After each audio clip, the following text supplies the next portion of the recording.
But you know, the Komodo dragon, its actually main killing mechanism is the bacteria of his teeth. You know, he can bite a deer or a buffalo and they'll walk away and die. Um, so I don't know actually. I've never seen that. I don't know who would win between a Komodo dragon and a tortoise. I would say the Komodo dragon's got an advantage. So Yeah, I saw they were showing on National Geo maybe.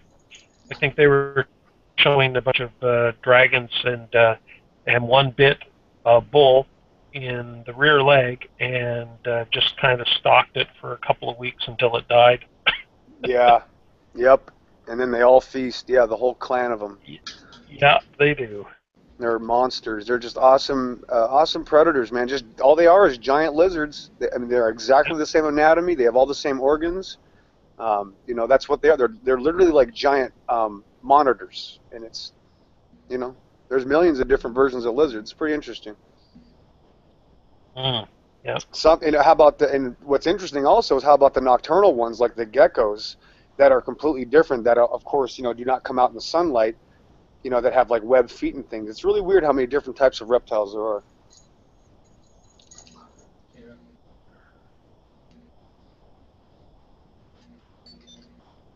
Anybody John else has raise any animals?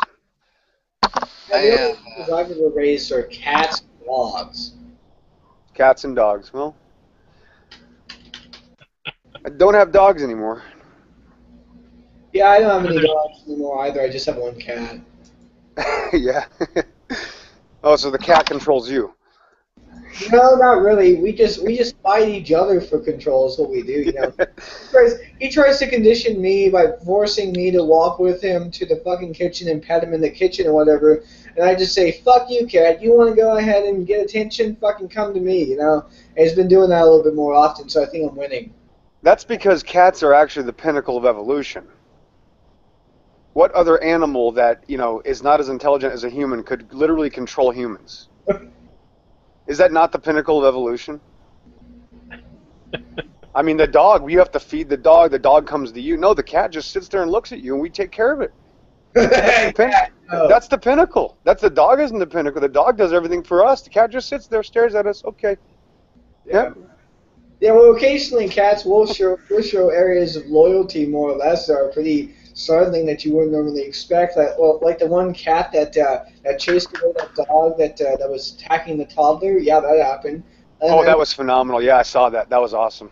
yeah, and then there was always those stories that you hear where someone breaks into a house and holds the person at gunpoint really, and the person that comes to the rescue are not the cops but the fucking cat and just dumps on his ass and scratches his face or whatever and just chases him out or whatever. It's just hilarious the way in which it does it. Yeah, that isn't. If you think about it, a 10-pound animal can put you in the hospital for a long time. That's a awesome creature. Yeah, yeah. I've always yeah. To me, this is kind of why I don't have really sympathy for people who get fucked, who really like get scratched to hell by cats because if you're gonna get scratched to hell by a cat, you probably deserve it because most of the time cats just don't fuck with people, or they don't fight with others, unless of course it's just each other. They fight with each other, but they don't really have a habit of attacking humans, unless of course they're rabies ridden. I've never seen a cat on rabies. Anybody got a link? I would love to see that. I think I might be able to find one. Hold on. have a ton of small lizards in my backyard. I mean, I'm into permaculture, so I build habitats to act as natural pesticide throughout my garden area. So I get glass lizards, they look like snakes. They're legless lizards, and all kinds of skinks and salamanders and all kinds of other weird crap out there. Hey, that's awesome. I wish I had all those. All I have is wall lickers, the lizards and the geckos. I don't have any of those other types. Wow.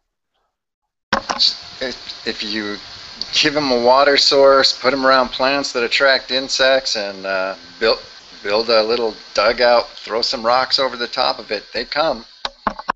I'm probably going to do that actually because you're putting more reptiles back here. We're in the process of a lot more animals, so that's definitely going to happen. And we've already done that, and we've seen a lot of things show up. Different types of birds and all kinds of stuff. You add water to a backyard, you'd be surprised. If you Hey, if you get into it, you can go to a site. It's called www.permies.com. It's about permaculture and stuff, but they talk about how to attract different animals or insects. Like right now, I'm focusing on getting my dragonfly population up because they eat mosquitoes, and I probably have about 40 to 50 dragonflies that are just constantly in my backyard now. It's pretty awesome. Yeah, no doubt. That's sweet. record, real quick, just to let you know, I posted that video with the cat with the rabies. So it's pretty interesting because the cats are really they don't look too different when they're on rabies. It's kind of weird, really. But the moment you come up to them, they will just attack you beyond anything else. It's kind of strange. Interesting. So like it's kind of weird too because dogs when they have rabies they actually go out and look for people to attack, but when cats they have rabies or whatever they don't attack anyone unless you come up to them automatically. And it's not just an issue of cats being like aggressive towards strangers really, unless of course the cat like has like bad experience with strangers or whatever. It's like cats are the behavior of a cat is somewhat conditioned in the same way that's a dog, but they react very differently in a lot of ways depending on the conditioning. Yep. So that pretty much means that all Komodo dragons have rabies. I mean, just look at them. Probably. In fact, it wouldn't surprise me at all if like their entire main ingredient for their poison is rabies. In fact, they must be the source of rabies. We should kill them. Well, it's got to be. I mean, what is rabies? Because I just don't know a lot about it. I mean, is it a bacteria? Is it a disease? Is it a virus?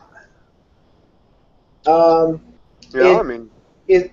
I just looked it up on Google. It says it's a viral infection that seems to be an inflammation of brain that causes inflammation of certain brain areas. interesting.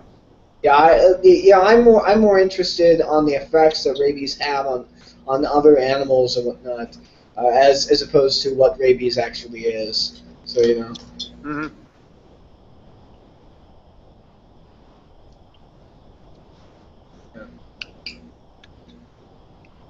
Anybody ever seen any silverfish? The little ones that get in your house sometimes? Yeah. Yeah, I've seen those. Pretty interesting animal. I don't know much about them.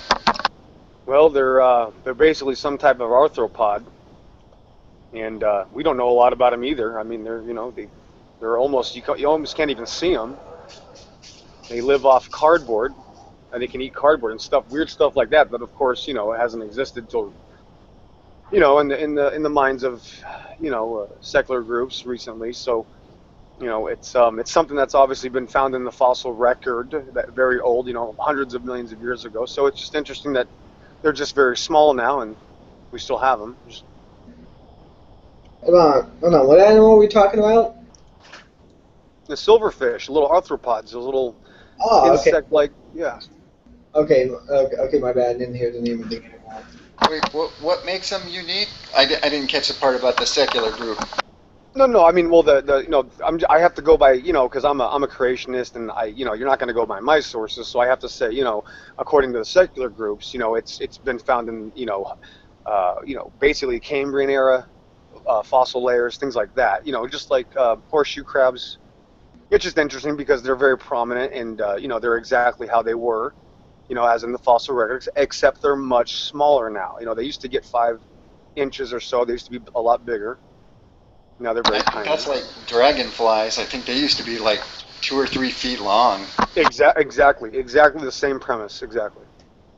Well, I hope you don't mind. I hope you don't take this as me being a dick or whatever, because I don't really mean to be this way. But anything that a creationist tends to say about this fossil record, I'm immediately skeptical of, because my experience with them is that they're always wrong, and that's like with Alex. No, I understand. Well, I mean, I feel the exact same way about evolution, man. We're on opposing sides. I mean, we're identical opposing sides. I feel the exact same way. Well, the only difference is that the science actually supports my position and it doesn't yours. Actually, I would completely disagree. I would say the science actually supports my position and actually proves evolution wrong. I actually own a couple of evolution books that I, read very often. And so we go. I've been doing this subject for a long time, and I mean, we're just polar opposites, man. We have the exact same opinion, but we're opposite. We're, just my side, blue versus red team. that's the reality. Except the only difference is that my side actually has peer review articles, while your side publishes stuff in like blogs, creationist magazines, and creationist publishers. Well, yeah, of course. So yeah. Well, of course, I absolutely actually agree with that, because the peer reviews are all biased, and of course, no institute that's attached to the evolutionist community would let us put our information anywhere. I mean, it's always been that way. I would also say, well, here's the other thing too, is that I'm also in the vast majority of the world that believes in a creation, and so the vast minority is the evolutionist in the world. That's just very obvious. So. Well, yeah, but the minority position or the majority position doesn't dictate whether or not one is wrong or right. But I absolutely agree. But the point I would like to make is that who also makes those claims as well? Anti-vaxxers and homeopathists, for all intents and purposes, which are provable through scientific standards to be, for all intents and purposes, pseudoscientific. Only people who don't understand the peer review process would say it's biased. Well, they've already found fraud in peer review, though, and they've also, the fact of the matter is we still have zero evidence for any type of organism gaining new features or information in the gene pool or outside. So, I mean, we don't have any evidence for evolution. That's all a presupposed idea that happens in the mind. And we have to just talk about it, because if you just talk about it and believe it, that's your evidence. Well, the context for fraud in the peer review process really is kind of a bit nonsensical when you put it in that area, because most of the fraud, quote unquote, that's been perpetrated in peer review has actually been an attempt to simply show that some of the standards for which certain fields publish more or less aren't exactly up to par with other areas, and should be an effort, and we should make an effort to change that, for which we have for them. And so for example, the peer review process of publishing papers regarding mental illnesses have gone through several revisions on the fact that certain fraudulent papers were being published for the extended purpose of exposing these things. I mean, this is a regular practice, and it's done so not to correct the peer review process, but it's either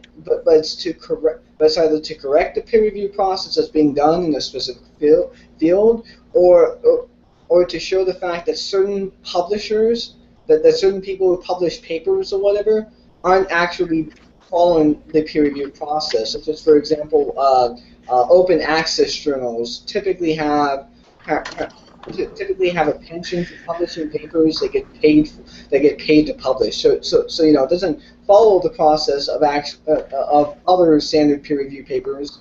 Standard peer review journals such as Nature and publishers like Oxford University Press and the like. That you just pay for it and it gets published. That's not how peer review works. Right. Well, that what you just said could very well be true. But where are the peer review articles that have evidence for any type of evolution? Showing that if creatures eventually lead to new features or information in the DNA, or changing from any type of thing, or skin changing to scales, or backwards, or scales changing the fur, or feathers. There's never been any evidence of any of it. There's just hypothesis and ideas, and they check off on it and say, yeah, we think this is how it works. Allele frequencies, produce a small variation within the species. So we'll just say that now microevolution proves macroevolution. I mean, that's what it's all turned into now, is normal reproduction and variation of the gene code is now considered evolution. When it used to be, it had to be macro, and it had to be mutations and significant changes. Well, here's the thing. The peer review papers do exist. You're just not looking hard enough. And in terms of evidence, in terms of the strongest peer-reviewed evidence for evolution, you would be talking observed speciation. That has happened, really. Okay. No, it has, and I understand that you believe in ring species and salamanders making salamanders they can no longer produce with, but that's not making a new animal. They're still salamanders, and them not being able to reproduce is not going to help their gene pool go anywhere. That's going to actually bottleneck them. They're going to all die. That doesn't help evolution. Except that's not evolution that you're speaking about. Evolution is production. It's not the quote unquote production of new species that whatever it is that you're referring to. It's literally a species that already exists that adapts to its environment, and that there are certain genetic changes per se that follow a specific line, where in which some species may follow an area or diverge through the process of adapting. You see, Right. there's microevolution, macroevolution, and whatever the two different things. There's no such thing as microevolution. Right. That's what. Right. Microevolution. If you have an evolution, you have an evolutionary process that is genetic, that accumulates over a specific amount of time, that will accrue into physical differentiations, like the mutation that caused polar bears' fur to be white, for example. That would be a primary example, and now polar bears. Well, now you're saying mutation. You're going away from allele frequencies, and now you're saying mutation. You're changing. You're taking a leap now. No, I'm talking about specific aspects that make evolution possible, really. Evolution, change of allele frequencies is how we determine that evolution is happening within this specific spot, really. Right. All that does though is replicate information off the existing gene pool, making wolves can get to Chihuahuas and Great Danes and Rottweilers, but that's it. There's nothing outside of that gene pool it's going to go to. That's what allele frequencies has always shown. Well, you do know that cats and dogs actually do have the same ancestor. No, they don't. I mean, that's not true. That's a presupposed idea. There's no evidence of that. That's what evolutionists believe. That's what your side of the story says, yes, but that's not true.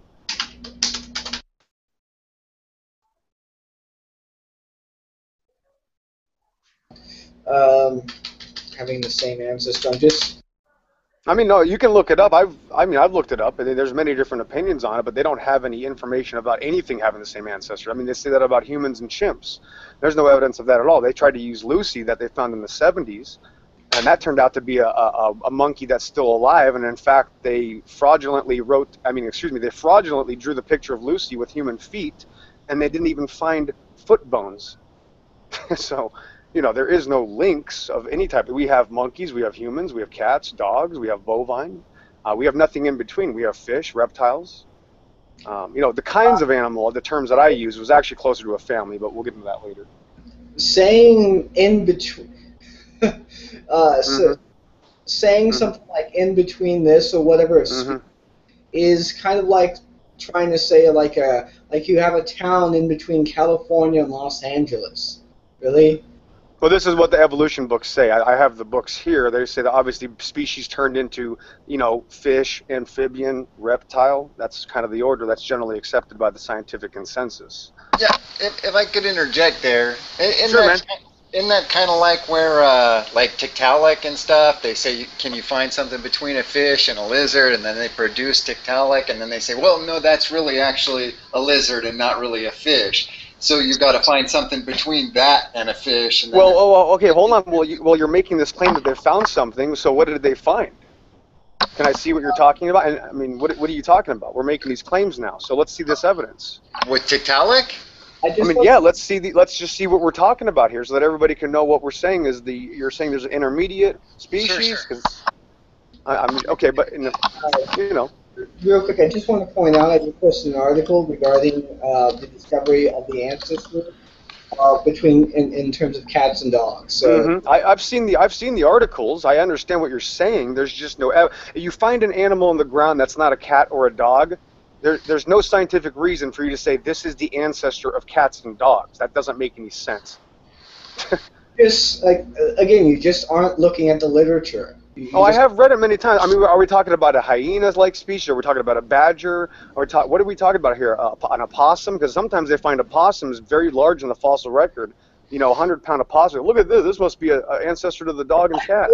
I posted the link, and you're not even bothering to click on it to see what species they're deriving from. I'm on my phone right now, not in front of my computer. So please relax, and I will definitely look at the link. Robbie Romance sent me these links, I think, a while back. A couple gentlemen in the past have. I've looked these things over. I'm asking you, what is this new species? What are they calling it? Because I'm sure they have a name for it, right? Do they show you what the bones look like? Do they show you what the animal looks like? Yeah, they do. Do they show you how many bones they actually found? Did they show you the actual amount of things they found to reproduce the animal skeleton? Yes. Mm-hmm. Yeah. And Yeah. it So I was mean, used, what's the animal? What is this? This is an unknown animal, right? That does not live today, right? well, it's 375 million years old. It was. Well, we have. Well, wait a minute. Horseshoe crabs are found 400 million years ago, and they still live. Yeah, they haven't really had to evolve much either. Well, that's what we're trying to figure out: is why do we everything that we find in the fossil record that's still alive today is exactly how it was then. So we're trying to find things that have evolved. We're trying to find that pre-cat that's almost a cat or almost a dog. We don't find these things. We find completely different animals, Yeah, or we find the exact same animals that are alive today. If there's competition for food and an animal lives a given area. That's the obvious thing. Yeah. Okay. What animals that exist today that were alive during the Cambrian explosion? Like jellyfish, worms, shells, seashells. What? I mean, what else? I mean, fish. You know what I'm talking? No, the fish weren't there, right? This was pre-fish, but yeah, jellyfish were there, right? I mean, worms were there. I mean, they found those in a lot of layers. They're still alive today. No, that's not No. What I asked was that what animals are in the Cambrian that are found in the Cambrian fossil record that are alive today? Okay. You know. The ones that were alive then, which ones are alive today? Now, of course, they're all invertebrates, right? Yeah. Right. Well, 99% of the species on Earth is still invertebrates. So we got a lot of those. Having invertebrates and then concluding that everything in the Cambrian fossil record is still alive as I know. Well, no. Well, now you're saying everything. You didn't say everything. You said which animals. I said jellyfish, worms, and seashells. I mean mollusks, clams. Argument and creationist claim per se. I mean, it was actually put forth in what was it? Why creation is true by Lee Strobel. What was it? That moron who made the claim that every animal in the Cambrian in the Cambrian fossil record is something that we find today. It's a common creationist argument. Who said that? Wait, who said every animal? Hold on for a second. I have to look him up really because I haven't. Okay. I don't know who's ever said every animal. I mean, of course, there's animals that are not alive today. We don't have any more trilobites, right? Those all died off supposedly 400 million years ago. We can agree on that. That's after that's post-Cambrian. That's Cambrian layer, right? That's 400 million years ago. That's a trilobite. We don't have those anymore. Now, right? I mean, can we agree on this? Yeah, but we also don't have Hallucia genus also. We don't have Lucy? No, I said Hallucia genus. Hallucia genus. Okay, what is that animal? Go ahead. I don't know about that one. It's basically the Tyrannosaurus Rex of the Cambrian era. Wait, did you say Tyrannosaurus Rex? No, I said it is the equivalent of the okay. Of the Cambrian era. In other words, I'm making sort of an analogy here. Right. Like it's an apex predator in the ocean. You're saying. Yeah. Right, and they don't exist today, right? Just like I'm saying, we know that trilobites don't exist, right? Right. So some things do not exist today that were in the fossil record. So how does that show evidence for evolution? How do things dying off and becoming extinct help evolution? Because in order for evolution to happen, certain species have to go extinct. Oh, okay. So things have to die for evolution to happen. So that because things die, that proves evolution. Not necessarily, no. Death is an integral part of evolution, sure. But I agree. Let me put it this way. Go ahead. I'm going to mute myself. When you become immune to smallpox, not to smallpox, to chickenpox, after you've had them over around your body, after they've broken out all over your body and whatnot. Absolutely. Once you have it, you're immune. Yes. Yeah. That's a very specific point of how evolution actually happens sometimes.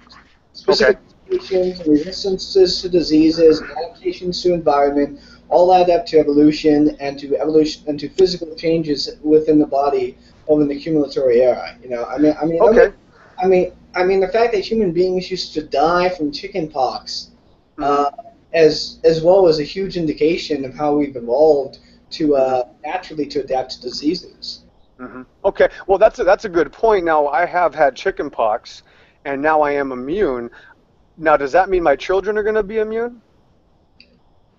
That's not necessarily how evolution works all the time. I'm just asking you a question. You know, my point is obviously my children aren't going to be immune because things adapt while they are alive. Things do not adapt now, and now my kids are going to be different. I'm going to adapt while I'm alive. If I don't adapt while I'm alive, I'm going to die. So I have to become immune to certain diseases while I'm alive. I can't become immune if I'm dead. You know, Yeah. so I already have to have the genetics to fight. I already have to have the genetics to fight the diseases, or I'll die.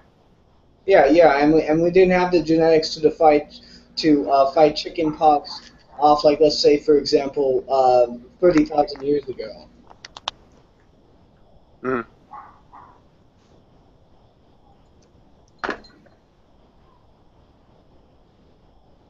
You get cut off, or did you ask me something? No. I was just saying we didn't have the genetics previously to fight off chicken pox. Now we do. Right. No, that might be true, but you would have to admit if they did survive, they already had the information to fight off chickenpox, or they would have died. That doesn't make any sense. But don't you understand that if they lived, they were obviously immune, right?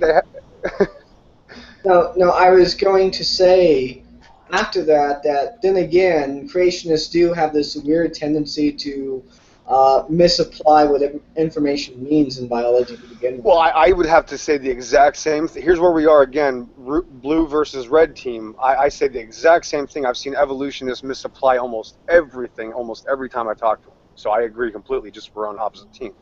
We have the exact same problem, bro. You know, we have all the exact same evidence, all the exact same history, hold on, same evidence. We have the same internet, same Google searches. It's just that we have completely opposing views, and you just have to realize that first. I'm just being honest. I think the one difference is, at least with an evolutionary model, you can utilize it to make predictive use in, like, immunology, virology, bacteriology, and actually, creating cures and making medicines and, that sort of thing. Well, here's what we're talking about now. We're talking about stuff like, and I'm going to help you out here, like pharmaceuticals, right? We're talking about pharmaceuticals, or even pesticides, or even HGMOs, or genetically modified foods and stuff. But you have to realize that's all controlled by intelligence of man to try to manipulate genetics. That doesn't help evolution. That's supposed to be uncontrolled and unguided. So they're two kind of opposite subjects. So again, the evolutionist has to use something that doesn't have anything to do with evolution to support evolution. From what I understand, the immunologists that I've looked at, they try to use the predictive model to see what they would expect. Yes. Evolution would determine viruses to morph into in order to prevent the next stage of cure, which is along the same kind of stuff they're doing for trying to fight superbugs and crap like that. Right. Well, we can do the same things with dogs. I can take a Rottweiler and a Greyhound, and we can predict that I'm going to get a Doberman, because of these genetic changes. But no matter what, the genetic information already existed. There was never any new information added. So. Yeah, but the only difference is that creationists don't really seem to define information very well. Whoa. The problem right there is that I see evolutionists not knowing what the word information means, because they're the only people questioning what the word means. I've never seen a creationist not know what the word means. If you look up RNA, it talks about code, which obviously only information would be having to do something with a code. So there is information in DNA. RNA listed. The biologists have admitted this since the 50s when they found out DNA. These guys, actually the guys that found DNA, said this had to be from a divine creator, and there's no way around it. That's what the scientists said. That's so. Yeah, I would dispute that that's actually what they said, because creationists can claim. You can look it up. Have you ever looked it up? Yeah, I kind of have, and I came up. You kind of have, kind of. Okay. As in I spent about an hour or two researching it before I just gave up, because I couldn't find anything that was substantial other than what was being claimed by creationist sites that didn't give any sources. Right. But anyways, that's kind of facile to begin with. The point I wanted to make here is that when it comes down to it, the argument for information on creationism is predicated upon the existence of a God. And Of course, yes, that's true. you know, because according to their argument is that information can only exist within intelligence without really defining why that is. Why? What's that? Why is that wrong? Don't we know that all intelligence comes from intelligence? Don't we know that all codes, all information, all messages come from intelligence? No, we don't. How do we know? Well, I mean, I know it. How do you not know it? That's just basic. I mean, common sense. There's information in The thing about common sense is it's often wrong. just for the record here, the information we're talking about here is it's like, for example, there's information in chemical and reactions in physics, really. Hey, you're probably right. I agree. Those chemicals had to be created. Yes, didn't they? I mean, do the chemicals exist, right? So they had to be created. So obviously, a Christian is going to think that God created the chemicals. Any creationist is going to think that God created the elements because they're intelligent. Why do things necessarily have to be created? Because, well, if they exist, usually things need a creator that exists. It's just kind of common sense again, Dieter. Once more, common sense isn't always right. Yeah, I mean, well, I guess it wouldn't be common sense if it wasn't right. Just like the fact that we know that the sun's going to rise tomorrow, that's common sense. Now we could be wrong. That isn't we could common be wrong. sense. Oh, I think that's common sense. We know the sun's going to rise. Come on. Common Dear sense. Lord. Common sense argument does not hold water when you compare it to the findings of quantum physics and quantum mechanics. Whoa! What quantum physics has to do with what in evolution? Because now you're really going to destroy yourself talking about quantum physics. The idea. Argument. Hold on. You can go after. I'm just saying here. The argument wasn't anything about quantum physics in relationship to evolution. The idea was that common sense doesn't always apply in terms in terms of the application of science of certain sciences. Because here's why: Newtonian physics and even Einstein's theory of relativity doesn't work on the quantum level. It just doesn't. The I agree. Sense whatsoever on that one. Yeah. Okay. Go on. But common sense would dictate that they do, but they don't. So why do they don't? I can tell you right now why they don't, because actually they have already been proven that the speed of light can be slowed down and sped up. So yeah, I mean Einstein was kind of wrong. No. Well, I know you don't know this, Dieter, because you don't pay attention to science, but anybody can look up the fact that light's been slowed down and sped up, and we know that it's been slowed down in the laboratory. Light as a thing can be slowed down and sped up, but the actual number, the speed of light, is a constant. No, it's... Did he drop off or something, I guess? I don't know. Either way. Well, it's like one thing I wanted to mention about common sense when it has to do with science. What science allows us to do is have a more firm understanding of the world and basically update our common sense. Back in the day, it was common sense that obviously someone carried the sun across the sky. It's ridiculous to think otherwise. But we learned about stuff. Actually, all the old scholars knew that God made the sun. There's no primitive people in history that ever said that. It's just modern man thinks that and assumes that. You never heard of... Do you know who Apollo is? Yeah, Apollo is not not part of the oldest people on Earth. I mean, Apollo was people after the... I never said the oldest people on Earth. Right, so you're not talking about cavemen. Culture. So you're not talking about cavemen. Of course, many cultures were wrong, and if they could say it's common sense, of course that's true. But we know what reality is. We're talking about science, and we know that the sun's going to rise tomorrow. That's just reality. I hope you know that. Wait. Allow me to say something obvious here real quick. In terms of Apollo, Apollo isn't a person. Apollo is a god, and people believe that Apollo would carry the sun around the earth, just like the ancient Greeks. That's what I'm saying, is that the idea was updated from that previous belief. And not only that, and for comparison, the Greeks thought Helios actually dragged the sun across the sky in a chariot with flaming horses, being pulled by flaming horses. Well, we know that's not the case anymore. Yeah, I mean, we got all kinds of scientists saying that evolution is true, and we've never even seen it. They're not even saying they've seen it, and it's not true. And we know it's not true. Can you define evolution?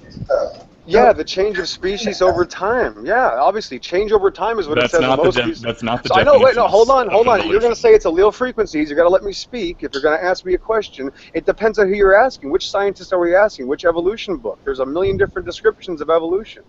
Have you ever read a book on evolution? Yes, I have a book on evolution. Do you have any? Have you read it? Yes. Have you read it? Do you have a book of an evolution? Can you answer my question, or are you just going to keep hiding?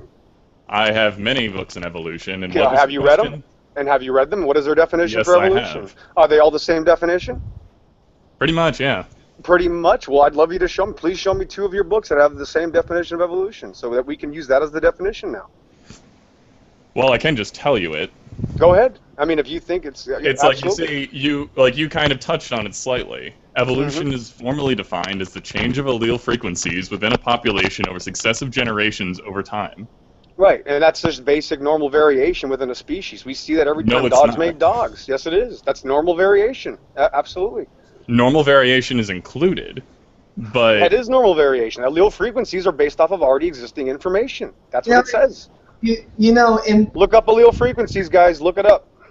Yeah, I just want to point out here that I think we need some regulation going on. So, yeah, go ahead, Dieter, your mic. Okay, what am I saying? Well, yeah, I think we should look up what allele frequency shows. Let's look up what allele frequency says. Let's read that definition. It's the frequency of different traits that show themselves within a population within a species. Exactly. Perfect. The traits already exist. Exactly. Yes. Exactly. It's just variation within a kind. That's normal variation. That's when I'm a little... I obviously had allele frequencies when I was born. So, like, what is the barrier within biology? It's called a gene... Yes, it's called a gene pool. No, what is the barrier within within biology that prevents a species from speciating?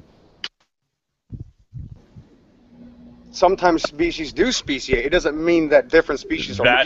You'll call it speciation. That is evolution. You just said something speciates, but evolution hasn't been observed. Right, it's not. Just because, because a chihuahua is your version of evolution of the wolf. That's speciation. Yes, a chihuahua is not a different type of animal. It's still a dog. So you admit that evolution happens? No, yeah, I admit that we have chihuahuas from dogs. That's all allele frequencies show. That's all we ever have. We have variation. You realize that's all evolution says. Yes, that's what you wish. That's what you believe. And we're never going to get birds and giraffes and lions and tigers from dogs, no matter how many times you crossbreed them. No, evolution doesn't say that would happen. Ever. Yes, I know. Evolution says you're eventually, over time, going to get new features because of natural selection, depending on which ones you need, and you're going to keep those depending on your environment. Yes, but do you understand?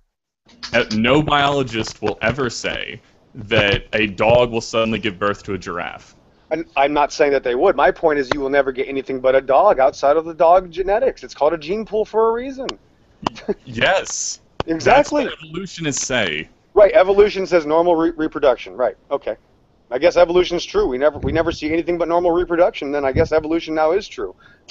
You realize because they've changed the definition now. Yeah. No, they haven't. You don't understand how you're not understanding. Right. I know. You don't understand how you're fooled and how you just bought into a big lie and you just have to believe in it because you have no choice. You just agreed with me on like every aspect of evolution. Yeah, because you're not proving evolution. You're proving normal variation within a species. It doesn't help evolution. You just said that speciation happens. Yes, we get chihuahuas from wolves. Is that not speciation? Dieter, real quick, to a degree, yeah. I'm asking you a question. So it is, right? Exactly. That's normal variation. Perfect. So you there's nothing changing. Yes, normal speciation is observed. It's called microevolution. You don't want to use that term. That's what it is. All we see in life is microevolution. We never see macro. We never see a different type of animal, like a reptile from a fish. We never see that. Never. And I just described to you that you would never see that. Right. We never see it over time, no matter what. We never see it even getting closer, beginning to have new features at all. We never see the beginning of it. We never see the initiation of any type of features of a different type of animal, such as wings, feathers, scales from non-scales, skin from non-skin. We never see the beginnings of anything change, ever. Well, we have seen everything you just listed. We've seen dogs make dogs, cats make cats. That's all we see, ever. Yes, and that's all we'd expect to see. Right. Oh man, are there any non-evolution believers here? I'm just curious. Am I the only one? You believe in evolution. Dude, no, am I the only non-brainwashed zombie when it comes to this stuff? Is there anybody else here that does not believe in evolution? No, everybody Well, believes in evolution. You're right? included in that subset you How just how am I? listed. I'm included in that. So are you sure, buddy? Because we You just just went through. agreed- You just you disproved just evolution agreed for on- me. You just Yeah, you agreed just- on every aspect of evolution. Yes, and we just disproved it. Exactly. That's how you disprove it. All you have to do is agree with you long enough, and you'll disprove yourself. It's very easy. Yes. Are you We only see trolling? cat- Are you trolling right now? No, you're just this stupid, bro. You're just this. You're not getting it. You don't understand reality, Dieter. Cats make cats. You've already admitted it. We never see anything but cats from cats. Yes, I'm sorry. Evolution Okay, doesn't happen. It so- only happens in your mind, Dieter. I'm sorry. So you realize that for an animal to give birth to something that is not the same species as its parent would completely disprove evolution, right? Like the Yeah, it's already situation been you're disproven. describing. Yes, it's already been disproven. Yes, anybody who lives in reality understands this. No, yes. what you just said, like, and if we ever discovered an animal giving birth to a completely new species, if that ever happened, that would disprove evolution. Right? Exactly. I know. Yes, it would. Yes. And that's why so we what would never- that be called? What would that be called then? If all of a sudden a dog gave birth to, like I say, a cat? That would be like freaking magic. Like I don't Right. even know Exactly. what we would I call that. absolutely agree. I think we're really on the same page now. I think you're right. Yes, we both accept evolution as defined. There you go. There you go. So Congratulations. it doesn't really. So it's all in your mind. Okay. Got it. No, it's not. Oh, man. I seriously think he's just playing with me. Is he I a serious seriously, person? here's the problem is I really know that you really believe what you're saying, and I can't help you because that's why you're here. You think you're right. Leader, You just for the fourth time. You agreed with me on everything having to do with evolution. It doesn't, right, you're not proving evolution. You're disproving evolution every time you talk. You're talking about cats making cats. That doesn't help evolution. I'm sorry. I never said that. I specifically said that will never happen. Right, exactly. Evolution never happens. I agree. What? That is not evolution. Right, A I know. cat giving Evolution birth is to a very dog gradual. is Right. not evolution. Wait, when do we see the gradual change from any new feature? When do we ever see a new feature of any sort on any type of animal biologically? Like, scales from non-scales, skin from non-skin, feathers or wings or anything that doesn't Okay, already so if exist. I give you an example of this, would you accept evolution? Yes. Okay, Just so give me a new feature. I just need to give you a proto wing, like a wing that cannot be used for flying. In No, a no, no, no, fossil, no, no, no, and no, then no, You would you- accept no. evolution. No, that shows that some animals have proto wings now. How does that prove evolution? Proto wings, that doesn't prove evolution. Some animals have small wings. Like a penguin, its wings aren't for flying; it's for swimming. No, I'm How not does I'm not saying full wings. I'm saying just feathers protruding from arms. Yes, and so you're saying the creature before that didn't have feathers protruding from the arms? Yeah, not Can you show me not the- to any- show me not the- to any significant degree. Right. Show me the creature before that didn't have the feature. Then show me the creature after it that did. Okay, so once again, if I Take your show you time. a fossil if I show you a fossil of a bird-like dinosaur that has feathers, and then an older fossil that does not have feathers, you'll believe in evolution. No, because that's what you're saying is basically not real. You're not talking about a real animal. You're talking about Archaeopteryx, which was proven a hoax. Is that what you're talking about? Dude, there's like a dozen or so. Yeah, and they're bird-like all dinosaurs. birds. Yeah, they're all birds or they're all dinosaurs. There's no in between. If you can show me a reptile with feathers, I'd love to see it. I'll be all ears. I've looked at these for years. There's no such thing. How would you define a reptile with feathers? Some animal that we know is cold-blooded that obviously is not warm-blooded, that has the structural body of a reptile that has feathers. We don't have any of it. So It just you would- lied so and you said it did. Since we can't. So you just described the Velociraptor. Thank you. Velociraptors don't have feathers. Neither do Deinonychus. They've never been found. Sorry. So this is the big. No. There's Here's a what we lot have of right here. evidence that This is the velociraptors have biggest feathers. lie. The biggest lie in evolution right now is that feathers grew on dinosaurs. This is the biggest lie actually of all evolution. This is the most hysterical thing. There's never ever found feathers on any reptile ever in history. That's complete psychotic. So you realize you're that's talking already to been somebody destroyed. who's in paleontology research, right? Yeah, I do in paleontology research myself as well, and I do this all the time. I just went out in the desert a week ago searching for some stuff. When's the last time you've been out there dusting things off? You have no idea. Actually, it's been like 2 years now. It's been a while. 2 years, yeah. Okay, well, it's fun, isn't it? Found a lot of interesting things out there, man. Yeah, I found shark vertebrae. That was kind of cool. Nice. Nice. I That's actually cool. Did you shoved find it any down in teeth? the dirt, and it hit like right on the vertebrae, and I was like, yeah, duh. Okay, it didn't break. Good. Well, that's actually badass. Do you know what type of shark it is, or what type of era it's from? Like, is it just I know Cretaceous?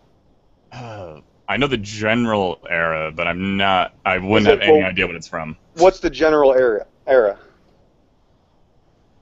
God damn, I don't remember. I actually have to look It's this up now. Well, it's probably Cretaceous, but well, which is of course 68, 70 million years old or so. But we have sharks today, don't we? Yeah, they Yeah. found an awesome niche and they stuck with it. So everything we find in the fossil record that's alive today is exactly the same. Isn't that interesting? The sharks are not exactly the same. We For don't one. we don't have sharks that are exactly the same, really. So you know of all the sharks that existed back then. Hold on, hold Well, on. we haven't found any that are exactly the same. I'm not exactly the same as my parents, and of course that's evolution, right? Real quick, I just gotta. Yes. I knew it. Normal variation, exactly. I don't love those. understand. I don't understand love those what part things. of I don't understand what part of evolution you don't like accept. Like, Okay, can you explain like here's which what I don't, part here, you don't yes, accept? yes. That eventually the cat is not going to change into anything other than a cat, no matter what. Is what I'm telling you. Do you mean like a population of cats? All populations of cats will always stay populations of cats, or they will die off, no matter what. Yeah, there's either you stay cats or you die. It's like the original population would have to die off for it to eventually become a new species. Yes, if evolution were true, but it's that's not. part of the process. That's part of But what you think the process is. We've observed this. We've never observed an animal making new features. The fossil record has never given evidence for feathers on How would you reptiles, do, I'm sure. okay, so what do you find as Sorry. new features? Do you find bigger size, different shapes, different colors, different diets? No, that's normal variation. patterns? No, that's normal variation within the gene code. That has nothing to do with evolution. You're defining significant differences. I'm just going to use significant differences. It's called variation. Yeah, variation within the kind. So you're defining significant differences as things you don't want to include in normal variation. It is normal variation. I'm saying it is normal variation. So everything we observe is normal variation, and things we Absolutely. don't observe are significant variation. No, we don't. Things we don't observe are guesses and dreams. Things we observe are always normal variation. So you are automatically tainting the well, and you are willing to accept anything that would discredit you. I gotta be honest with you. I mean, I used to believe in evolution, just like you, man, and I went through it just like you. You believe it right now. Well, I just was woken up to the fact that evolution is not reality and that variation is. It's just that you call it evolution. It's really called just normal genetic variation or normal, speciation or genetic drift, but it never leads to new features or new types of animals. It's always going to be a cat or a salamander or a worm or a fish. And no one disputes that. We're still fish. Oh, right. So we are still fish. Why aren't we still bacteria?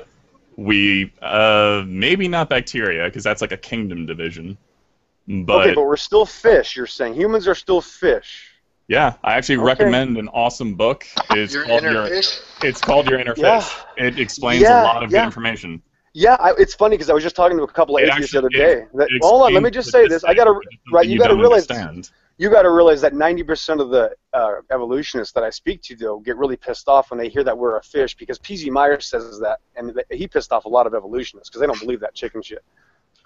They know we're not fish. It's just common sense would be that we're not fish. No, it's a basic knowledge of cladistics. Oh, man. Means that we are still defined as, like... Right, because they're vertebrates. What are all the other ones? Yeah, right, like because they have a vertebrae. Mammals. Right. We are forever in the clade of our ancestors. Right. I understand. That's what you believe. I understand. No, by definition. That's right, by your definition, yes. By your words in your mind, yes. Do you think we are primates? Dieter, no, we're fish. Real quick? All right, yeah, go for it. Sorry for dominating the conversation. Well, it was good, man. I appreciate it. It's been good. Devin, go ahead. Sorry for dominating the conversation. It's been awesome, bro. Thank you, man. It's quite all right, But Dieter, just to give you some context here, real quick, I basically I noticed a little bit of a tactic here is that whenever someone would provide evidence here for MG here to to say, well, the strongest evidence is this, he'll try to shift the topic as quickly as possible. Like, for example... Wow. What's the evidence? We haven't even got the evidence yet, and you're judging me, and you're telling me what I'm doing. MG, well, don't lie about... I don't have to be... If you're going to lie, I'll just leave, bro. MG, you're just throwing shit at the fucking wall at this point, because, I'm trying to make a point here, really. And, but anyways, really, I pointed out, like, the strongest evidence for evolution is species. Right, that's not a problem. If you want to lie about me, I can just leave, bro. If you want to be a pussy and lie, that's not my problem. If you can you let Devin finish? No, because you accused me of saying I'm shifting the burden of proof when I got evidence. You haven't given me any evidence. I never said anything about shifting the burden. You just said I changed my mind. I wanted to change the subject. I wanted to move goalposts. Whatever you're saying, whatever your semantics is a lie. It doesn't matter. When you lie about, you lied. It doesn't matter. I didn't say we need to change the subject. Just for a reference, by the way, when Dieter here got ahead and asked you about okay, so if I show this bird and if I show this bird, and I show that it fits to your exact criteria, then you will accept it, And I said yes. I said yes, I would, and you can't show me that criteria. Please try to show it to me. You didn't say that. You said that they're automatically defined as birds. They are either birds or reptiles. Correct. Show me one in between. I'd love to see a reptile with feathers. Go ahead. I've seen all the fakes already. Please show me another one. How come? Wait. Hold on. We have wait. No, you've been. Hold on. We have 100,000. Wait a minute. I'll do the magic Googling for you because I know this is hard. Awesome. We have 400,000. Okay. Right. Okay. I'm gonna just say this real quick. If you don't want to let me talk, I'm just gonna leave. But my point is, we have 400,000 different reptiles today. None of them have feathers. So I'm sorry, but reptiles never actually grow feathers in reality. If you find a fossil of a reptile, it never has feathers. Do you know what a feather is? Do you know what information is? A feather is a modified scale. No, it is not. Oh my God, you are so psychotic. Wait. The DNA for a feather and a scale are completely different. They're not even close. Please, this is hilarious. Oh my God! Why do we find birds? Right, that's why we found birds in the older layers as the Archaeopteryx. That makes sense. We don't. I can see you've been looking at the Attack Origin sites to hide from reality. You're saying we find modern birds before Archaeopteryx? We don't need to find modern birds. We have many animals that live today, even older than that are 400 million years old, that are still alive today, like jellyfish. Are you kidding me? That are 800 million years ago. You said birds. Jellyfish are completely different. Yeah, I forget. And there's not genus. Right, what animal do we need to pick from? We have just dozens of animals that are exactly how they are in the fossil record. Coelacanth, caiman, crocodile, lizards, fishes. I mean, none of these are exactly the same. No, I'm not exactly as my parents are. Nothing is exactly the same. That's why God wouldn't want to make a world of clones. I mean, I don't know who's stupid enough to think that. You said they were the same, but they're not. They are the same type of animal. Yes, I'm the same type of creature my parents are. If you don't think I am, that's your problem. Define type. Family. I gotta say, I am clapping. So you're saying family? Yeah, obviously. You don't think I'm the same type of creature my parents are? No, define type in a scientific sense. I'm saying family is an you don't think I'm the word. So you don't think I'm the same species as my parents? No, I think you are. I'm just trying to nail down what you mean by kind and type. Now here's my point. Now I'm saying species now. So the same species can look different. Well, I'm talking. Excuse me. I'm talking. Let me finish what I'm saying. Excuse me. Let me finish what I'm saying. The speed? Excuse me. Let me finish what I'm saying. If you want to keep hiding, I can. You guys are proving it right now. That's not a problem. I mean, if you guys got to be cowards, I don't have to talk to you. It's all good, Dieter. If you want to be a coward, I don't have to be here. If you got. I'm the one that. No, I'm sorry. I'm sorry, guys. You keep interrupting other people, and yet you. If you guys want to hide, it's okay. Just hide. Just hide. You guys got to be cowards. You have no choice. You have to be cowards. Yeah, you have no choice as usual. I'm sorry. You can't let me speak. I'm sorry. Obviously, you just admitted that species of the exact same kind cannot be identical. So you just proved my point again. Thank you, Dieter. You're doing a phenomenal job tonight. I don't see any name calling here. Hypocrisy. Allow me to say phenomenal work, guys. This is awesome. Is this recorded? I hope this is recorded. Fuck up for just 5 fucking seconds. I'm sorry, crybabies. I've already proven my point. You've been exposed. Have a good night, everybody. MG, here's the problem with you. Is that how the fuck are we supposed to? Oh yeah. He just left. I just love it. Oh, okay. I don't know. Maybe Reuven just booted him or whatever. But the funny thing is that I got pissed off as fuck about it. He said, "Can you let me talk?" When he hasn't even let anyone fucking talk, and he's always No, interrupted. you should see the shows that he runs. Oh, so you're already familiar with this guy. Okay. I'm Okay. pretty sure I didn't realize it right away, but I'm almost positive I've spoken to him before. Okay, this makes a lot more sense then. Now I know his type of tactic. What he'll do is that he will just simply he'll just simply continually interrupt people and try to say shit that pisses up and try to say shit that pisses other people off at regular intervals until someone blows up at his fucking hypocrisy really, and then he'll start making fun of other people and just leaving. I don't know. Maybe he's just fucking trolls what he is, but yeah. No, he's not a troll. He's a coward. Yeah, that's Like Pillbox. This is being recorded, so I think it is. Hangouts are almost always automatically recorded. But anyway, so Pillbox, if you ever want to watch to this particular point, I have a little message for you. This is what a coward looks like. Your actions are what cowards do. They're how children act. They talk really loud, they call everyone else hypocrites, and when they do not get their way, they run with their tail between their legs. Congratulations for proving your own point. Yeah. I mean, I'll even admit that since this is being recorded, really, I'll just say here that I have interrupted Pillbox, but that was mainly because I was correcting him on very important issues on the fact that he was either getting wrong about what I said or literally mischaracterizing what I said. Really, that was the only purpose for which I was doing. No, like in the other time. I'm sorry. Go ahead. No, it's quite all right. And you know the thing with Pillbox is that he'll ask for evidence, and they'll say, well, the evidence doesn't matter, and they'll shift the topic or whatever as fast as possible, really, when someone could provide the evidence. Because I saw him do that like multiple times to you when you were asking him to like define what you mean, and I might be able to provide it, or I could probably tell you why you won't. You know, I mean why I can't. No, when the information can't be ignored, then you just deny the information. Yeah, and not only that, I noticed that he would or change the question. Shift the topic, like you know, again, like I was saying, speciation is the strongest evidence for evolution. You know, observed speciation specifically. You know, he said it hasn't been observed, and I said actually it has. You know, here's the link with all the peer-reviewed evidence that you would probably need to show you that it does exist, you know. And he did, and not only that did he not address it, he tried shifting the topic so fucking fast. And in fact, I think in fact, besides Nephilim Free, I'd say he's probably the very definition of gish galloping. Because I know doing that a lot, and that's what I was clapping for, in case you didn't hear it. Oh, he's so cute.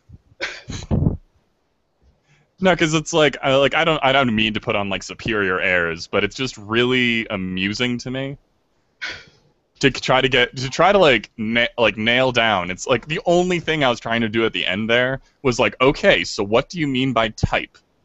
Like that's it. Like that's all I wanted to figure out. And he said family, and I'm like, okay, so are we sticking with family? And then he's like, no, it's species. It's like, okay, so species. He's doing his old tap dance. It's called tap dance. It is a magical tap dance. Oh, yeah. Oh, that's what he does all the time in these hangouts. Don't you worry. I've been in with him before, and it's the same old shit. Okay, well, now I know that I won't really get pissed off as much as before because... Yeah, I mean, I'm sorry if I ruined any of your cloud per se, but that seriously just pissed me off. That he said, oh, you know, why don't you go in and let me speak for a moment? You know, and he was interrupting you every single chance he got when you was simply trying to ask him a question and define what it was, or even give him an answer for that matter. He was doing the same thing with me as well. Pretty much. And he's done that with me too. And at the end of the day, it all becomes a big shit fight. It's like, honestly, what you do in those situations is you just let them talk and continually dig their own grave. No, yeah, but they just, it goes on and on and on. After a while, you just get sick of it. And then when you want to interject and start your talking, that's when he interjects you. So he gets like 20 minutes of talking, and you get 2 minutes. And that's how these hangouts go with him. Yeah, that's No. This is why, like, I would love to have him in like a formal debate with like the most Judge Dredd kind of moderator, and just be like, "Pillbox will be silent." dude, It won't work. It wouldn't work. Dude, if you get me in a debate, if you get in a debate like that, I would so fucking do that. I wouldn't even play favorites. I would just fucking say, you will be fucking silent if you interrupt him, you know, or you know, 50 points for not staying silent. Bam, you know, shit like that. Silence! Basically, like, that's one of the, like, I love Google Hangout. I think it's like an awesome service that I didn't even know existed like 2 or 3 months ago. But the one huge downside it has is like the loudest voice will dominate the conversation. The people that moderate can't even permanently mute people. Really? Why is that?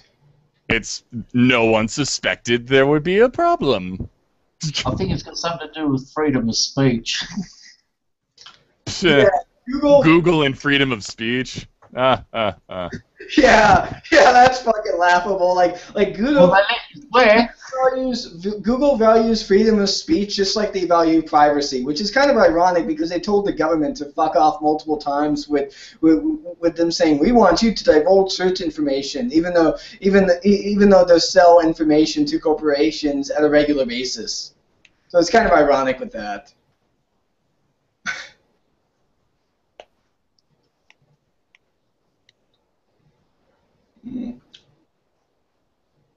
Silence.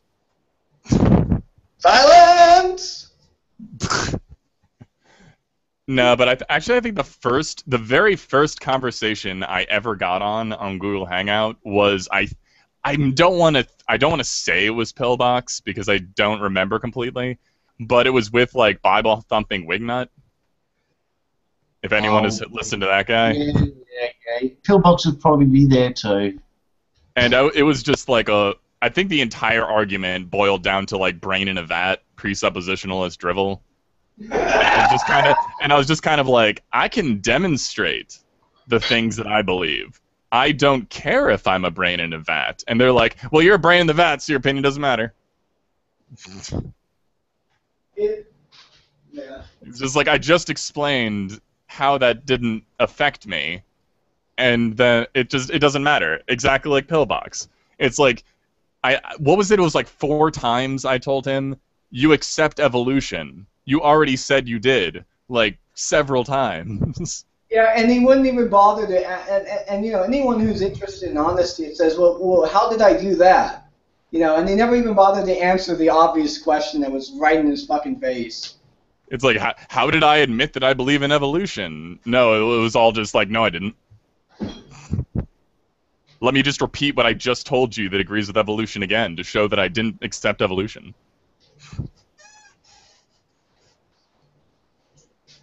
Beating up on people that can't hear you. No, his evidence is like something like, show me a dog with growing feathers, or something absolutely stupid. And it's I outright told him, if that happened, evolution is wrong. I know, but that's the sort of arguments that he comes up with, you know. It's like, show me a dog what gives birth to a cat. You know, absolutely fucking ridiculous shit. And it's like, it doesn't work like that. And the more you try to explain it, the worse it gets. That's what I could see this developing into a fight like that, because that's when he comes up with these fucking retard fucking explanations. I didn't even hear any of his explanations. I do. When you're on the outside and you're listening to it, it's like, oh my god, here it goes. It's gonna start. Yeah, I liken it like to the way in which Nephilim Free engages in debates. Which, by the way, debating Nephilim Free is more entertainment than it is like productive, really. Because you know, if you do it to try to convince him, you're just wasting your fucking time, really. But the one thing I've noticed that's really funny with Nephilim Free is that you can actually get him to admit that he agrees with every single fucking premise of what it is that he's denying in science. And you would just watch him squirm it is just hilarious to see. I think I was at like a live discussion once. I forget who the people were, but at the end of it, I was just like, it was about evolution. I think in public schools or something. I forget the topic, but the point was it was about evolution. And I stood up and asked like the guy that I viciously disagreed with. It's just like, if you do not understand evolution, why are you talking about it? Yeah, that kind of reminds me of that Beavis and Butthead episode regarding creationism in schools and shit. You know, and how they were saying, you know, we shouldn't have to learn something that we don't fucking understand. Beavis was like, yeah, right. That fucking, oh my god, man. That just so put it in. Oh, do you remember the Futurama episode about creationism? Oh no, I didn't know that they did an episode on that. There's an episode where an activist woman is saying like, I do not understand evolution, and I must protect my children from understanding it. Death to the truthers. Oh man, yeah, I kind of stopped watching Futurama after they kind of ended, and I never kind of watched them after they started. There's an occasional good episode. Yeah, but that scene is just fantastic. Yeah. That's kind of why I haven't watched Futurama anymore, because like all the episodes I watched ever since they got back on the air are fucking garbage. You know, I mean, it's kind of like it's kind of like watching how The Simpsons began, and then slowly watching them sort of devolve into them just not being as funny as they used to be. It's more political messages with The Simpsons nowadays than comedy. I haven't seen an episode of The Simpsons for like 3 solid years. I haven't seen an episode of The Simpsons for about 5 or 6. That's literally how bad it's been with them for that long. Crazy nonsense. Yeah. Actually, I found the image of the lady thing from that episode. Cool, dude.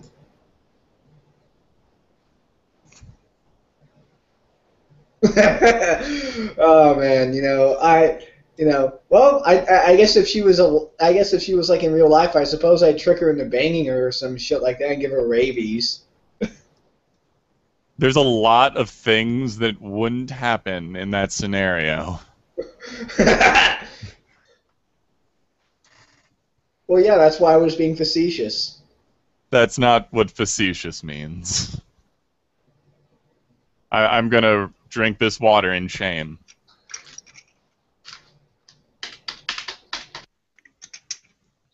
All right. Well, actually, since Pillbox left, I don't have anyone to argue with. So. Yeah, I know. It all goes to shit, doesn't it? What's the point in being in a room where everyone agrees with each other? I know, it's no fun. You need these idiots. It's like a white supremacist meeting. I'm sorry. That was just. I think I asked him once. I says, if God created everything, why the fuck did He put wings on emus when they can't fly? And he goes, oh, that's the way God did it. Have you seen like emu wings? They're not like even wings. They have no musculature, and they have a freaking talon at the end of it. Yeah, they do. I know. I've seen them. But they're the most like atrophied, useless limb on any animal I've ever seen. I know, but I asked him about that once. I didn't tell him about the talons. I just wanted to know about the feathers on the wings. And he said, that's the way God did it. And I went, well, that's a fucking stupid design, isn't it? And I says, and tell me about fucking lungfish. Did he run out of fucking gills with his famous design fucking method? You know, that's Are those the ones that can hang out like underground for a year?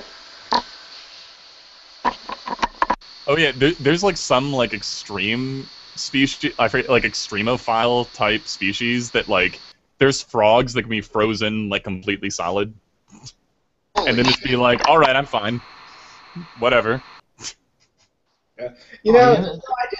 I just find the scenario of us building a time machine, going back in time and taking a creationist and showing him like the dinosaurs and everything else, and he would just still deny it. And he's like, okay, well, I'm just going to leave you here, because there's no hope for you, and that just becomes a common tactic. Well, I think the simple reality of it is that you don't have to. I mean, it's there in the fossil record. It's just whether you accept it or deny it it makes the difference, you know. That's just that's what I was kind of getting at, really. Their position is just so extreme that no matter what you do to show them that evolution actually does happen and actually exists and is a valid model for explaining the diversity of life on this planet, they will deny it, even if it's right in their face. Even if you build a time machine, take them back in time, and show them that the dinosaurs existed, and even like use the time machine to in a time lapse manner to capture the entire evolution of a single species, they will still deny it. I think the one thing. Oh, I'm sorry. Go ahead. No, please go ahead. Oh, okay. Like one of the things that's really interesting is if you actually ask like a presuppositionalist or an evolution denier, did you become religious because you're convinced by these arguments? Like 90% of them will say absolutely not. Like that was not what convinced me that God exists. This is just like an after the fact justification or something. So like the most believers don't give a crap about evolution or the presuppositional argument or anything. None of that has anything to do with the foundation of their faith. So if you completely destroy it, they'll just say that you're wrong and walk away, because that wasn't important to them anyway. That's what happened tonight. They just use it as like a post justification of like, yeah, this totally means that my position is right. I mean, just look at this evidence. Yeah, it's ad hoc reasoning in a nutshell. Pretty much. Yeah. Oh, and by the way, I just gotta say, I appreciate you for correcting my use on facetious. I didn't realize I had to be a serious issue involved for it. So yeah. Don't worry, I make a habit of correcting everybody on everything. I'm just that kind of jackass. A good type of jackass, really. I like that type of jackass because it means that, oh shit, I didn't know. Oh, come on, Devin, don't become a fanboy. I'm not becoming a fanboy. I'm just saying, I like the type of jackass you are. Well, if we're going to do this, should I take off my pants first? Oh, please do so. I appreciate that. Yeah, No, I'm not gonna do that. Oh, I want to slobber all over your cock. We are being recorded, I hope you know. The question I did want to ask before he left was when he referred to that we've been put under this lie of evolution. I just wanted to find out, and maybe one of you has heard it before and has asked before, I don't know, but what would be the purpose of this evolution lie? Why would it be perpetrated? Why would they teach it? And what would be the gain from it as a lie? It's like that is my favorite thing ever about it. Like, the evolution denialism makes sense because it completely destroys the idea of Genesis, but most people ignore that anyway, so it doesn't really matter. But it's just so entertaining to think that there are people out there who think that all scientists from around the world are mutually supporting an idea that makes them no money. Yeah, who makes money off of a mechanism? That's brilliant. Like no one's like, I'm an evolutionist and I'm just rolling in bitches and money. Yeah. Like no one says no. Like people use it, but it doesn't like make a fortune by utilizing evolution somehow. Yeah, You're it's just kind of like my church. Yeah, it's kind of like Stefan Molyneux bitching about how physicists don't really produce anything in the market, and it's not really a real job, really, you know. And he's bitching about how produce me something that I can actually sell in the fucking market. It's like, really, you're bitching about how physicists don't produce anything in the market while using a fucking computer? It's really just entertaining. To be fair, we're starting to apply evolution to mechanical systems, which is kind of wicked. But at the same time, it's like, even if biological evolution was a complete crock somehow, the evolutionary models that you make in computers would still work anyway. So it's like it's not like you can make money by declaring evolution. I'm just gonna, I'm new to the discussion. I wasn't trying to like derail it, but since he brought up Stefan Molyneux, I wouldn't mind taking a few minutes to talk about that guy because I'm wondering what you guys think. I used to be subscribed to him, and his stuff still pops into my like recommendation list on YouTube, but he irritates the shit out of me, and I'm wondering like what you guys think of him. Do you have anything in specific? Because he says a lot of things. He's just a libertarian. Well, you know, it irritates me that he titles so many of his videos "The Truth About blank blank." You know, he just uses that phrase, the truth about, as if his word were the final say on some shit. Not only that, the Truth About series is simply just him applying the tu quo q fallacy is all it is. Quoque. Everybody says it wrong. I can never pronounce that fucking. I know. Well, you know, I blame Cy because Cy calls it tu quo, and so he's gotten everybody else saying it wrong and understanding it wrong. But I didn't realize we were live until just now. Whose channel is this on? This is Reuven's. Okay, cool. Who are we talking about? Stefan Molyneux. Stefan Molyneux is like a YouTube philosopher. He's a Canadian guy who's, you know, he's pretty well known because he's been on YouTube for a really long time. But he talks in this posh British, sort of like faux British accent. He seems to be very full of himself. He's right about some things and wrong about some others. I think I used to agree with him more several years ago than I do now. I don't really know what's going on with the dude, but you know, when you title your videos things like "The Truth About Global Warming" or "The Truth about the Israel-Palestine conflict" or "The Truth about," it's like, dude, get over yourself. I mean, you're just you know, espousing your view. I mean, the truth about, like. Well, my view of Stefan, real quick. My view of Stefan is that he is simply just a libertarian cult leader. I mean, just go on his channel and listen to him start talking about defueling, and you're automatically think, yeah, this guy is a fucking cult leader. So yeah, go ahead. Man, his name is like impossible to pronounce. It's got Molyneux. It's like Mollyneux, I think. Yeah, I figured it out after several spell checks. EUX. No, there's no EUX. Yeah, it's a French name, I think. Yeah, real quick, Dieter, I just want to point out that if you're into like video game culture and video gaming or whatever, just it's the same pronunciation as Peter Molyneux. It's spelled the exact same. In fact, I'm kind of wondering if they're related somehow. It's probably like Smith over there. Yeah. That was a reference that clearly nobody got. Never mind. Sorry, what was that exactly? No, we got it. Okay. I was muted. It just wasn't funny. I was laughing so much, but I was muted, so you missed it. Sorry. Thank you, Ben. That makes my heart feel several emotions. So many feels. So many feels. It feels feeling the feels right now. Yeah. There are several feels happening right now. Full of feels. Yes. No, I'm not. Just several. So, anyways, back to the topic here. What does everyone else think about Stefan Molyneux? I'm looking at his. I've listened to none of his things. If you haven't watched his stuff, then don't comment. But like go to his channel. For you guys here, go to his channel and organize the videos by most viewed, and just check out his most viewed videos, and just, you know, form an opinion. You know, spend, you know, half an hour just kind of perusing his. Sometimes he's very reasonable. I've liked some of his content, but sometimes he says stuff. I mean, he's a libertarian. I have my issues with libertarianism. Not that I want to send this conversation off into that direction, but I have my issues with the whole anarcho-capitalist philosophy. I think it's dangerous and scary.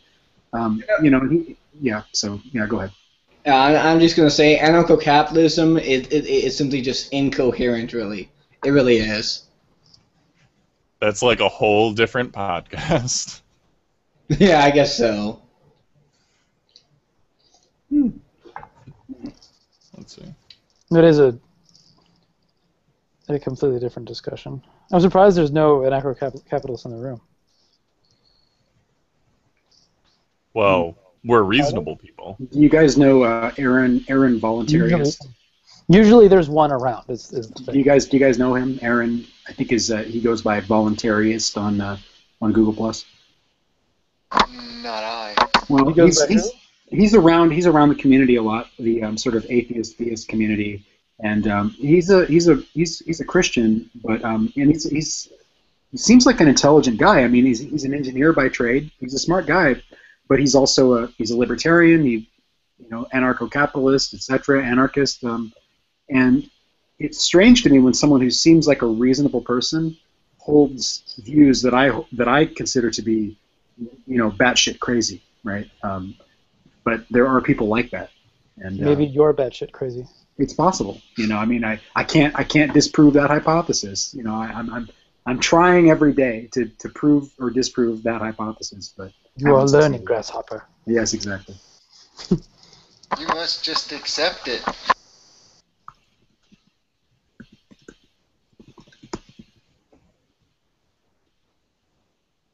I have like an interview tomorrow. I did not plan. I'm going to church tomorrow. That's exciting. Any particular church? Yeah, a friend of mine. It's a church a friend of mine invited me to.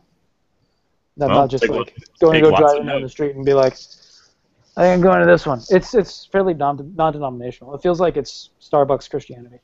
There's a well, those are actually kind of fun, honestly. There's a Unitarian Universalist church about a mile from where I live, and I'm actually really interested to see because I used to be I don't know if you'd call me a fundamentalist, but when I grew up, I went to Pentecostal type churches, and so I'm interested to see what these other services are like, because something in a Baptist church or an Episcopalian church or a Methodist church or a Catholic church or this and that, they're all very different. I've been to a Mormon. I went to a Mormon church one time. That was super weird. That really weirded me out. It was like really, really bizarre. But I've never been to a Unitarian church, so I might have to go. And they're supposed to be super nice people, and they don't preach hell and hate and stuff like that. They're not trying to scare you into becoming a member like some of the other churches I've been to. So that's good. So anyway.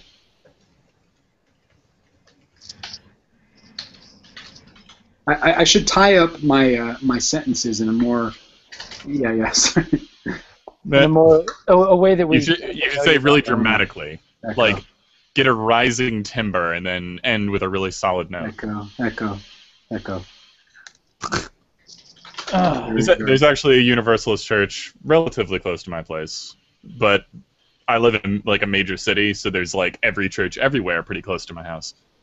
Hey, what do you guys think of Joel Osteen? I've been listening to a couple of his sermons, but even though I'm an atheist per se, and I have to say that the guy, I hate preachers. I hate being preached at. I never listen to preaching videos, but for some reason, weirdly enough, I actually like listening to him preach, mainly because of his style of trying to uplift spirits as opposed to simply beat everyone down with "You're going to hell." And he's an evangelical preacher, which kind of makes me scratch my head. He's a hope-based preacher. He's very positive, and he's also very empty and vapid. And very rich. He's very rich. Did you guys see that story about the when they got their offering money stolen? Oh my God! It was like $600,000 in cash from one service. One day. And I think it might have been just one service. I think they have multiple services. I'd have to double check that. But even if it was one day, I mean, that's one day, and that doesn't count all the stuff they get because they're on television. So they get a lot of they call them offerings, right? They get a lot of people donating money just online, sending checks, sending PayPal, and I mean these guys are rolling in the dough. There was an expose on pastor salaries, and it was showing like these top megachurch pastors make like $20 million plus per year. I mean, it's insane. They're making money like no one needs that much money. They're making money like all-star athletes, and musicians. I mean, it's crazy. Makes sense. They're performers. They are It's performers. That's a It's really like, to good be way. fair, I don't think they should make that much money either. But Well, should is, from an economic perspective, it's a matter of what people are willing to pay for your services. And so whoever just said, I missed the, it might have been Clayton who just said, it's a matter, they're performers. So I mean, if somebody is, we can say objectively, you can like Lady Gaga or Justin Bieber, or you don't have to. But if people are willing to pay such and such for their services, then that's what they're worth. If people are willing to pay such and such for LeBron James, then he's worth $70 million a year. Because that's what people are willing to pay. That's what the economy will bear. And so, if the market will bear that price, then that's what they make. Well, that just seems so ridiculous to me. Well, Why does it seem ridiculous to you?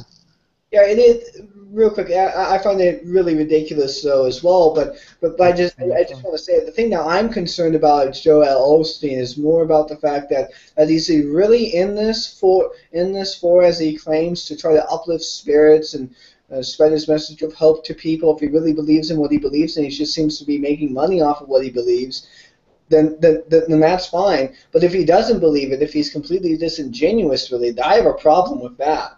Which kind of makes me hesitant to kind of. From what I know about Joel Osteen, he actually does not get paid by his church. Ah, okay. Well, that makes a bit more sense then. Okay. Well, I guess. He's not. That's not very common. But they all claim that. They all claim that they don't make any money from their churches and they just make money through books. But I mean, I think T.D. Jakes claimed the same thing, that he makes all his money, and Benny Hinn said the same thing. He doesn't make money from his church. He makes money through books. I'm not even actually sure if Benny Hinn has a church. He's a traveling guy. But but there's no way to actually verify it because their books are not open. Their books are closed. So I mean, we don't have any way of knowing that. They just claim it. Okay. So I guess the red flags are still up for me then. Yeah, because they could be lying. Yeah. And there's no precedent of going in and checking the books in a church. Yeah. Well, at least I think of it this way. I don't have a I guess when it's taken in the context of evangelicals like Benny Hinn and whatnot, like I'll take a Joel Osteen over Benny Hinn anyways, even if he is disingenuous. At least if you're preaching and you're disingenuous about your preaching, at least it's better to do it while preaching hope and forgiveness and trying to uplift spirits as opposed to preaching hellfire, torture, and fear. He called him Joel. He's Joel. He's Joel. Yeah, he's giving him a Hebrew name. It's good because he's a Bible teacher, so he may as well be Joel, right? Why not? Yeah, might as well. That's actually why I call him Joel, because of the Bible teacher reference. Yeah, why not? Jesus can be Yeshua for the rest of the broadcast. Right? Why not? Yeah. Did any of you guys? Are you guys any of you interested in presuppositionalism? Or am I interested in it? Like, what do you mean? Interested / familiar / whatever. I'm extremely familiar. Yeah. Did any of you guys see my? I had a talk with Jason Peterson last night. I was wondering if anybody had a chance to see it. I was watching a little bit of that video. I got about 30 minutes in, or not 30 minutes into it, because I think the video was 30 minutes. I think I got about 7 minutes into it. So I was just like, oh boy. But yeah, I was, the concepts you were talking about were interesting. But yeah, anyway. No, I was just wondering what anybody thought. No button on the end of that. It was fun. It was fun. I mean, these guys. I don't know these guys, boy. You're Reuven. Am I saying that right? Reuven, from what I know. He said Reuven. Is it Reuven? No. He was saying that Reuven is a Hebrew pronunciation as an actor to his name. Reuven is how you pronounce his name. Reuven. That's good. That makes it easier in English. Well, I mean, we're giving people Hebrew names. If Joel is going to be Joel, then Reuven is going to have to be Reuven, right? Yeah, I suppose so. Okay. I wonder what my name translates to. I'm on his YouTube page. It just says Reuven / Reuven's Hangout. That's so nondescript. Is this your first? How many Hangouts have you done? He's done a lot. Oh, has he? Why have I never been invited? He hosts all the time. Oh man, okay. Well, anyway, no, it's cool. I'm Even going to be has watching. there's a Facebook group too that. Does he have a theme? I mean, what does I don't want to talk about him like he's not in the room, but Reuven. His mic usually isn't on. Okay. Well, I mean, it's usually with religious discussion of some kind. Yeah. Is there any kind of a area of focus? Not really. Not that I've seen. He just brings together interesting people. That's cool. Well, I mean, I like the tone. I mean, you guys. One of the things for myself, I mean, I don't know what you guys like to talk about or how you like to talk about things, but for myself, I think we need to change the tone. You know what I mean? I don't know if anybody else agrees with that or has been noticing those problems, but all right, you said change the tone, and then all of a sudden you started change the tone. I can turn my audio. Well, I can turn my bandwidth down just to make sure that everything comes through. So okay, am I clear now? Yeah. Okay. I don't think we want to be. I mean, are you guys familiar with Ronnie Rodriguez, also known as True Empiricism, also known as True Talk TV, also known as? I was watching like a little bit of his video where he was like, shit went down like last night or the night before. Yeah, with Alex Botman. How do I always miss these things? Oh boy. Well, go to. I mean, you need to be in the vein, man. You know, I was. I don't think I've met you.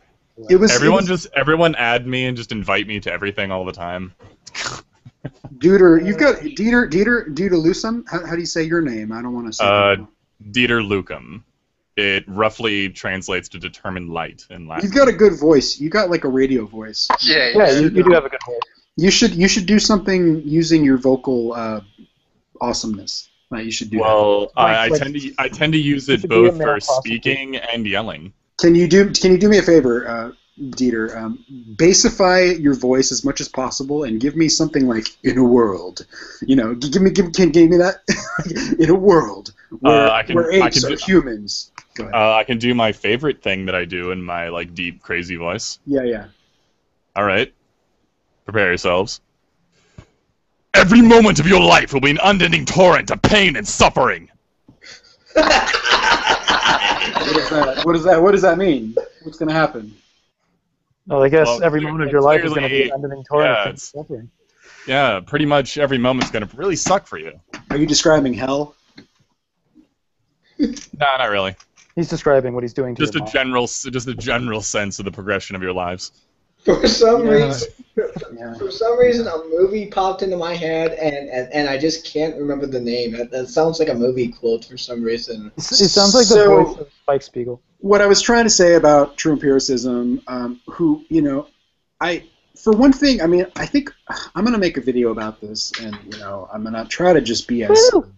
But I think we need to keep in mind that before we all are theists or atheists or deists or agnostics or whatever we want to label ourselves, we are human beings, and that is much more important. We're just a bunch of people trying to make our way through life, and we take on these labels and we take on these belief systems, and sometimes we let these things define us, and we let these things become sources of animosity between these people and those people. We could talk about we could talk about tribalism. We could talk about the way that in-group, out-group behavior, and we could talk about all of that. But I think that we need to keep in mind that these people who have different ideas than we do, they're not our enemies. They're just people who think differently than we do. And when I see things like the stuff with G-Man and Veckel and Arcane and True Empiricism and these certain types of conflicts. I mean, I've called the True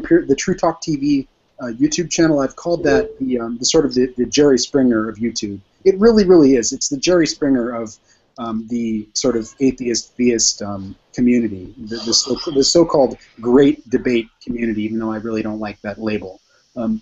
But I think we can do more. We can do better. We can elevate the discussion. We don't have to just have Jerry Springer be the discussion that we're actually having because it's just the most sensationalist thing. I think we can actually we can do a lot better than we're doing right now. I think we need to challenge ourselves to raise the bar a little bit. And so that's I'm not trying to be preachy or just like talk shit about anyone. But I've been seeing some bad signs lately. I don't think we need to be shitty to each other. You know what I mean? Well, I mean, of course I have to say, how do you define being shitty? well, I mean, for one thing, separate ideas from the people. The ideas, a person can hold bad ideas, but try not to take it personally. Try not to be like, this is a shitty person because that's a shitty idea. Sometimes the messenger I is just the want to message. point out. I just want to point out that certain ideas are shitty for all intents and purposes because of people themselves actually kind of hold to them, like corporatists, for example. And real quick, just to say the obvious here, I agree with what you're talking about. However, we cannot deny that certain ideas are more destructive than others. Like again, corporatism. I mean, people who advocate for corporatism, who put forth ideas of neoliberalism and so forth. I personally think they are the enemy because they are actually proposing propaganda that is ultimately destructive towards nations, towards economies, and towards the people in them. Yeah, Ben, on the more of the secularism, or I guess the atheism vein, like, what about people that actually have gigantic multi-million-dollar organizations dedicated to nothing but, like, dismantling education? Well, Like, how do we respond to that in a respectful manner? You respect their ideas and their freedoms. No, you don't have to respect. No, you don't have to respect ideas at all. I mean, you respect people's freedom of thought, but you don't have to respect their thoughts can be terrible. I mean, that's there's no reason to respect terrible ideas. You should expose terrible ideas. You should tear down terrible ideas. You should do everything you can to undermine terrible ideas. And I'm not exactly sure, Dieter, if I completely understand your question. You might have to restate it. Well, I mean, like, I was specifically talking, I forget the exact organization name, but in an awesome book, The Good News Club by Catherine Stewart, there is an actual extremely large organization dedicated to nothing but dismantling the educational system. Well, so, like, well, that's their stated purpose for existing. Are you saying that their stated purpose is dismantling the education system? That's what they said. Okay. Their method of doing this is by, like, infiltrating schools with good news clubs, like propaganda, like Christian propaganda clubs for children. I'm skeptical now of what you're saying. I don't think they actually are saying that they want to undermine education. They have a different vision of what education ought to be. If I'm it's the current system they have now and replace it with Christian education. Yeah. So I mean, in their mind, it's not undermining education; it's improving education. Because according to them, education would be better if it was biblically based. And so they're working from a false premise. They're working from the premise that the Bible is true, and we would all be better off if schools were teaching biblical education more. Well, Ben, I completely agree. Like to the nature of your comment and the desire for the conversation to change, but there are just situations where we, as a society, will have to say, you're allowed to have your opinion, but shut up and keep it to yourself. Yeah, because this just has to happen for us to be a productive society. Yeah. Like I'm all for people. I'm actually kind of the same way, with the exception of that. If you want to talk about it, you want to say stuff about it, but I don't want to hear it. I don't have to hear it. I can just tune you out per se, But but when people have a lot of money, you can't just tune them out. Yeah, and that's what I was actually going to talk about in terms of advertising. But when it comes to advertising, fuck that. Advertising has become more about manipulating human behavior than anything else. And people who defend advertising, to me, are just so disgusting. And I just want them to shut the hell up. I mean, they can have their opinion, but they just need to shut the hell up about it. Because literally their opinion is just destructive. So, I would say that most people don't think that their own opinion is destructive. Yeah, and that's somewhat of the problem. It's like theocrats don't think that their opinion are destructive when in fact it is. I mean, I've literally ran into Muslims that think that Sharia law is the same thing as secularism. And doesn't. What? How can you even make that? I'm not kidding. I'm not fucking kidding here. That is like it's the polar opposite. I mean, how could you even say such a thing? Yeah, and then they make. You weren't here for the conversation with Pillbox. I'll go back and rewatch it. Was Pillbox in this hangout? Yeah. For a while. Why did was he kicked or did he just leave? He rage quit. What was he upset about? People weren't letting him talk because He's always upset about that. Pillbox. The funny thing with him is that I don't know if any of you guys have ever had an off-air hangout with Pillbox, but if any of you guys have a good enough relationship with the guy to do that, I suggest you do. Just call him up sometime and have an off-air discussion with him, because he's a completely different person when he's on air. Well, no, he's not a bad guy. He's really not. I mean, he's just when he's on air, he acts differently. It's funny because I mean, like if you're just in a one-on-one discussion with him, he'll let you talk like 50% of the time or 60 or 70% of the time, and he actually is interested in what you have to say. But when he's in a hangout of 10 people and he's like the only Christian with 9 atheists, he will basically just filibuster everything and just dominate the discussion. I didn't see the beginning of your. Maybe it's just a nervous habit. No. I think it's because people default to ganging up on the Christian whenever one shows up in a room. Yeah, that doesn't need to happen, but he also has a very adversarial personality. So I mean, he does. He's bringing that on himself. I mean, if you guys know Epicurus, a Greek, he's a theist. He's a theist who shows up in rooms with atheists, but he doesn't start a bunch of shit with atheists, about evolution is nonsense. Oh, I thought you meant so I thought you meant the actual Epicurus. Epicurus is not. I'm not talking about the historical long dead. And I was like, really? Epicurus, the original historical figure, was on Google Hangout? That would be amazing, wouldn't it? We need those people. We need Plato. We need to just resurrect everyone from the dead so that they can show up on Google Hangouts. Imagine how much better these Google Hangouts would be if we could actually get Hume and Kant and August and Locke and almost all of them were sexist and racist. Well, and a lot of them loved slaves. We can educate them. It's fine. We can educate them, but after we've brought them up to speed on how that shit's no longer kosher, we can have awesome discussions. That would be amazing. What are you doing in this conversation? It'll be the next update to Hangout Time Machine. I do have and that gives me an awesome sort of Facebook or Google Plus poll to ask. It's like you've got 10 boxes. Like Google Plus has 10 boxes. So you've got 10 boxes to fill. If you've got to pick 10 people from history to fill like the ultimate discussion hangout from pick anyone you want. It's like preferably not people that can only speak Greek. No. Oh, come on. You're doing the same thing with the racism and sexism that now you're doing with language. Okay, so just assume everybody speaks the same language. We can all speak, English or Latin or Greek or whatever language we want to speak. But just bring those people forward to the present. And I am being purposefully silly. Purposely facetious. It's fine. But I mean, what kind of conversations could be had? Imagine how amazing these conversations could be if we had those types of minds all in one room. It would be very cool to watch. Isn't it one of those things like never meet your heroes? Like, what if they're all just like really awkward and they just hate talking to people? Yeah, it's true. I mean, like if you've ever seen, and just like I want my wine. Yeah. I mean, I talk to people without my wine.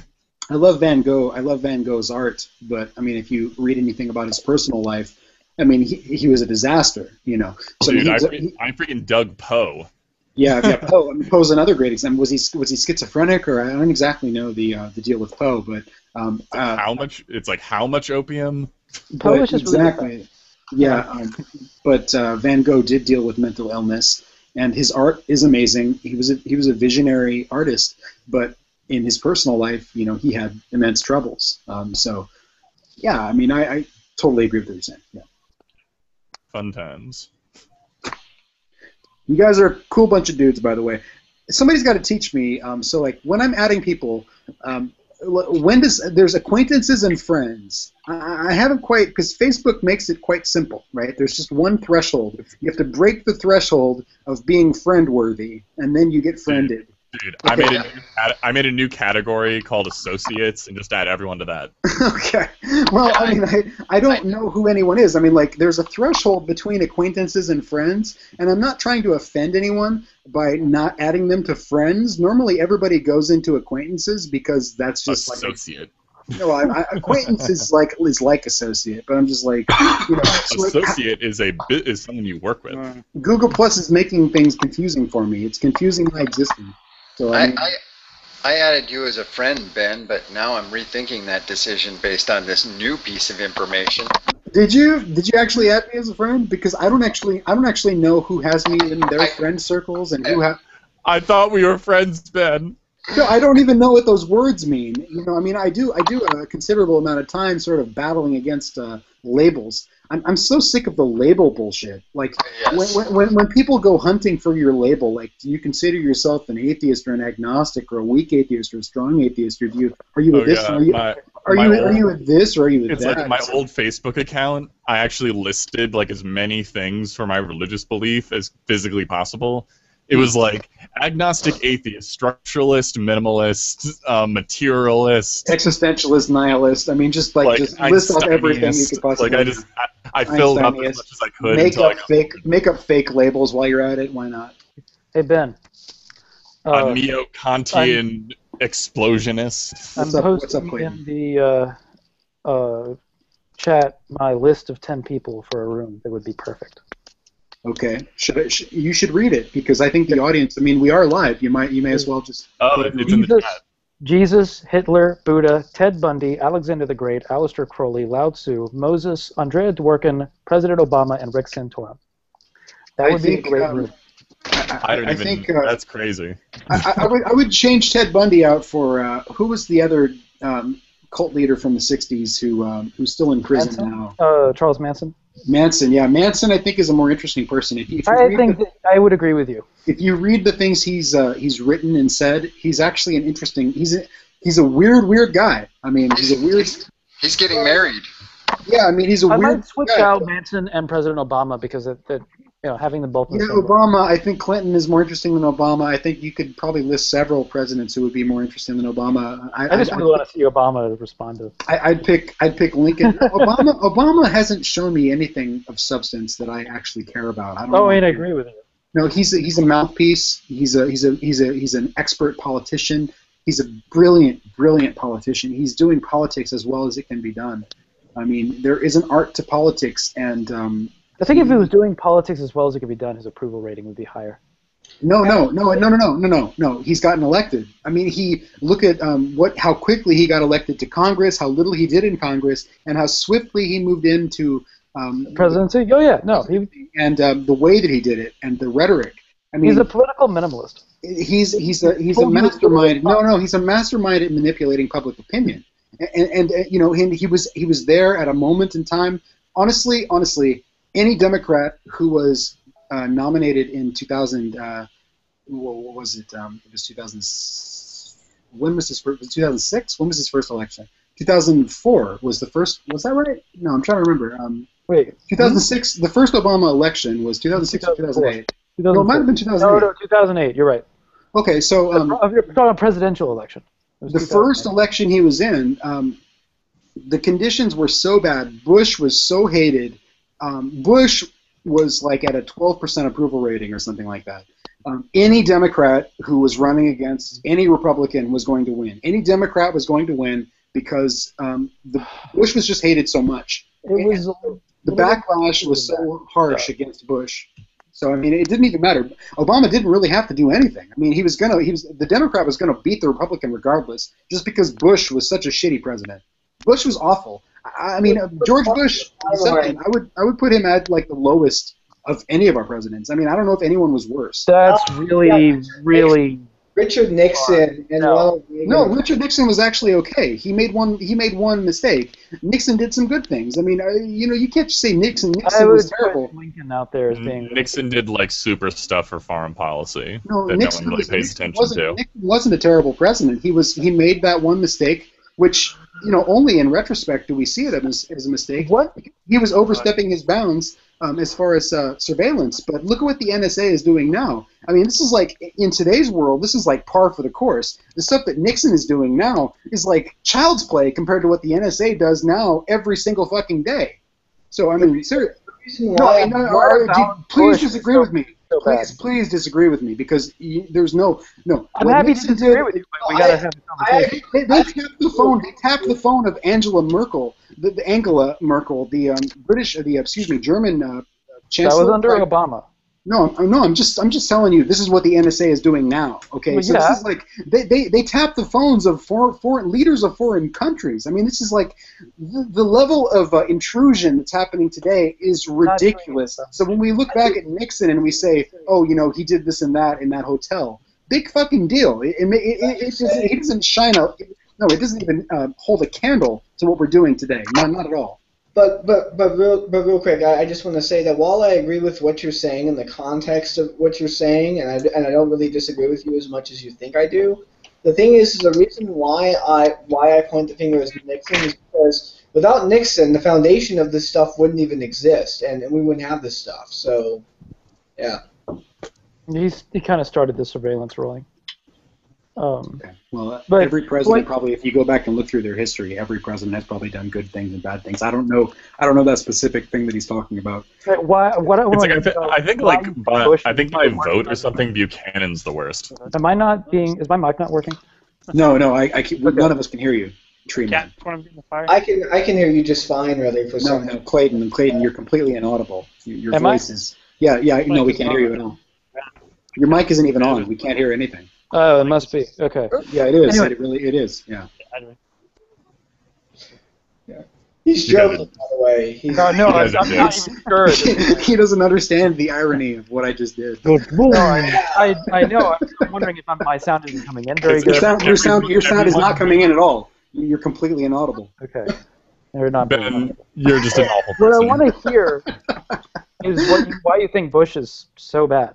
Because oh my God, you're ranking him as the worst president ever. I want to know. I would actually have to review. I mean, there's been how many 40 some odd presidents. I'd have to review every single presidential history, and I would have to. You're right. I'd have to do more due diligence to actually come to that conclusion reasonably.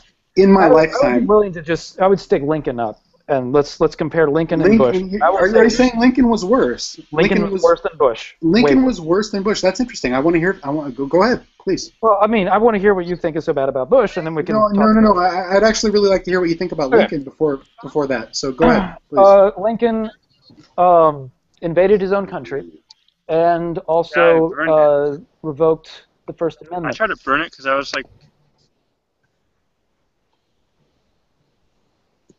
Well, he just left. Okay. That was different. He got cut off is what happened. He'll probably come back in the room. Go ahead. Lincoln revokes the First Amendment, and jails journalists for disagreeing with him, and invades his own country, causes half the nation to secede, and then spends two terms of presidency or 4 years in war with his own country trying to keep it together. Because his response to one state seceding was to threaten to invade it. That's my basically. No. That's my reason for Lincoln being a fucking horrible president. You're giving the Cliff Notes version. I want to hear the real the full version of what you think was so awful about Lincoln. Well, any president that revokes the First Amendment is a shitty president, in my opinion. Worse than anything. That's worse than anything Bush has done. Yeah, and yet his excuse for revoking it was something like I don't want to hear about this racist stuff about this journalism. I'm going to go and revoke.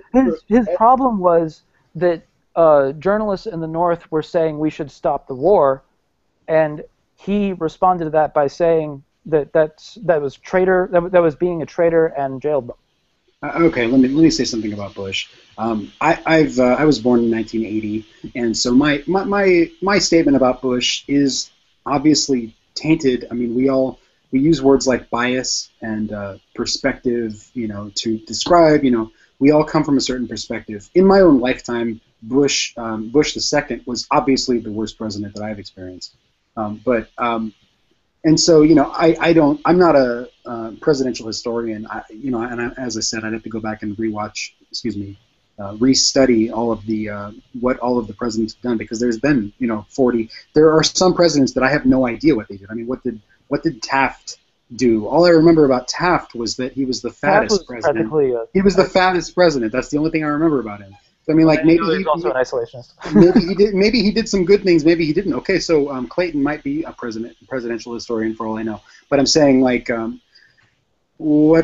problem I'm having with Bush is that he invaded a country, at least one country, maybe more than one, based on obviously false intelligence that people, even in the time, we can look back on it and say, oh, hindsight. But even at the time, I mean, like, who really thought that Iraq was using the 9/11 attack as some kind of a prequel to, like, some kind of massive invasion strategy? Like, it was just a bullshit story they just made up. I mean, the whole WMD thing was just fabricated. It was fabricated. No, it wasn't. They just made it up. Yes, it was, because those weapons, the weapons that we were concerned about, like, what we know that Saddam Hussein had was biological weapons, or nerve gas, essentially. Okay, so how many weapons, how many nukes does America have? Does that mean that our intention with those nukes is to go and nuke everyone? If a nation like Iraq or Iran or Saudi Arabia or Kuwait had used them before. Well, so what? I mean, so are we, in the past. that's not the point. I mean, you have to be able to draw a causal link between the 9/11 attacks and okay, now they're going to invade the world. We almost invaded Syria for the same thing. Iraq did not have the manpower. Iraq did not have the manpower to try to Can I put some important deploy some kind of global attack. They didn't have the capability. There's no way they could have done the kinds of things. You're strawmanning Bush. Do you mind if I put some important context to the weapons that Saddam Hussein actually had? Yes. Those weapons that Saddam Hussein had, we gave them to him. Yeah. Go back 20 years. Go back to the 80s. We did not give him. Back and, he made the nerve gas, and then it was exported to Syria, and then those weapons actually went off fairly recently. But we gave him the material to be able to make the nerve gas in the first place I'm not sure that we gave him the material. So Clayton, there's a difference between saying that that Saddam was a terrible human being, which most of the dictators in the Middle East, or most of the dictators in the world in general, aren't the loveliest people. They don't normally gain that rank by being lovely human beings. They gain that position by being brutal motherfuckers, okay? But that doesn't mean that we're going to go off and send our armies into every country where people are shitheads, okay? So what was being said at that time was that the conclusions that were being drawn from the evidence we had were thin. That's all I'm saying, is that we didn't have, and it's been admitted now, that we didn't have the evidence that we thought we had, that that Saddam was planning some kind of huge global attack or something. And if you were going to never suggested that he was planning a global attack. I don't know why he keeps saying. Well, no. I mean, go back and watch the news broadcasts, because this is the kind of things there was that a suggestion that he might sell a weapon of mass destruction to terrorists who might blow it up. The stuff that was happening in 2001 and 2002 was all saying about how this man was an imminent threat. He was about to do this and this and that, and it was all based on a bunch of nonsense. The thing that he was doing was selling weapons of mass destruction to terrorists who would bring it over here and blow something up. Okay, Clayton, I'm confused about the point that you're actually arguing for. What's the major flaw that you think that I've said or that anyone has said? Because you're saying something about some global attack on the world and saying that he wasn't able to do that. He was perfectly able to sell a weapon of mass destruction to somebody to blow it up over here. Any country that currently owns a nuclear bomb, which you can look up a list. There's 10 or 20 nations that own nukes, and those countries that own nukes are able to sell them to anyone they want to.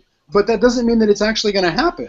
So I mean, technically, we could do that. We could do that too. America has more nukes than probably the rest of the world combined. We have like.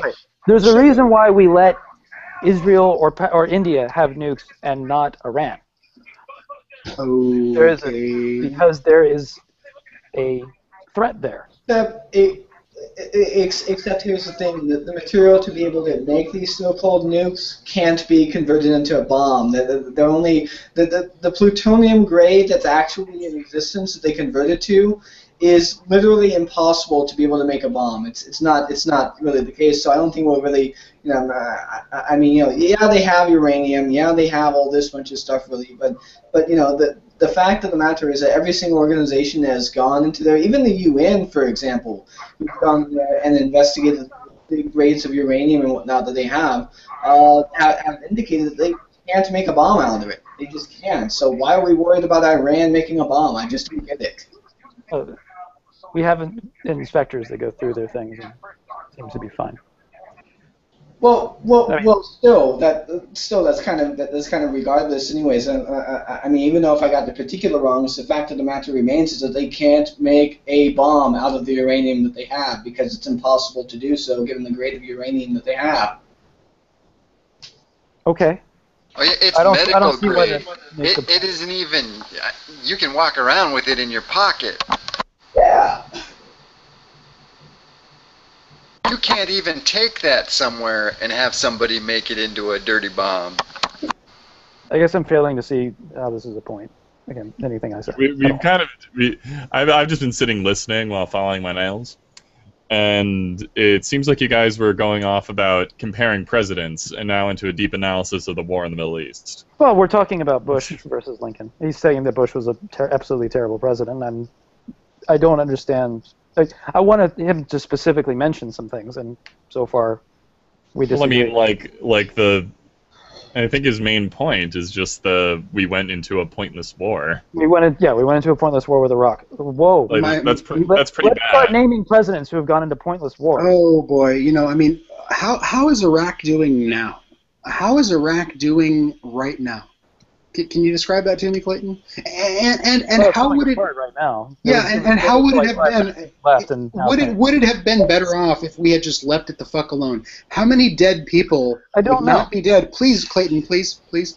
How many dead people would not be dead if we hadn't done that? I just want to bring this back to my. We can't really speculate about something like that. We don't need specific numbers. We just need to recognize that this was a fool's errand. This was a colossal mistake. It probably wasn't a good idea. It was a colossal mistake. So I mean, when I when I called Bush our worst president, I said I would need to actually review the histories of every single president, and that's fine. But so it was somewhat hyperbolic, but. He was terrible. He didn't know what the fuck he was doing. His advisors, Dick Cheney and Donald Rumsfeld, and as far as I can tell, everybody in charge was just off their fucking rockers. They just didn't know what the fuck they were doing. They had corporate interests in mind, or I don't know what's guiding these men's behavior, but it didn't lead to what I would call a good in sort of a generic way. I wouldn't call it a good result. So you don't like the war? The war was a waste of money and a waste of effort and a waste of lives. I'm sure Bush did some good things, and I hope you're not going to say go back on Bush. Bush was in office for 8 years, and so you can point back and you can say Bush did this and this and that were good, and I'm sure you can find some things. Every president is going to have some point of light, but.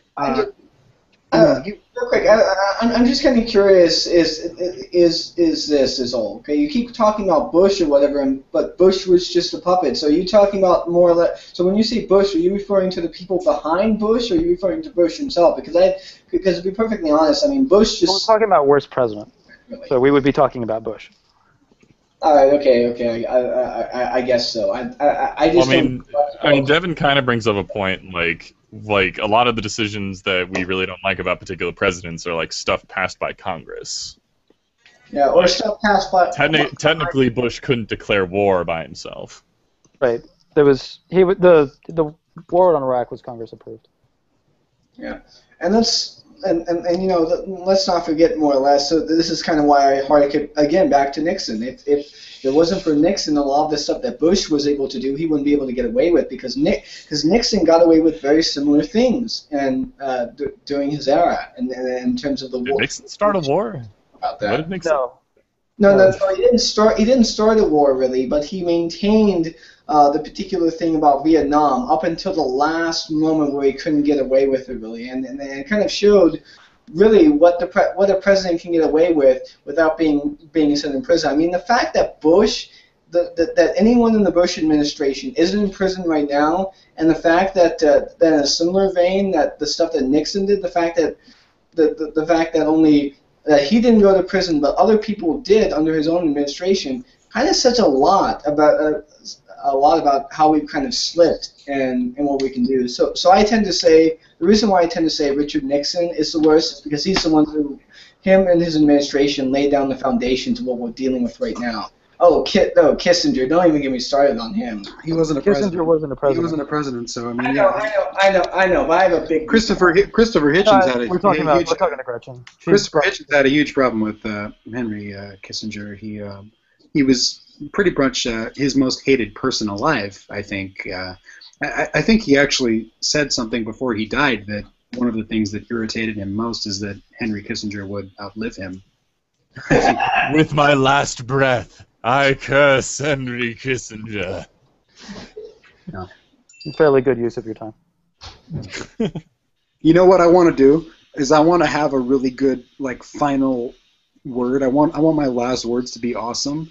But then what if I say something amazing, but then I live for another 15 or 20 minutes, and then I'm just I feel like I can't say anything because I want my last words to be my last words.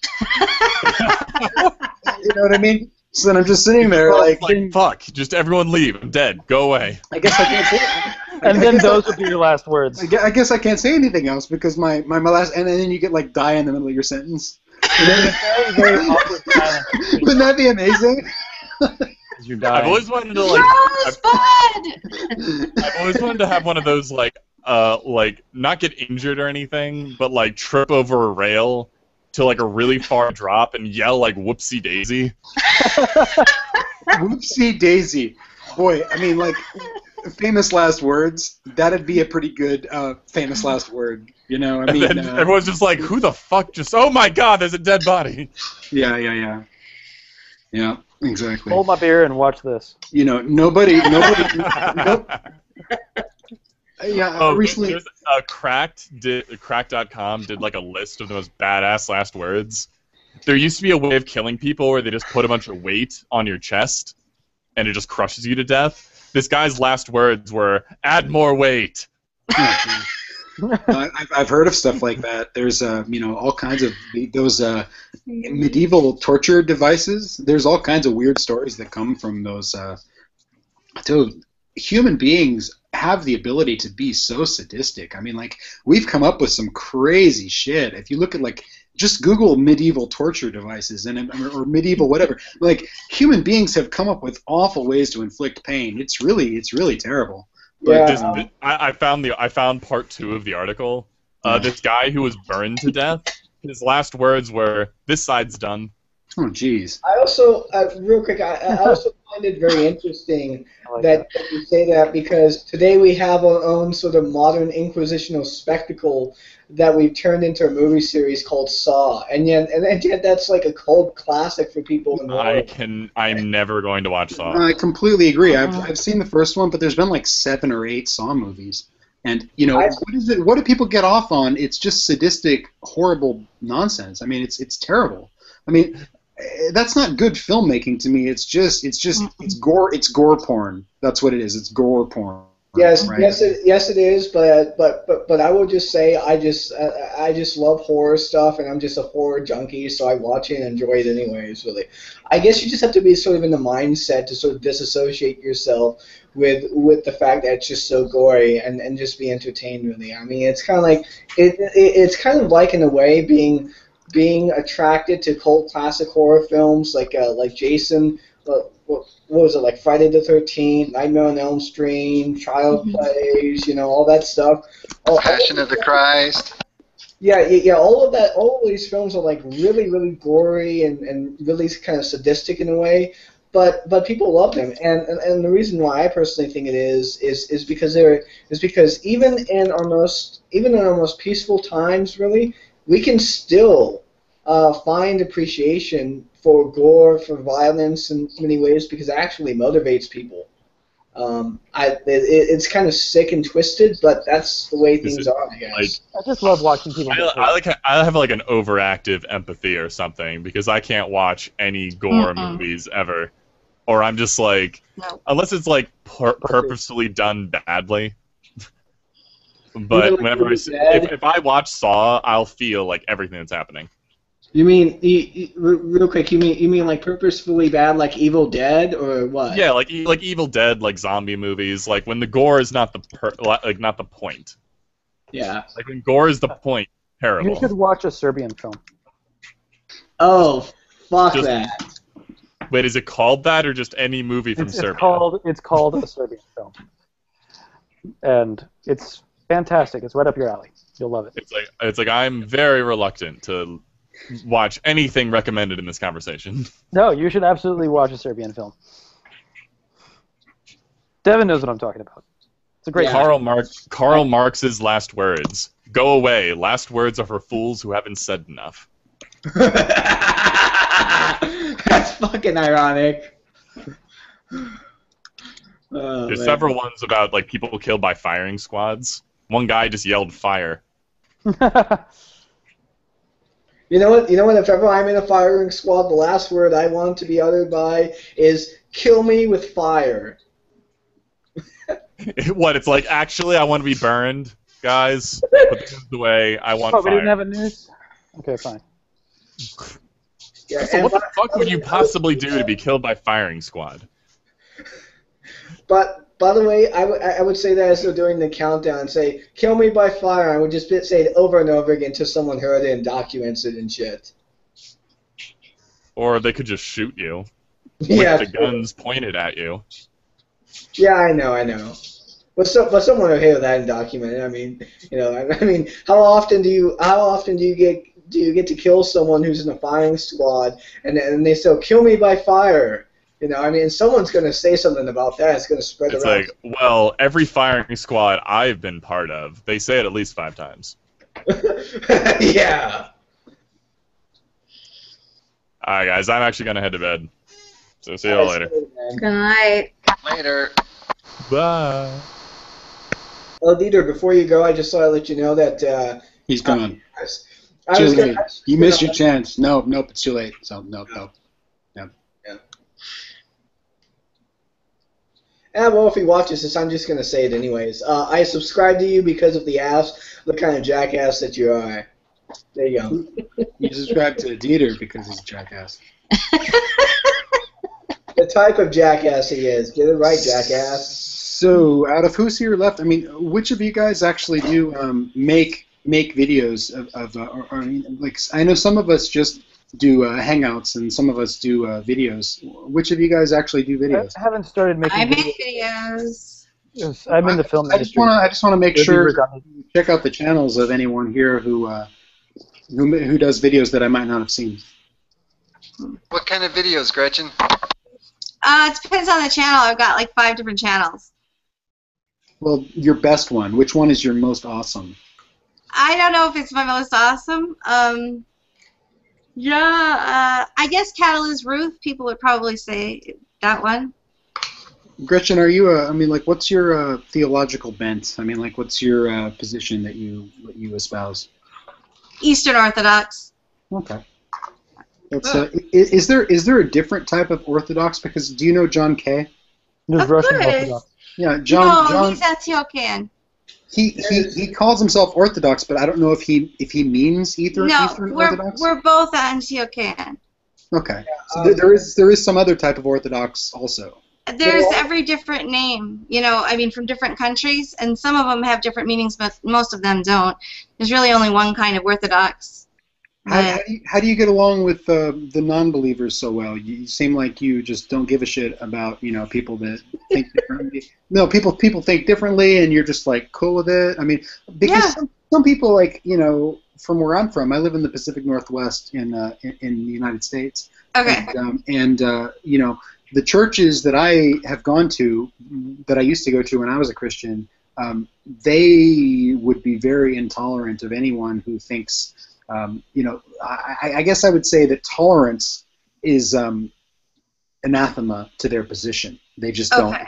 You know what I mean? But I mean, when I talk to you, which I haven't talked to you much, but I mean, you're a very nice person, and or John also. You know, I mean, you guys are much more reasonable, and so I just wonder. Is my question too open-ended? Sorry, I don't want to ramble on, but no, it's fine. I was probably this way before I was Orthodox, anyhow. So the fact that I'm part of the faith, there's certainly nothing within it that tells me not to be directly that way. I mean, I'm commanded to love everyone. There are some people who are a little more critically sectarian, perhaps, but I don't really find any use for that. I'd rather look for commonalities and just enjoy people for who they are, where they are, when they are, why they are. I'm fascinated by people. I love to listen to how they think and learn about their points of view, especially if it's different than my own. That is fascinating to me. I completely agree with you.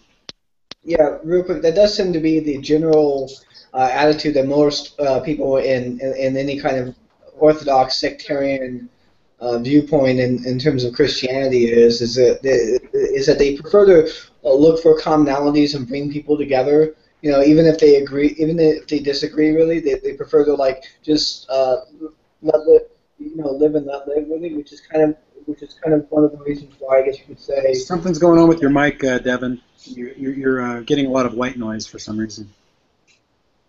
It's not me. It might not be you. There's somebody else here that's feeding a lot of. Is that just on my end, or is everybody else hearing that? I'm hearing it as well. I'm going to mute out just to see if it's me. I don't know what's going on, but we've got some kind of weird feedback going on. Grant, you don't have your mic muted. Is that you? I keep mine muted when I'm not talking. Now it's okay, gone. that was you. It was you then. For some weird reason, it was you. So where were we? I was talking about how Orthodox sects in Christianity tend to be very sort of live and let live. And I was going to actually say that and it kind of makes sense considering the fact that in terms of sectarian violence between Orthodox sects and Catholic sects, that Catholic sects tend to be the ones that are the ones that initiate it. You know, I mean, Orthodox sects, they do initiate violence every now and again, but it's usually in retaliation or in self-defense. I think that's the part of religion that if I'm going to, I don't necessarily consider myself any sort of intellectual, online warrior. You know, I mean, some of the people here really do think of themselves that way. They are like they're gonna go to war like every day. The worst of those are like social justice warriors. They piss me off. Yeah. The feminism, anti-feminism thing is one of the most irritating. I love that debate. I think that debate is hilarious. Oh boy, yeah. I mean, it's maybe you could say it's necessary in some ways, but not that we want to go off on that tangent. But yeah, I mean, I agree and disagree with both sides of that. If you're gonna try your best to take a step back and be objective, you can see that both perspectives have there's validity to both sides of that discussion, but they both hate each other so much. I mean, it's like this idea. There is frothing at the mouth. Well, and once you've said, basically, once you've said men are evil, or once you've said women are this and this and the other thing, where do you go from there? I mean, once you when you alienate each other from the get-go, then how do you find common ground? And that's the problem that particular discussion, as far as my estimation, that's the problem that they're having. I mean, men and women are not natural enemies, by the way. Men and women have been working together for all of history. And so, to try to sort of say, men and women are sort of natural. I'm not saying that's exactly what they're saying, but the way that discussion has been laid out drives a wedge between men and women. I agree with you, but hold on. Oh, go ahead. Sorry. My experience with people that are either strongly a feminist or strongly an MRA are people who have been severely hurt in some way by the opposite sex. Yeah, no, you're absolutely right. Their strong emotions are usually very justified. Yeah, you don't become a member of that community by accident. Something has to happen. I mean, there are a lot of men who think similarly to MRAs who don't label themselves MRAs or go online and talk about those issues, and there are a lot of women who would identify with the feminist position who don't go online and talk about those issues because they haven't been confronted with the types of situations that would radicalize them. I mean, I don't want to use that word, but I guess I'll go ahead and use it. But to become an activist, to become radicalized, something has to be there has to be like a linchpin moment that you know what I mean, that no, I agree with you. Yeah, that changes you from just being someone who sort of sympathizes with a certain idea to makes you actually want to be involved with like I'm gonna do something about this, right? I could say something about that because you know how in life there are sometimes crossroads that are opportunities for you to go one or the other way. And I can definitely say that I've had some of the experiences that would be thought of as traumatic enough, blah, blah, blah. But it was because of those. Yeah, you too. Yeah. But it was because of those that I absolutely decided, no, not on my watch, not in my kitchen, not with my family, no. And that it needs to be for everyone.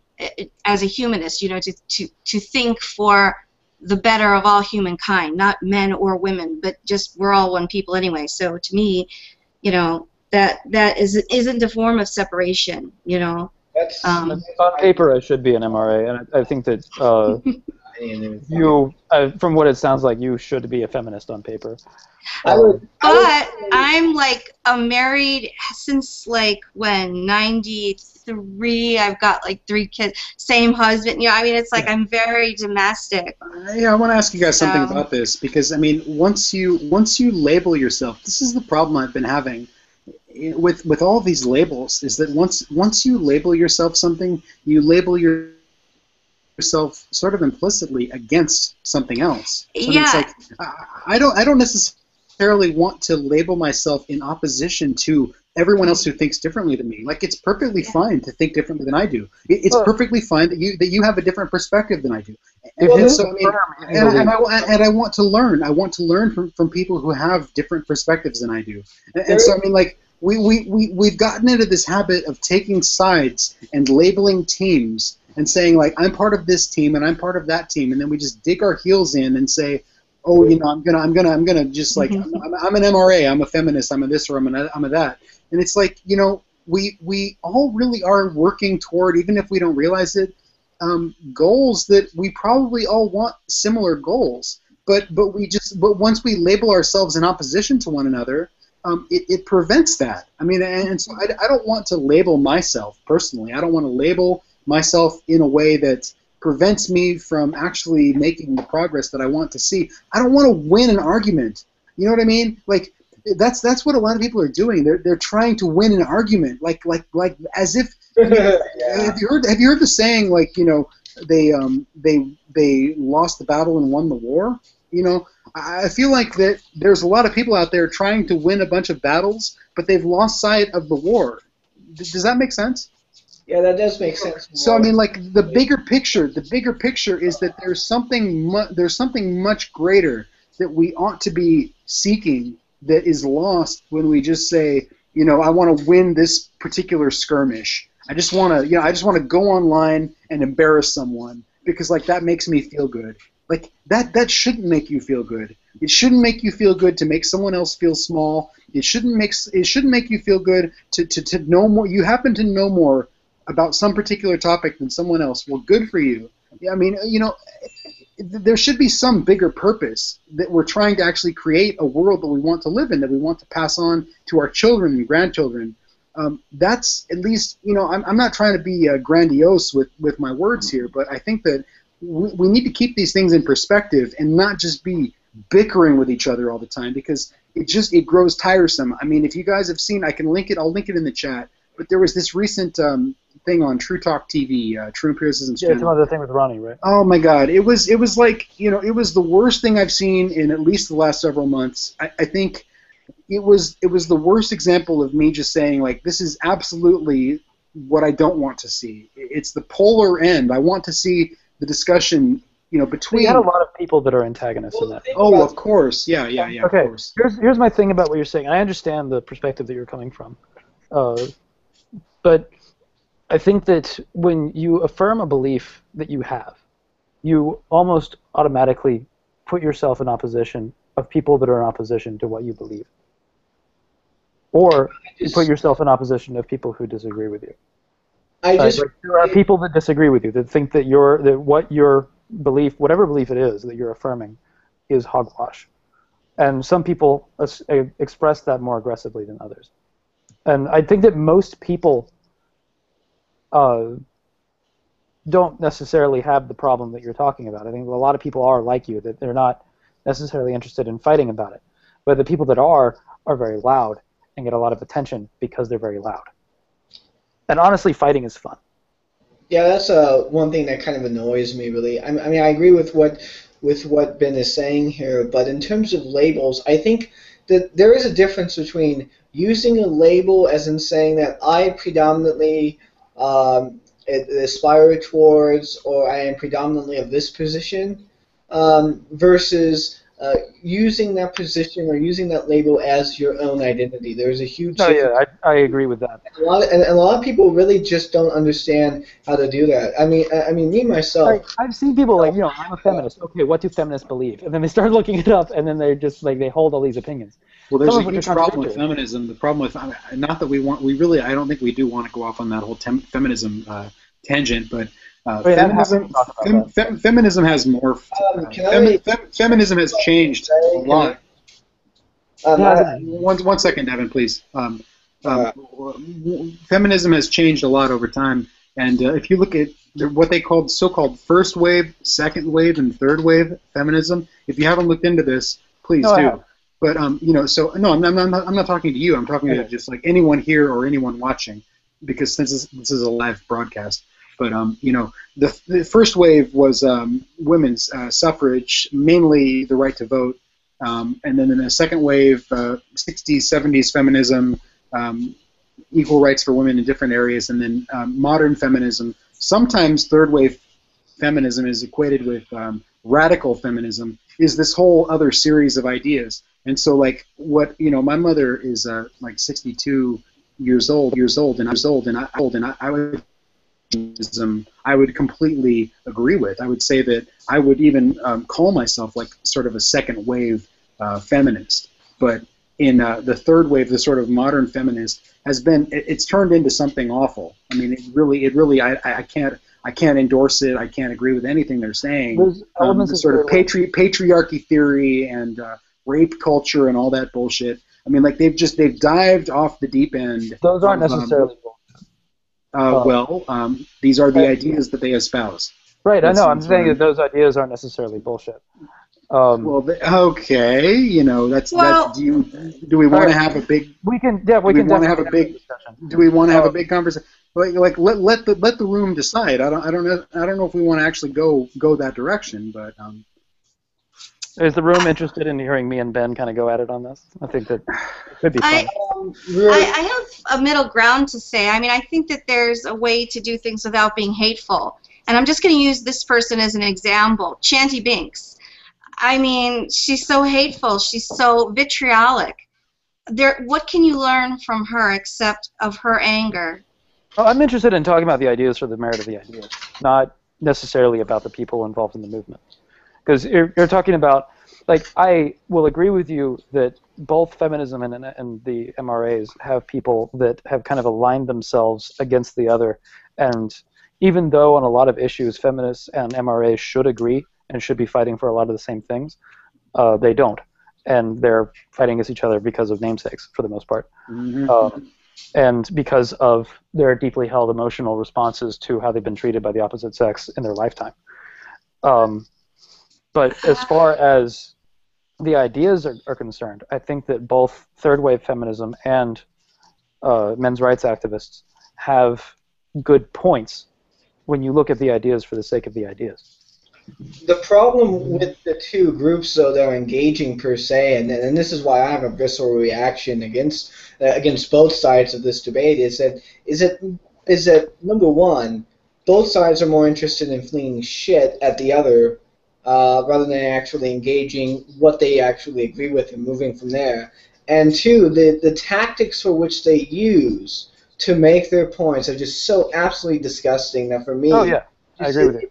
Invalidates anything that they say, really. Like the recent debate between Matt Binder and Paul Elam. I mean, if you're going to do a disgusting gotcha question by saying that you're quoting Elliot Rogers, but you're actually quoting Stefan Molyneux, and he's an MRA per se, it says, and he tricks him into saying that I'm not going to defend what he has to say because he's a psychopath. That's disgusting. I don't care what point you have to have because the means by which you did it, to me, automatically invalidates you because you don't have to go that route. You could, I've even told people this right up to their face when they say that that they could have simply said, okay, well, here's what Elliot Rogers says. Let me contrast it with what Stefan Molyneux says. How are these two any different, really, in terms of the MRA? That would have been a good point. But the fact that he didn't do that and he engaged in a disgusting question, to me, just kind of pushes people away from your position to begin with. And that's not a really good idea because you end up creating more enemies than you do anything else, really.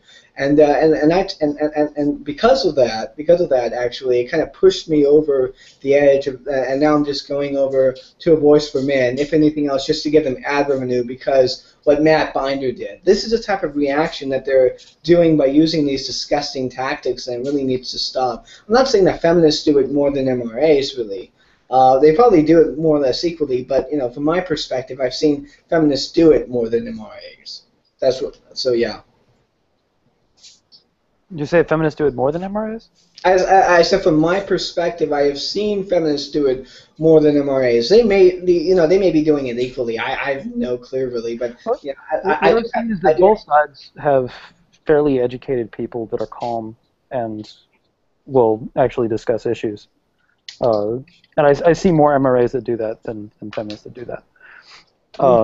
But there's plenty of feminists that do have level heads and will discuss ideas in a very legitimate manner. Yeah, I'm not negating per se. But they're both sides. I think the vast majority of both sides are completely fucking acid slinging assholes. Because when a feminist says something on the internet, the MRA brigade comes in and starts issuing rape threats. When an MRA says something on the internet, the feminists do their best to shut them down and sometimes send death threats or rape threats too. So, I've it's heard interesting. Of reactions. I've heard of those reactions, and that's really disgusting, really. And I definitely agree with you in terms of that both sides, for the majority speaking. I mean, it does bother me that the MRA is more interested in debunking feminism and addressing feminism than actually addressing what their movement says to begin with. Right.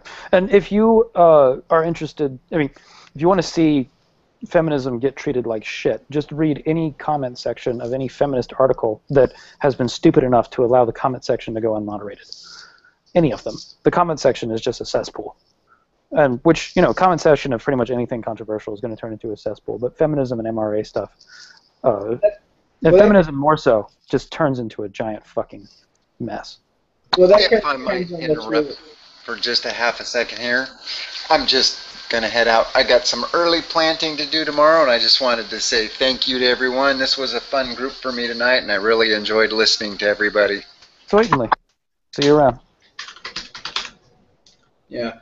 Well, I definitely agree with what you're talking about in terms of that. But depending on what feminist it is, and depending on whether or not I'm familiar with them, I will feel differently about that. Well, like for example, I don't even want to call her a feminist at this point, but I'll just say a faux feminist really is someone like Anita Sarkeesian. You know, yeah, she gets a lot of disgusting stuff on there, you know, and a lot of the stuff that gets flung her way isn't really needed. It's causing more harm than anything else.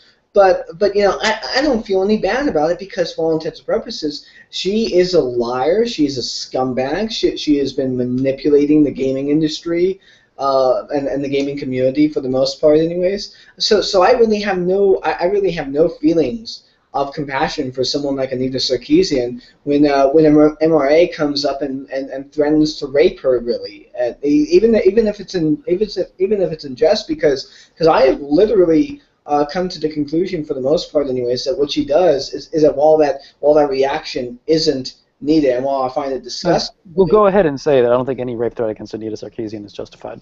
Yeah, and it's just you know, the fact that she manipulates comments and she screenshots the comments that she wants to do, and says that that's a representation of sexism in gaming and all this bunch of stuff. Okay, the part of the thing is that she screenshots certain comments, great.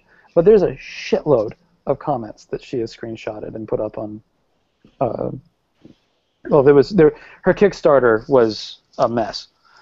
And while I don't think that she's really used that money appropriately, I do still. But the content, real quick, from the context of the screenshots, from what I understand, most of that stuff actually either was from V, came from people who were from V, because their videos were actually videos for the Kickstarter were actually being advertised. So you know, if you know it comes from V and a place on 4chan, then it's like, why the heck are you even advertising this? Wait, V? What are you talking about with V? Are you talking about video games? Oh, V. Yeah. V is in the video game form for 4chan. Right. And that place is just garbage. That place is just a mess. I mean, fine. So V invades, and you get trolls and so on. But, you know, V is still a representation. Hey, you have people commenting. Hey, Clayton. You seem to have a little bit of a bone to pick about feminism, or maybe, you know, feminism within the atheist community. I got to tell you, like, are you familiar with the Atheism Plus situation? I'm familiar with it. Yeah, I mean, I was like one of the first people to be banned from the Atheism Plus. What did you do? I disagreed with them. How? Because I was on there for a little while, and they didn't kick me off. But I just said things they didn't like. I mean, that's it. I mean, like what? I mean, specifically, did you have? It was probably like 2011. I don't remember the exact details. Oh, I mean, a lot of times that they'll ban. No, I wasn't a jerk. I mean, I was like, if I'm a jerk, like my demeanor in this current broadcast was probably pretty similar to the way that I handled myself. I don't things like you should know about it. Atheism Plus. Atheism Plus is not a place, and it says this on the forum. And if you went there expecting something other than this, then it was a mistake for you to go there. Because it says on there, this is a safe space for people with certain, you know, that are the subjects of certain oppression. And as a safe space, people that are unaware of really how to act around these people should not be here. So when you go on there and you start disagreeing with people on subjects about how people should be treated, or so on and so, like the kind of stuff that's discussed there, especially issues regarding feminism or transgenderism or any of the other kind of pet topics that they have there, then you're not contributing to the safe space that they're trying to build, because you're bringing in something that they're trying to get away from. You know, I would agree with that to a certain extent, if it weren't for the fact that like the other places where you have advocates for Atheism Plus or whatever, they tend to just ban people outright for no reason whatsoever. So it's heavily moderated. They are. Like, Atheism Plus is heavily moderated because they're trying to keep a safe space, and they wound up going viral. Like, everybody knows about them. Well, yeah, I know that the forums are moderated. I'm just saying that the other places in which people post articles about Atheism Plus, like, for example, Free Thought Blogs. I mean, I've literally seen people like Noel Plum get verbally assaulted on those forums, and yet Noel Plum is the one who gets banned. I mean, what the hell is wrong with you, PZ Myers? No, it could be something to take up with Ed Brayton at some point. Although I don't know if Ed Brayton actually moderates the. I don't know if Free Thought Blogs even has forums. Well, the thing is that when Noel Plum was banned, PZ himself actually commented on him and waved the ban hammer quite aggressively on that one. And yet anyone who was commenting and who was verbally assaulting Noel Plum is still commenting there. Does he still make videos? You know, it's Noel, by the way, not Noel. Sorry. You're saying it like the song, the Christmas song. Noel, Noel, Noel, Noel, right? No, anyway. But I was a subscriber of him. I think I still am subscribed to him, but I haven't seen any uploads in, God, it's got to be over a year. I mean, I don't know, really. I haven't seen any uploads. No, I mean, no. I mean, when you just mentioned his name, I just wondered, like, you know, where has he gone? Because he was making videos like almost daily, and he seems to have just vanished off the scene. Maybe he got hit by a truck or something. I don't know. No, I think he's alive. I think he just for whatever reason stopped doing videos. I also want to point out that the only association between Atheism Plus and Free Thought Blogs was that the founder of Atheism Plus had a blog on Free Thought Blogs. Was it Jen? What's her? Jen McCrite. Right, Jen McCrite. Jen McCrite. And PZ Myers supports Atheism Plus, but he's not a part of it. Ed Brayton, I really like. By the way, I mean I've talked to him in on-air and off-air hangouts. He's a really genuinely nice guy. He's a nice guy. He really is. And you know, he wasn't what I thought he would be because you know I had a negative impression of Free Thought Blogs because of my negative impression of the Atheism Plus thing. But Ed Brayton. Am I saying that right? Ed Brayton? Yeah, Ed Brayton. He's the owner of Free Thought Blogs. He's a really nice guy. He's a really reasonable person. And so, you know, I made a mistake there, and so, you know, his pet issue is politics. He's not really interested. He probably would consider himself a feminist. I'm saying probably because I don't want to. Yeah, I think he would probably use the label, sure. But he's not like a rad femme. And the whole rad femme thing is where they all go wrong. I mean, PZ Myers his feminism is a bigger pet issue for him than it is for Ed Brayton. Yeah, for sure. Ed is much more casual. Well, Ed is he's the owner of the Free Thought Blogs network. I mean, it's his business. So I mean, it's his business to sort of care about and monitor what's going on Free Thought Blogs. But he doesn't necessarily agree. I mean, there's a diversity of views on Free Thought Blogs, and so he's not going to agree with everything that's said. I mean, if you Devin or if anybody Devin or Clay, I mean, if you guys were to own a blog network, you're not going to agree with everything that all of your bloggers say. Right. But you know, you're just making money off the hits, you know. So and that's what I was saying is that blogs. Jim McCrite blogged there. That's pretty much the beginning and the end of the association. Exactly. Yeah, exactly. Yeah. And I want to say that maybe Rachel Watson did too, but she did. Is she not there anymore? I don't know. I don't think so. Emma Watson. Yeah. Oh, don't do that. No, she was there, but she was there. You know, she's got her own site too, so. She's got a certain way of promoting herself. You know, she's a sort of she's got this victim mentality that I don't like to. You know, I don't like to. You know, just talk shit. She is kind of manipulative. I'll go ahead. She is kind of. She has a certain way that she does things that I don't like. You know, and I really don't like to go online and just talk shit about people. But you know, she does have a certain way that she does things that I don't like. So. I myself just have a more frank and honest attitude. Rebecca Twatson is just pretentious. That's all she is. Okay. Devin's not gonna. Is it Rebecca or Rachel? Is it Rebecca? It's Rebecca Watson. Yeah. Okay. Yeah. So sorry. I mean, I'm fine. She was the source of the whole Alligator Gate thing. Elevator Gate. Elevator Gate. Yeah. She was the. Yeah, she was the thing. It's like some. Well, the guy in the elevator started it, but it was some dickhead, you know, wanted to proposition her, and she thought that was an awful thing.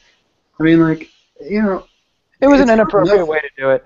If you're going to be out, you shouldn't do it. As a man, I mean, as a man, it's hard enough. I mean, we as men, I think many men struggle to deal with women just like at all, you know, and so there are all these like weird spoken and unspoken rules of behavior.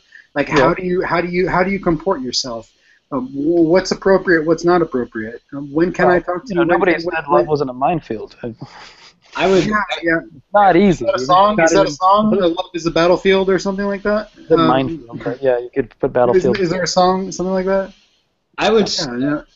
I would quickly say with the whole elevator gate, people who say that the guy wasn't propositioning her in the elevator really don't understand subtext. They clearly don't understand subtext. But I will say this more or less. While I think it's disgusting the way in which the reaction was, her using elevator gate in the few comments that were put on the internet through and you know, this was a time before Google decided to go ahead and implement Google Plus and whatnot, so it was completely anonymous. Using anonymous comments on the internet and saying that they're atheists without even determining whether or not that they are atheists, so without even explaining how the hell she came up to that conclusion per se, and then saying that somehow there's a problem with sexism and atheism, to me just reeks of pure bullshit. Atheism, for one thing, atheism are part of the atheist community.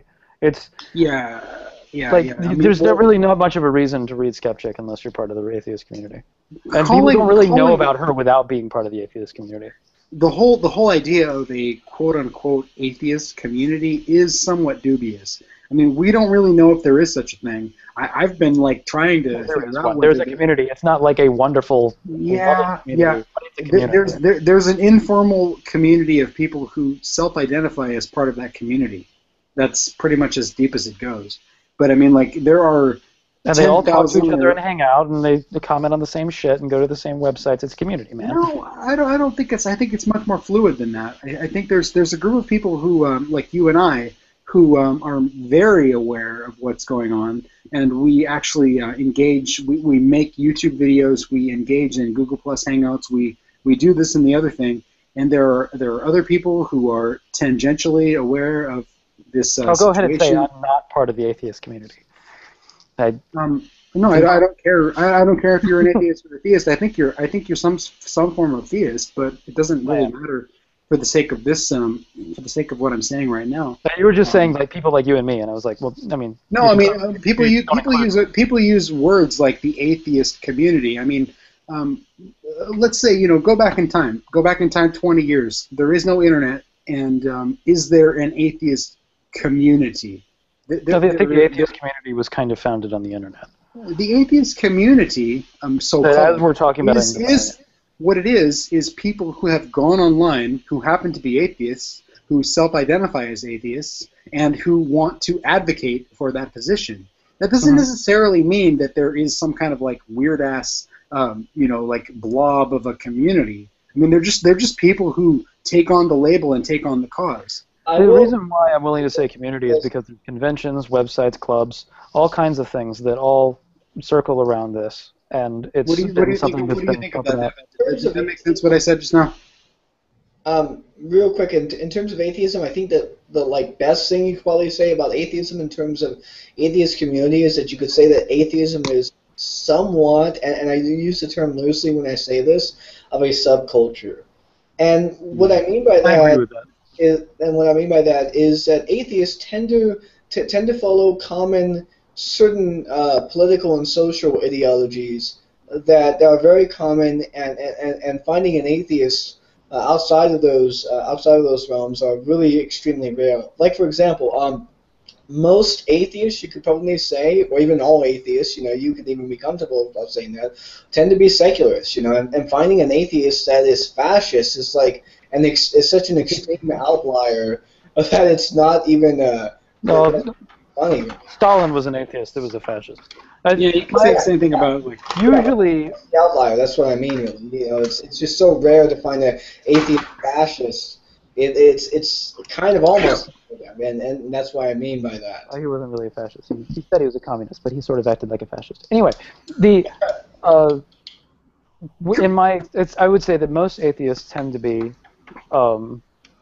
liberal and naturalists. And then sometimes you have the other side of the coin is that you have atheists that are naturalists and libertarian-minded. I think that covers most of them, or at least the ones that are part of the community, quote unquote. I think we like to generalize. We like to segment. We like to put people into categories because it makes things simpler to understand. I don't think there's anything wrong. No, it's fine. It's fine. I mean, your generalizations are probably, for the most part, correct. I mean, if I was going to call myself something, I'd say I would mostly identify as a naturalist. I would mostly identify as a liberal more than conservative. I mean, the traits that I consider to be conservative traits, I consider to be anti-human. I think that the liberal traits are more pro-goodness, you know. I mean, so that's just we're like designed to disagree with each other because I'm a conservative and religious. So we're gonna have fun, me and you. I mean, that's fine. No, that's fine. Perfectly fine.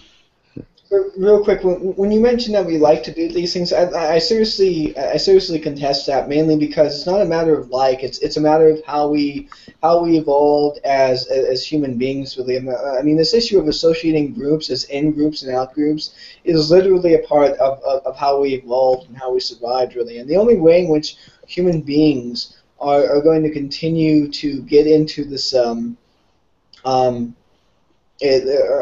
kind of going to go ahead and continue to survive in the day and age that we are, is if we try to shed this sort of evolutionary baggage of associating in-group with out-groups and always attacking the out-groups, you know. I mean, we can still identify in-groups and out-groups without attacking them. I mean, the fact that, for example, the fact that Reuven, I identify him as an out-group, being that I despise free markets and I don't think that they're really useful and all that bunch of stuff, really. But you know, while he's an out-group, I still don't really attack his position most of the time because I realize that we agree on some of the more fundamental things than we disagree about the particulars. You know, and that's a very good. And that's what I think we're going to have to do if we're going to be able to survive as a species, really, because it's not going to. I hate to say it, really, but the dick-waving bullshit of arguing over global warming, while liberal politics continue to bash the other side instead of educate the other side, isn't going to help us divert the issue from global warming, especially when the career politicians create things like carbon taxes, which is simply just a way for rich people to get money off of shifting their pollution from one side of the planet to the other. Yeah, he makes good points, and you know, he raised good points about the fact that, you know, I mentioned this like a half an hour ago or whatever it was.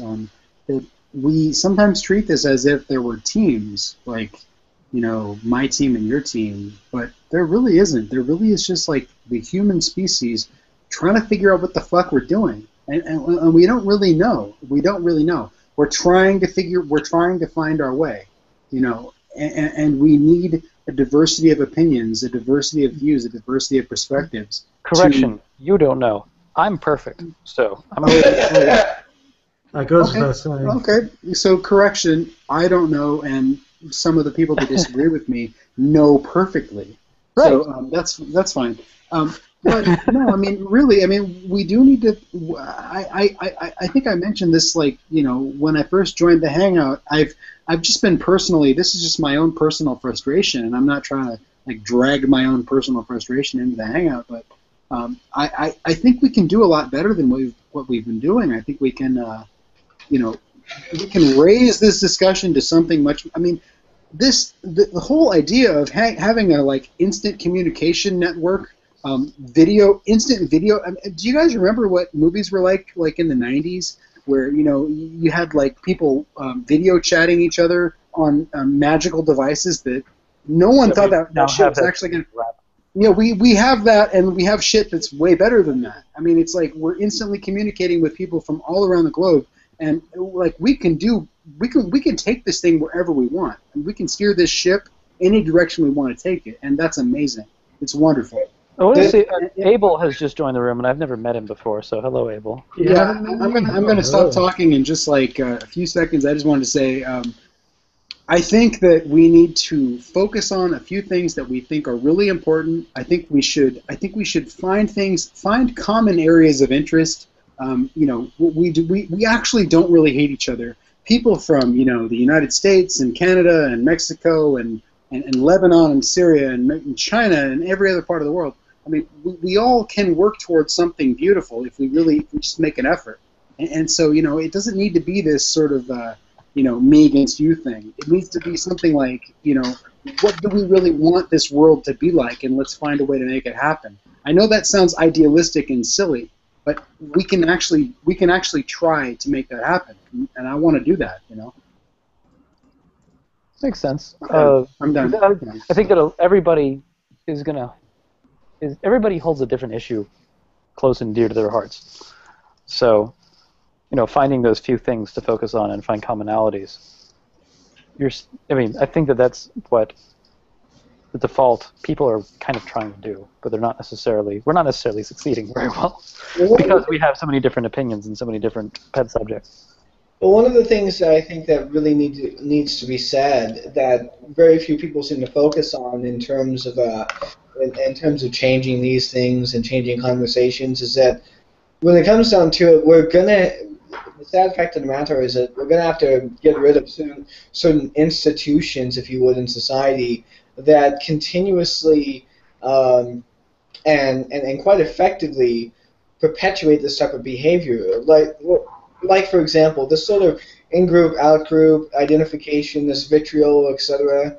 I tend to, it used to not be this bad, even in terms of differences of opinions. Like for example, back in the 1700s, the Illuminati actually had a huge, and I'm not talking about the conspiracy crap Illuminati. I'm actually talking about the real historical group, really. Large secularist sort of opinions on how to do this and how to do that. Some of them even agreed with the idea of unification, but they still got together and they were still trying to work out how in what way can we work with the bigger issues rather than. Why don't we call ourselves the Illuminati? We're the Illuminati. Why not? Instead of the Hangout group, we're the Illuminati.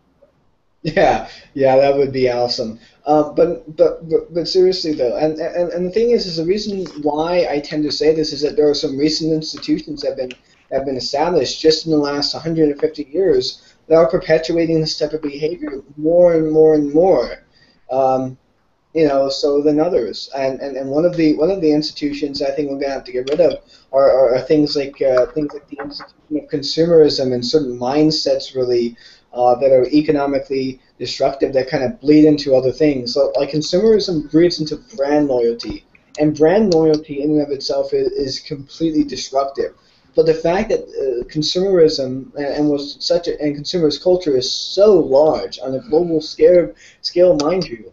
This type of behavior is affected by it affects other things really. Consumerism will affect your politics. Most people who voted Democrat did so because they didn't want the other team to win. What does that sound like? It sounds like fucking consumerism, doesn't it? And they focus on issues for the most part that are important, but they're not focusing on the large important issues. When people like me do focus on the larger issues such as wars, economics, etc. You come to the sad realization that both parties aren't providing any of this, and I'm just determining which stinky shit sandwich to eat that smells less stinky. Devin, I got a kind of a question about that. I think this is interesting because I think that people want to let themselves sort of settle on a position. They don't want to leave things unresolved. You know what I mean? So it's like people don't like uncertainty. People don't like to think.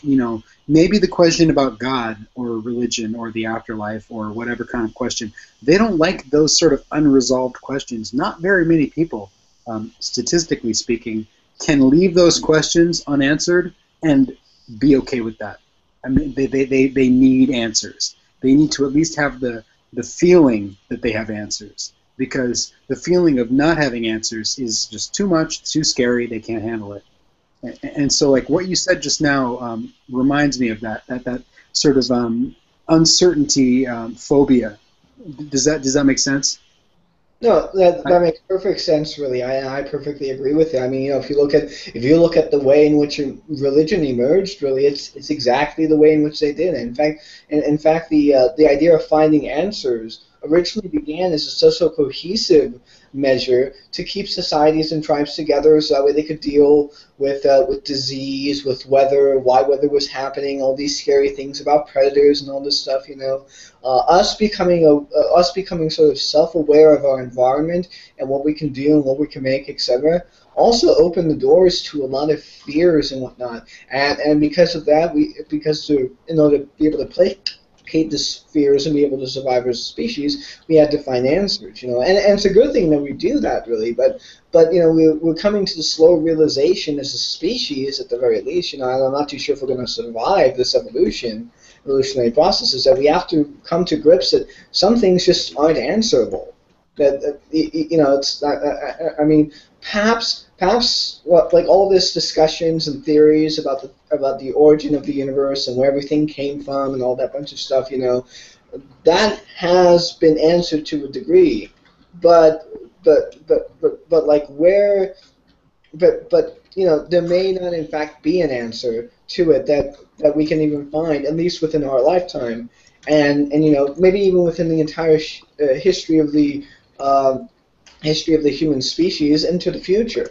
We're just going to have to accept that.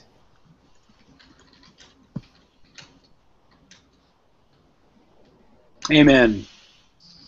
And your words just needed a period. I was providing that. It's quite all right, but really, I mean, I was going to say, really, and not only that, we also have to come to the slow realization that sometimes even the answers we get might be ambiguous. So yeah, there's that.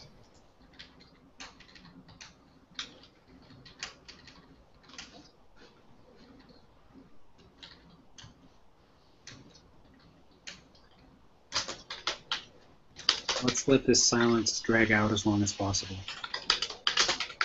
You broke it, so there's no point. No. It's still metaphorically happening. Really? See, Pillbox is posting in the chat. Yeah, I saw. What? Was he kicked? Like, let him rejoin. I mean, what's going on?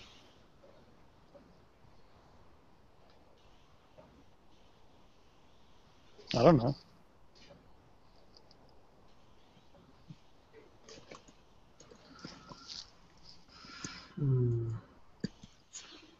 I just told him to rejoin it. I'm gonna use the restroom. I'll be right back, guys.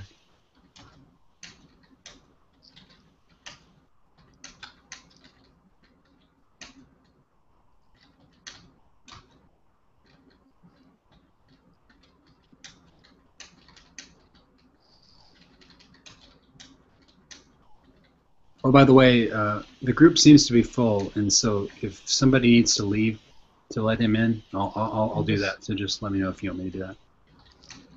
I guess somebody who's not talking, like Sappho or something. Gretchen said that she's probably going to go, so yeah, okay, that seems to be. Okay, see you, Gretchen. Nice talking to you, by the way. Right, see you, Gretchen.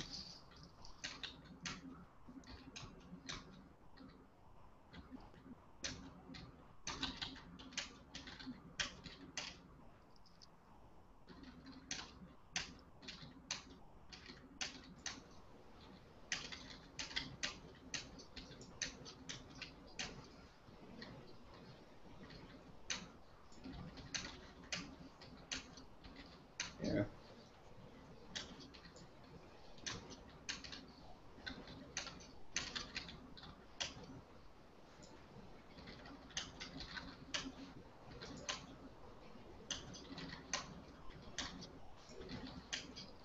Oh my shit, man. Why is it that people seem to think that because when I call them a disgusting human being, that for some reason it has it doesn't occur to them now. Not that's not because of their opinion, but it's because of their tactics to reach their opinion.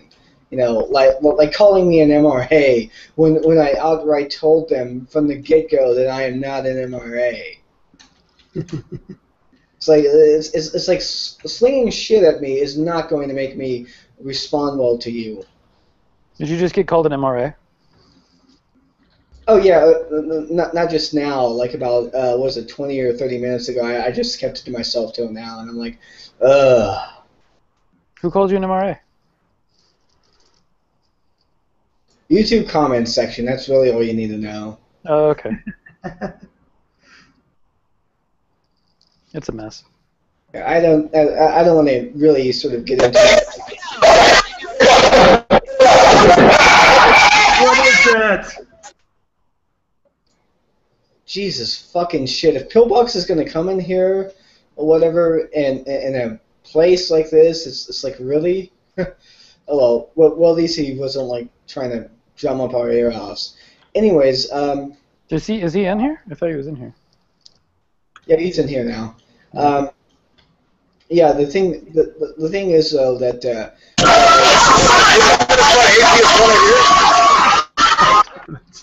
Pillbox. Maybe Pillbox just doesn't understand it. Hey, Pillbox, what's going on, man? Can I say hi to Pillbox? Hey, Pillbox, how are you, man? I have a guess. What's going on here? I have a guess. If you really want to guess, I think he's out partying and he's on the streets of some town where he lives, and we're hearing the drunken ramblings of the streets where he lives. That's what it sounds like. Yeah, I guess nobody. I guess somebody's. Yeah, I'm on live right now.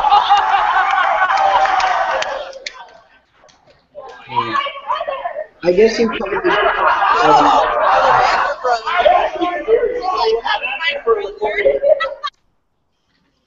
Yeah, I just put the guy on mute really because he's not talking, not saying anything or whatever, and he's obviously just here by accident. Pillbox, why did you join this chat here?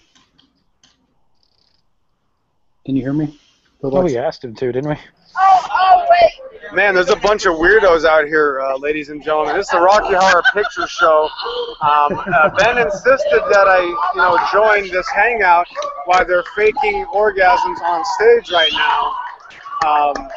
This is a little inappropriate for what I'm usually, I think he's having much more fun than we are.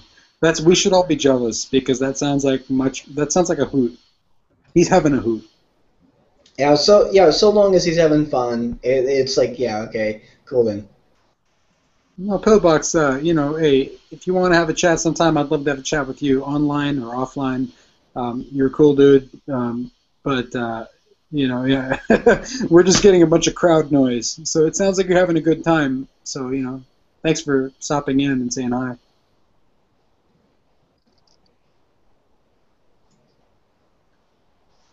I hope you heard what I said. I don't know. What's the subject tonight, guys? What's going on? We're talking about how pills are full of boxes. Pills are full of boxes. It's not actually supposed to make sense. Oh, okay. I mean, is that anything different than usual? I mean, it was intended as a joke, but I guess it went over your head.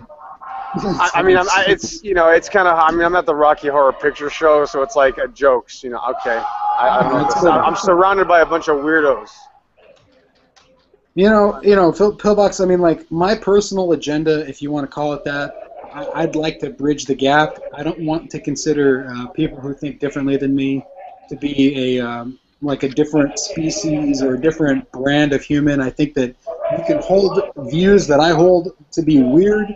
Like Pillbox, like you personally can hold views that I consider to be strange, but you're still you're my fellow human, and I value you in a certain way that I think we should recognize. I think we should try to do more to bridge the gap with our common humanity instead of just always picking at our differences. But that's just me. I mean, that's not the purpose of this hangout.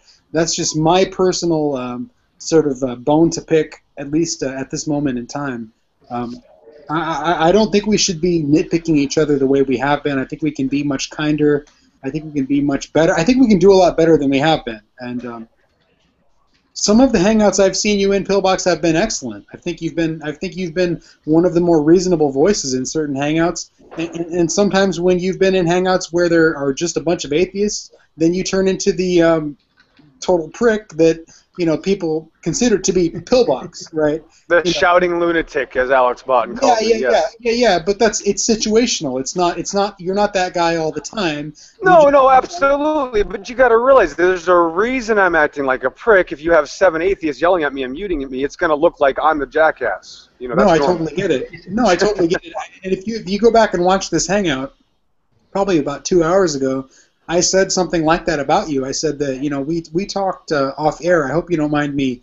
I didn't talk about the specifics of what we talked about, but I talked about the demeanor, your demeanor, and I just said that you're a gentleman offline. You're like a totally like reasonable person, but that when you're getting surrounded by 8, when you got like 9, a hangout of 10 people, and 9 atheists, and then Pillbox. Right, Pillbox is going to be a certain way.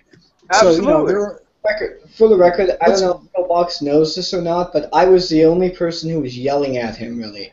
It wasn't Steven, it was just me. And I was doing it mainly because you were asking for people not to interrupt you, but you were interrupting like every single second. Hey, Pillbox, what is it? Do you ever give out your first name? What is your real first name? Just like a nickname or whatever.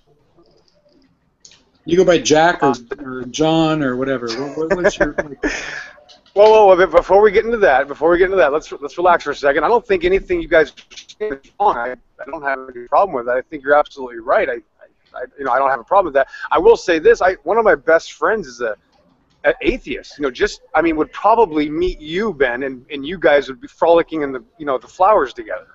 We do. We love frolicking. That's one of the. I have it right. That's one of the atheists' favorite pastimes. Actually, when you convert to atheism. Ben, I'm trying to be serious. Ben, I'm trying to be serious. I'm just being serious that I have a friend who is a staunch atheist. Okay, listen, he's one of my best friends. He's one of Pillbox's best friends. I would kill somebody for this person if they threatened him, and he is a atheist evolutionist just like you. You guys would just, he would be with you guys, and you would think that, fuck Pillbox, let's talk to this guy. You know what I mean? It'd be like that. It is what it is. He's one of my best friends. I also have homosexual friends. Flaming homosexual friends. I'm the most open-minded person you're ever going to meet. I'm sorry to say. My point is that I don't judge anybody or anything. I can talk to anybody. Yeah. You know what I mean? I'm not. I'm just saying we're definitely all human beings. Yes, first. You're absolutely right. That's a wonderful thing. I think we need to focus on that. I really don't like what I've been seeing lately, and maybe I'm alone. I'm going to do a video about this sometime in the next couple of days, but it bothers me. I like the fighting. I don't like people just looking for reasons to bicker and looking for sources of division. Does that make sense? I think we actually have more in common than we have that separates us. And if you envision reality in a different way than I do, that's fine. If you have a supernaturalist vision of the way the world works, that's okay. It really is. What bothers me about religion is that religion serves as it creates this kind of a barrier. It creates a kind of an us and them mentality that I wish wasn't there. I don't want people to think of me as the other, if that makes sense. And so whether I'm not a Hindu, or I'm not a Christian, or I'm not a Jew, or I'm not a whatever, I'm not one of them. One of them, one of the us, one of the in group. And so there's this in-group, out-group behavior that I just want us to kind of move beyond it. I think as humans we can move beyond it, and we can realize that, you know, we don't need to think the same about everything. We can disagree about lots of things, and we can kind of we can come to understand the source of our disagreements. Like, you've lived a different life than I have, Pillbox. I mean, like, you've had completely different experiences. And so, you know, your experiences have driven you to different conclusions than mine. And that's not necessarily better or worse. But I think that it doesn't make you're not my enemy. You know what I mean? Like, even like someone like Raw 5069, I really like the guy.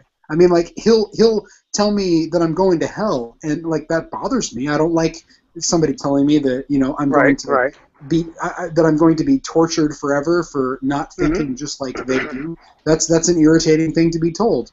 But I still think he's a nice guy, you know. Right. And, well, let me ask you. This is besides the point. But what if that was true though? Wouldn't you want someone to tell you that if that was true? What if? Right. That's what I'm saying. If that was true, would you want someone to tell you that? I'd want them to demonstrate it.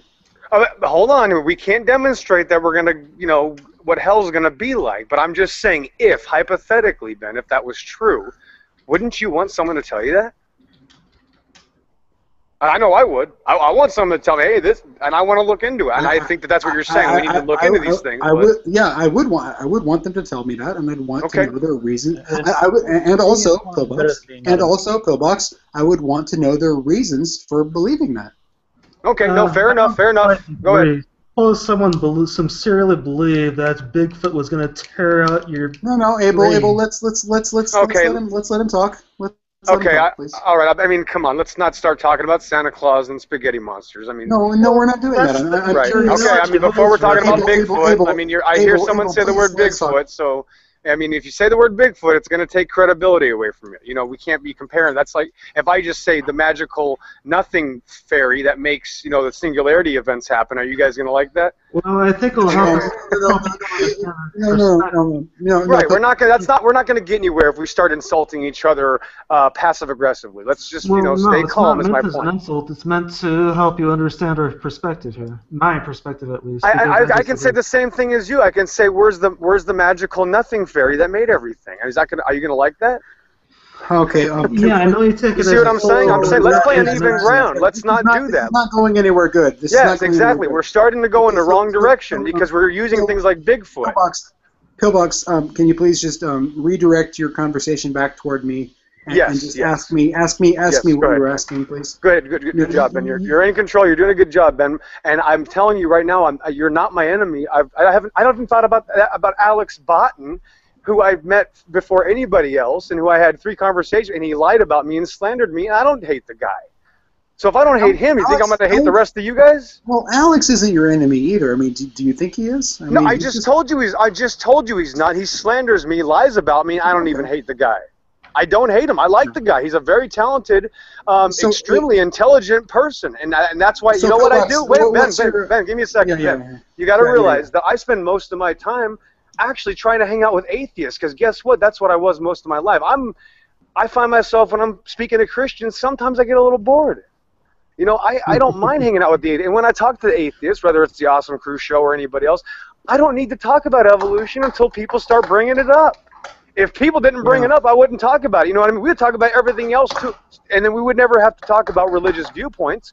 We could sit here and talk about everything else, talk about politics or whatever else, what kind of bullshit you want to talk about, and that's fun. I'm a people person, man. I like how you said bullshit, I don't want to, because some Christians try to be holier than thou and act like they never say cuss words and shit. Oh yeah, I'm just gonna call him out right now. G-Man has a real problem with cuss words, but it's okay to act like a complete asshole all the time. Whatever. And I'm just saying right now that I call that shit out. When I see bullshit like that from Christians, that pisses me off. That's not Christian. And do I make hangouts? Do I constantly make hangouts saying, I'm going to call this person out, I'm going to call that person out, and I want him to come on here? That's not what Christians do. So when they do that shit, I'd call that out too, and I'm sick of his bullshit. And that's not helping any Christian. There's no Christian leadership in this community. The Christians are a mess. You know what I mean? I mean, can't we all admit that the Christian side is kind of a mess? There's no leadership. You got this idiot, saying these things, making it look like everybody else is on board with this guy. I don't think you'll get any argument here in this room. I don't know if we really know. I mean, because if so-called Christian leadership was going on behind the scenes, it would be behind the scenes, so we wouldn't see it. This is the internet. This is the internet, though. This is what you see is what's going on the fucking internet. And this is, there's a lot of bullshit. There's a lot of people that aren't, I always say this about the atheists do not have that standard. So when an atheist does that, I don't get mad at them. But when a Christian does it, that's not being Christian. Hey, Pillbox, why is your AV is it an iguana? I mean, what kind of an animal is that? That's a Komodo dragon. Komodo dragon. Oh, well, why would you pick that for an avatar? Well, I guess I'm interested in reptiles. I love animals. That's where I spend most of my time. Plants, animals, things like that. I find that the big lizards just interest me the most. Obviously, as a child, I was very interested in dinosaurs and things like that. So I love reptiles. I love, that they are still here and that we can observe them and we have them and I raise them. And of course, one of these days I'll probably have a dragon like that of some sort. So I'm I'm an animal person, so to speak. Yeah, they are cool animals. I've never owned I've owned mammals. I guess it's kind of a weird thing to talk about, but like I've had. Well, I do. Right now, I have what's called a Chinese water dragon, and when it runs, it's bipedal. It runs on its back legs. It's very interesting because I didn't even know that until I put it outside. Do you have snakes and stuff like that? I mean. Well, I used to have snakes. I'm not really interested in snakes anymore. I don't think people get a lot of. It seems that there's a stigmata, and serpents. So I like the legs. Stigma, not stigmata. Yeah, there you go. Excuse me. I'm not very. Sometimes my English terminology screws up. But no, it's fine. Yeah, the legged reptiles are much more interesting to me. I think that snakes are cool and everything. They're just not my cup of tea anymore. Some people are like really into snakes, and for whatever reason, I think that's kind of strange. Like. Why are people like certain people obsessed with snakes? Well, it's just like any particular cult classic. People get very attached and they see that they're kind of rare, so they go their pride takes over. Well, I'm gonna even invest more in this because it's kind of weird. So then they're gonna center on that idea, just like people that like horror movies or death metal. A lot of death metal people only listen to death metal. You got a bunch of weirdos. So, Pillbox, I did have kind of two questions for you. One was the first was that I am curious. I mean, do you have a given name? I mean, do you go by like Josh or Phil or something? Because I'd like to be able to refer to you by something that's not so avatarish. I mean, if you could send it to me off air. You can send it to me off air, but I'm curious. I might. Here's the deal. You're going to get that information. It's just a matter of time. Okay, that's fine. Yeah. And the other thing was, what was your main motivation for joining this? I mean, did you have a certain bone to pick? I mean, what did you want to join this particular hangout to talk about? By the way, Pillbox, I haven't seen the beginning. I joined this hangout like an hour or two in, so I didn't see. I guess you were already here. I guess you were already here like a while ago, so I didn't see that. I'm gonna have to go back. Well, hold on. Was this? Well, hold on. Was this the hangout that I was in like 2 hours ago when Dieter was in there? Yeah. I think it was. I think it was. I have it on good. YouTube. Yes. Okay. I'm going to go back and watch it later. But Yeah. Okay. Yeah, I was in there early, and of course, things were very nice at first, but 45 minutes later, people were starting to get very heated, which is normal. So of course, there was a couple of sparks started flying, so I left. But the reason I joined this hangout. And the reason I join almost all hangouts, especially when they're atheist hangouts or whatever, evolutionists or non-theists or whatever, is because someone asked me to. And when someone asks me to do something and I have the means to do it, I'm going to do it. Okay. If you ask me to show up on a show and I happen to be at the Rocky Horror Picture Show, I'm like, I'm at the Rocky Horror Picture. Well, it doesn't matter. Okay, he asked me again. I just told him I'm here. I'm gonna. I answered. I mean, how many people are gonna do that? I'm in the middle of this freaking stupid theater with a bunch of freaks around me, and I joined your hangout like you asked me to. That's what I do. When someone asks me to do it, I try to do what people ask me to do. I'm a very helpful person. That's why I'm on YouTube, because atheists called me out and said, you need to come on here so we can make you look stupid. I said, not a problem. I'll be honored. And now I'm on here. Did they actually say that to you? That's Well, that's no, more honest. well, No, that's you more know, honest than most people would be. yeah, it is what it is. Let me just say this: that it was the Awesome Crew show and Alex Botten, and of course I was texting, and they were getting mad at my messages to them about, hey, I disagree, and of course they said, I dare you to come on here, and well, now here I am.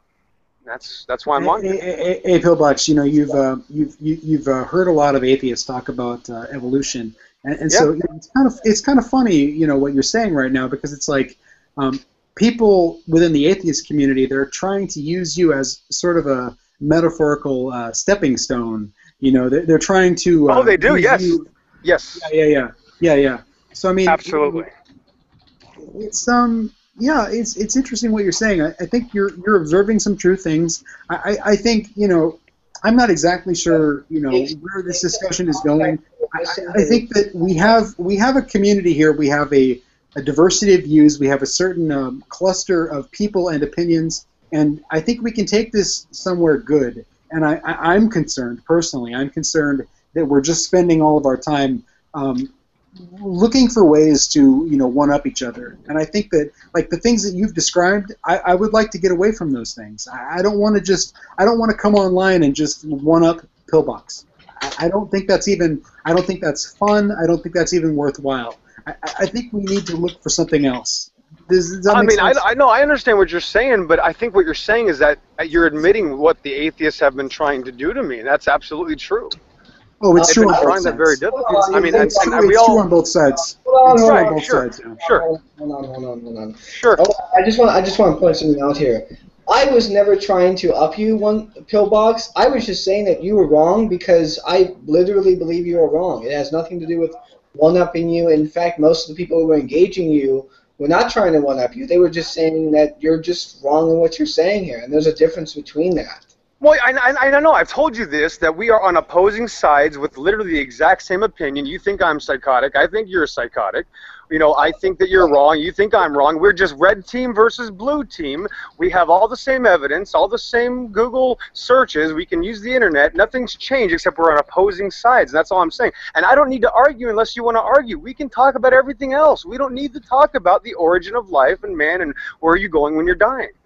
We don't need to talk about it. We can talk about everything else if I have time.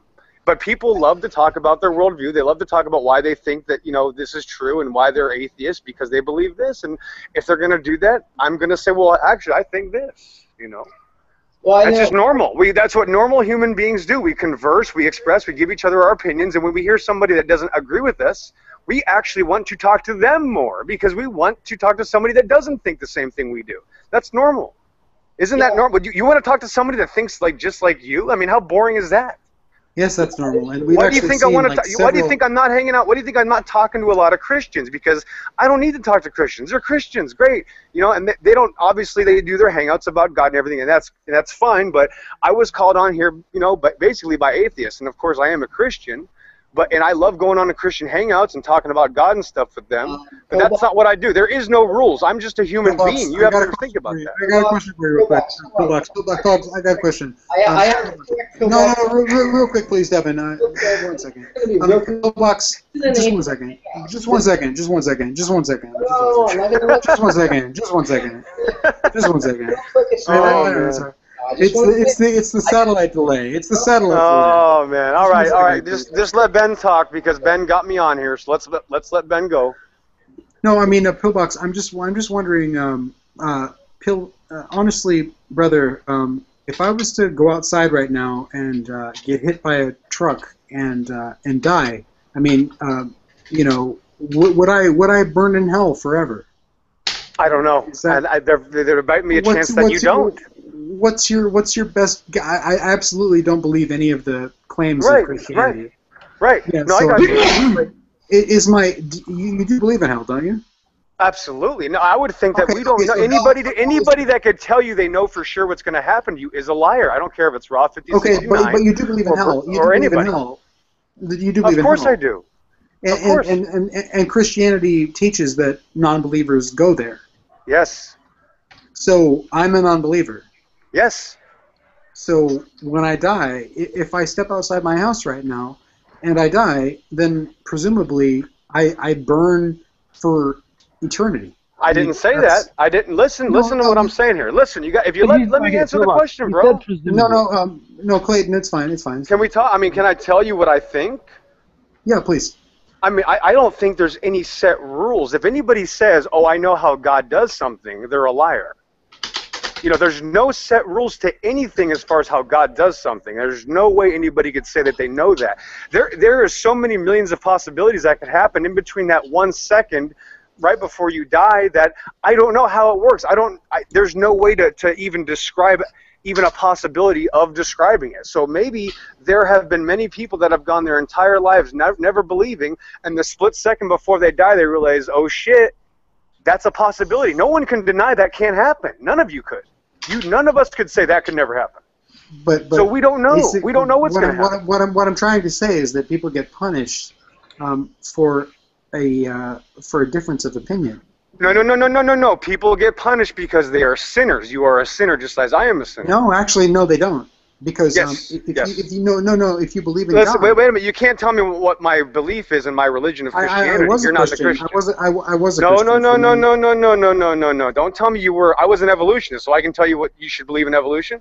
Okay. Yeah, that's not going to work. See, my point is that we don't know. There are no rules for God. And funny thing is, there's no rules for evolution either. So. Okay, that's you're right. You're making strange statements. If there's no rules for God, why confine them to the Bible? Why confine them to the Bible? Yeah.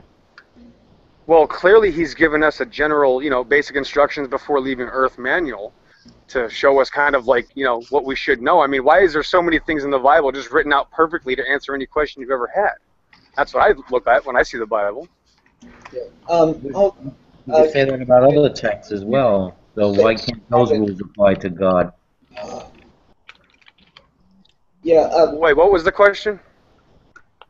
We see rules for living in other texts, religious texts. Why can't those texts be part of the rules of God? If the honest answer is I don't know, and I think that is the most honest answer.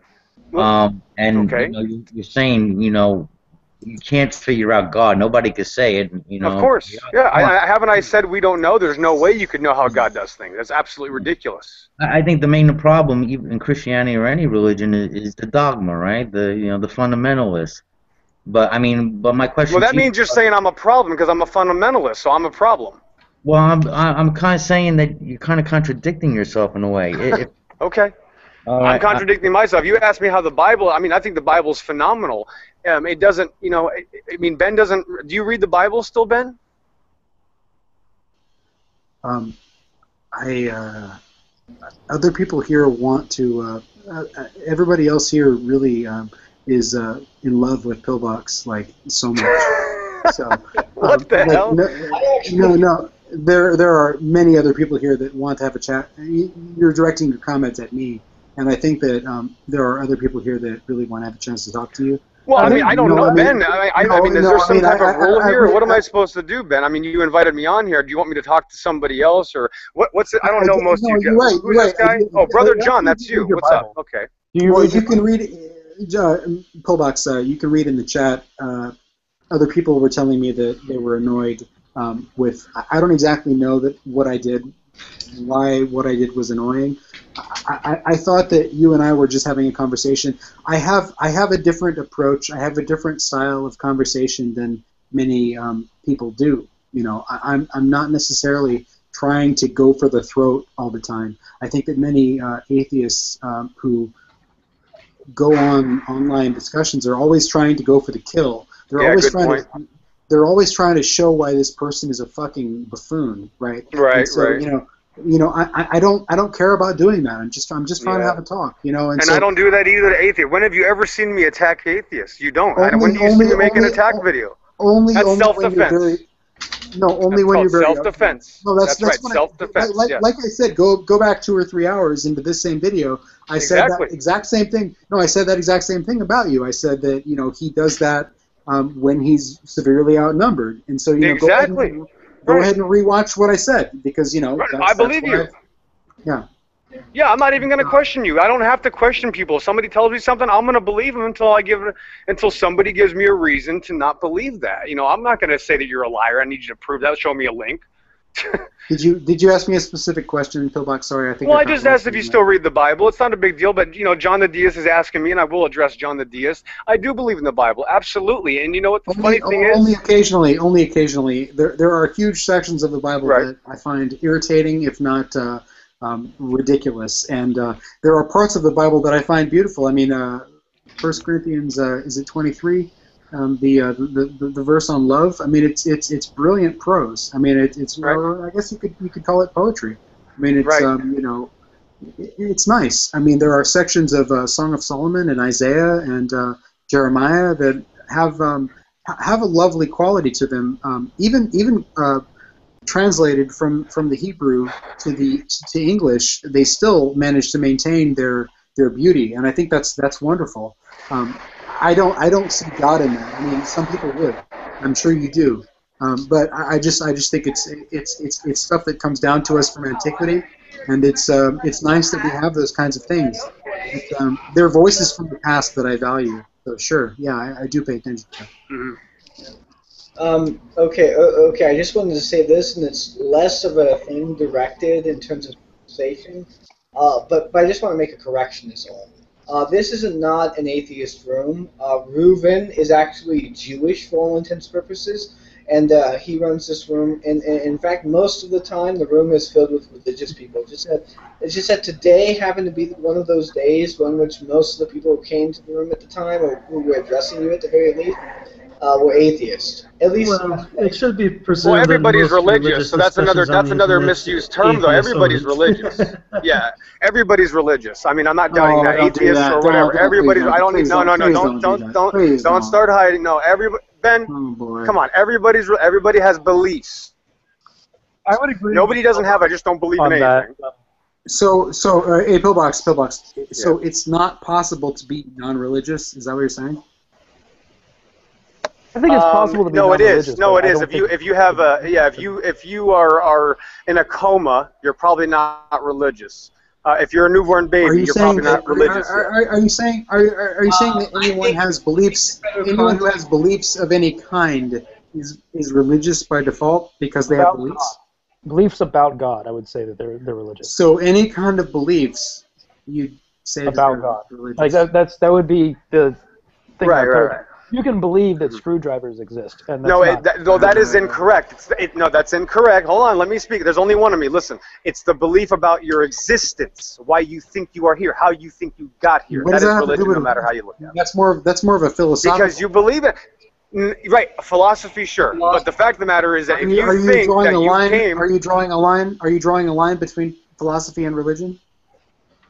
I do. I would say that aren't many philosophies religious, though? Aren't they? Don't you have to say that I think this is right because I believe it's right? That's you know. I mean, well, this you know. Can I take this?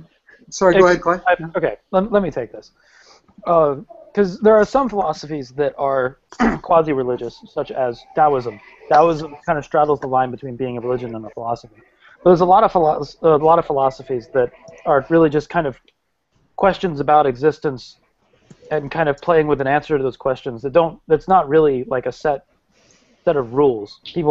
Philosophy is more of a conversation rather than religion, which is more of an affirmation of belief. Well, philosophy is more of a search for truth rather than an answer. Yes. Right, sure. Yeah, and I think there is a distinction. Maybe I didn't wait, hold on. Gentlemen. Do you see how... Wait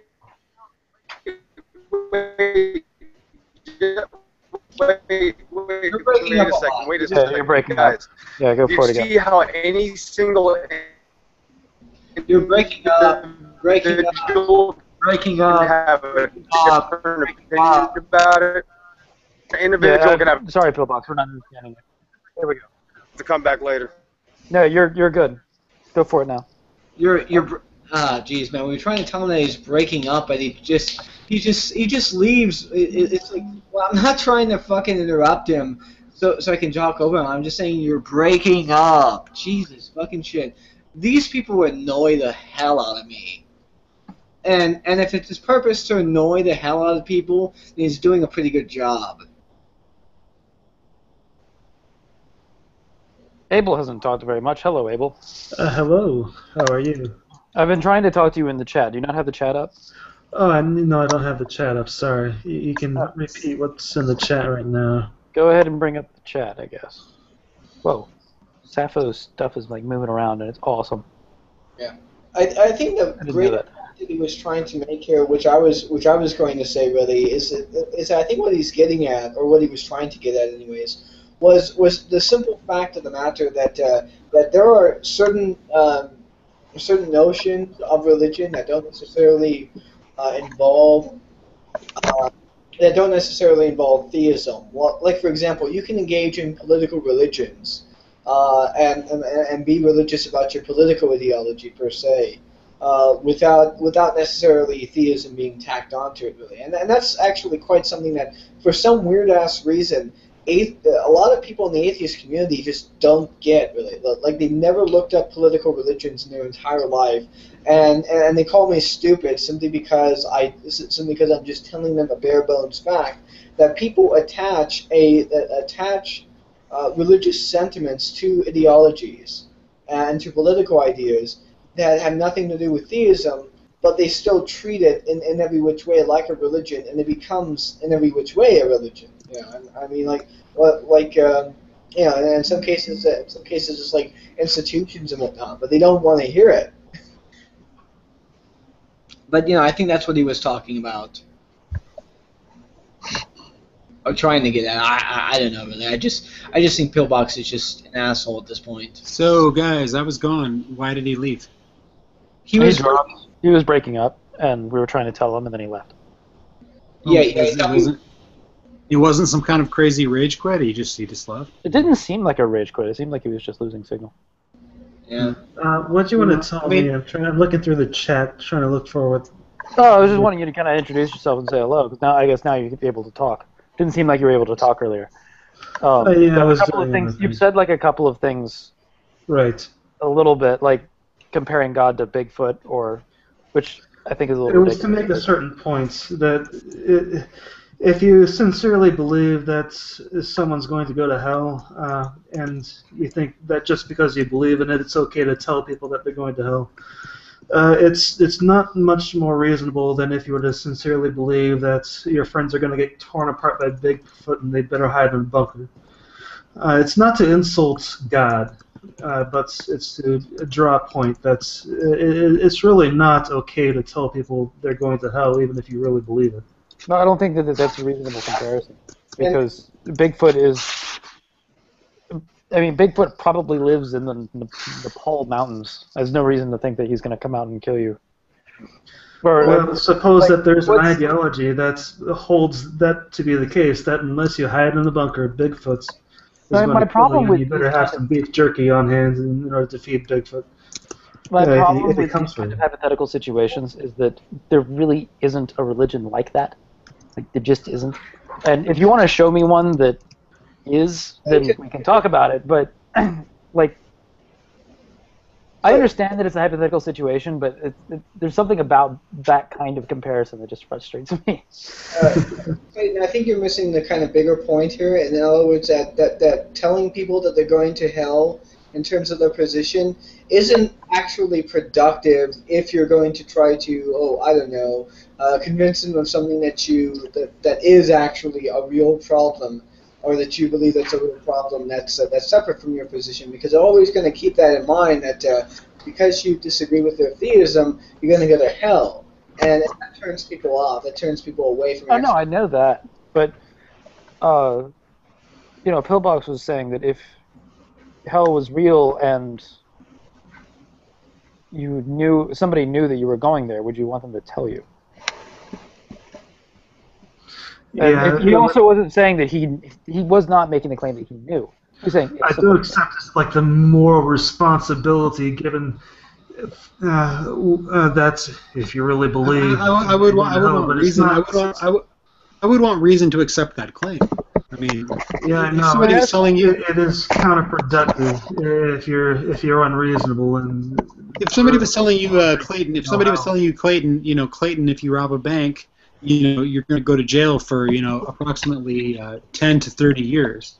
I would say, that would be a good warning to know about, because you might think that the idea of robbing a bank was consequence-free, but once you realize that, you're going to probably go to jail, larceny, or excuse me, grand theft. Are you agreeing with Philbox, or?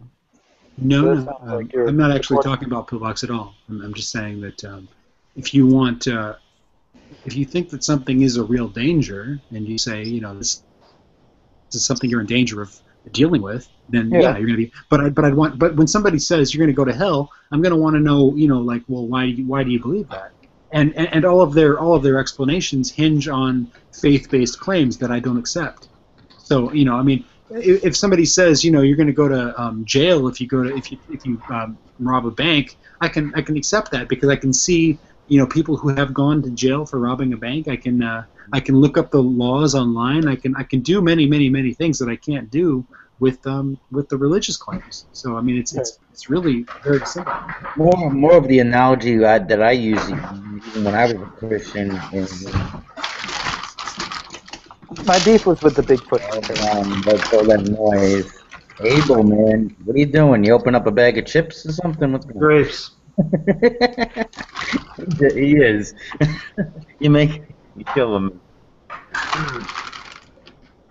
They're delicious. I'll mute my mic while I. Thank you.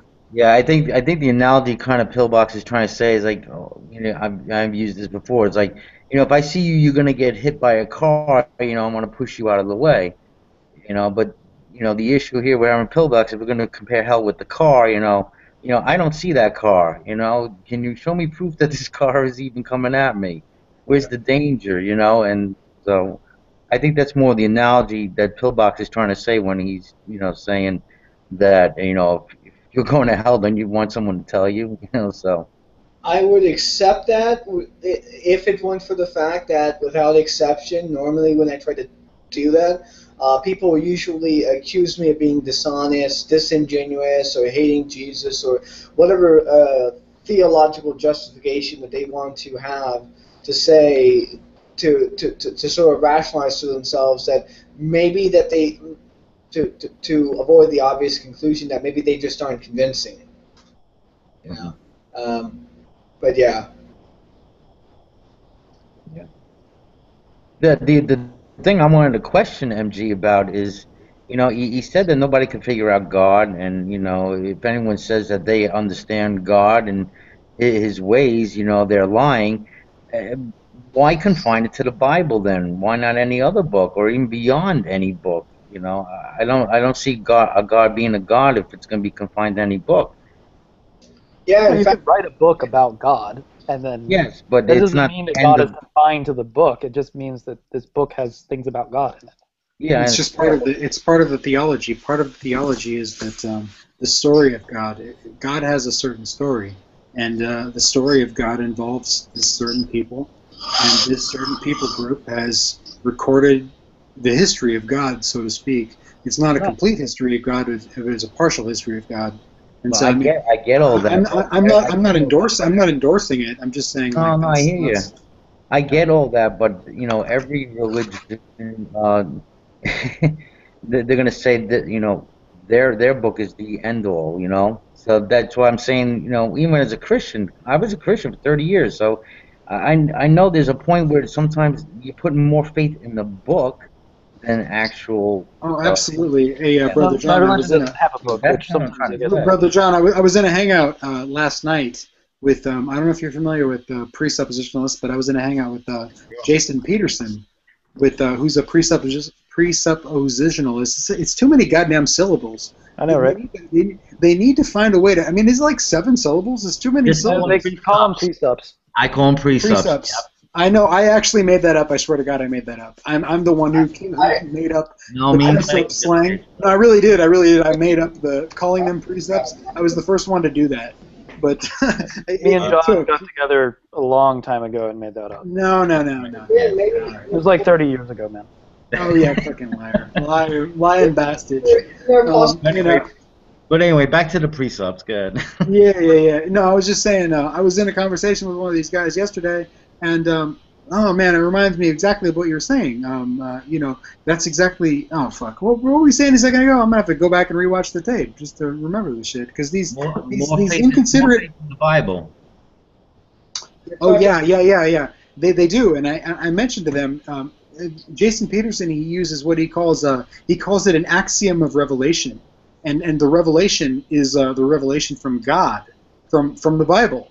And I said, there's so much crazy shit. I mean, like you have to assume so much more just to get to the Bible. But they don't want to consider that. They don't want to consider the fact that the Bible is it's a book. It's corruptible. It's existed for a long time. It's it's been passed down by many minds and mouths and hands. And well, they believe that that's happened to it through the protection of God.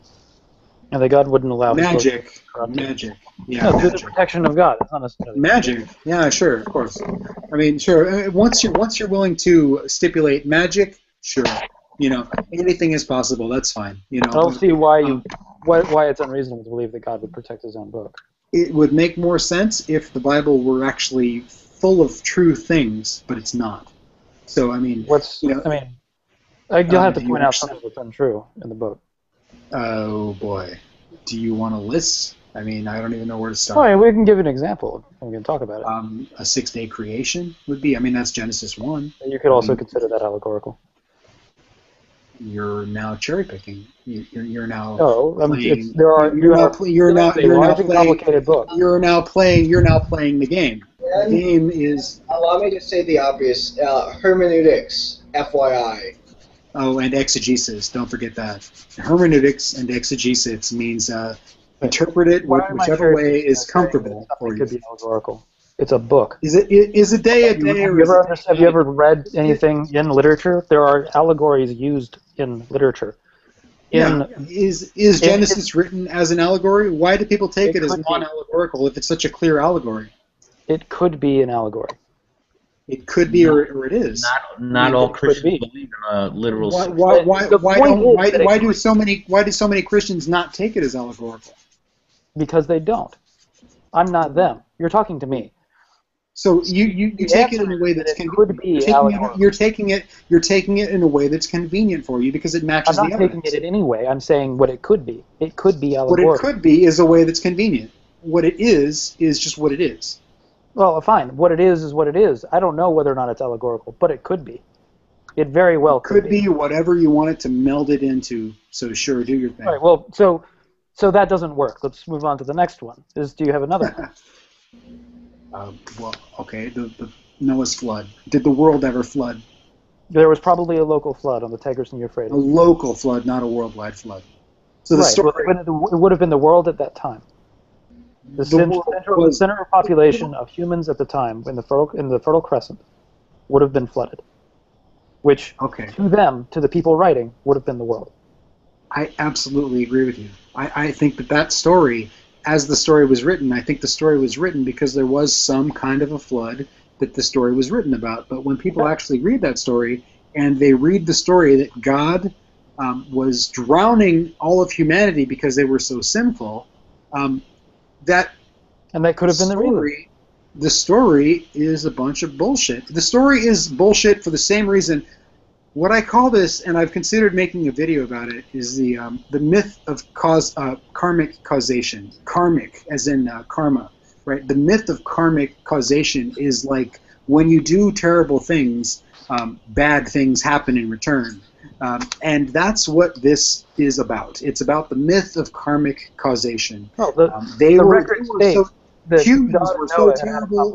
were so terrible that God had to drown everybody in the world, man, woman, and child.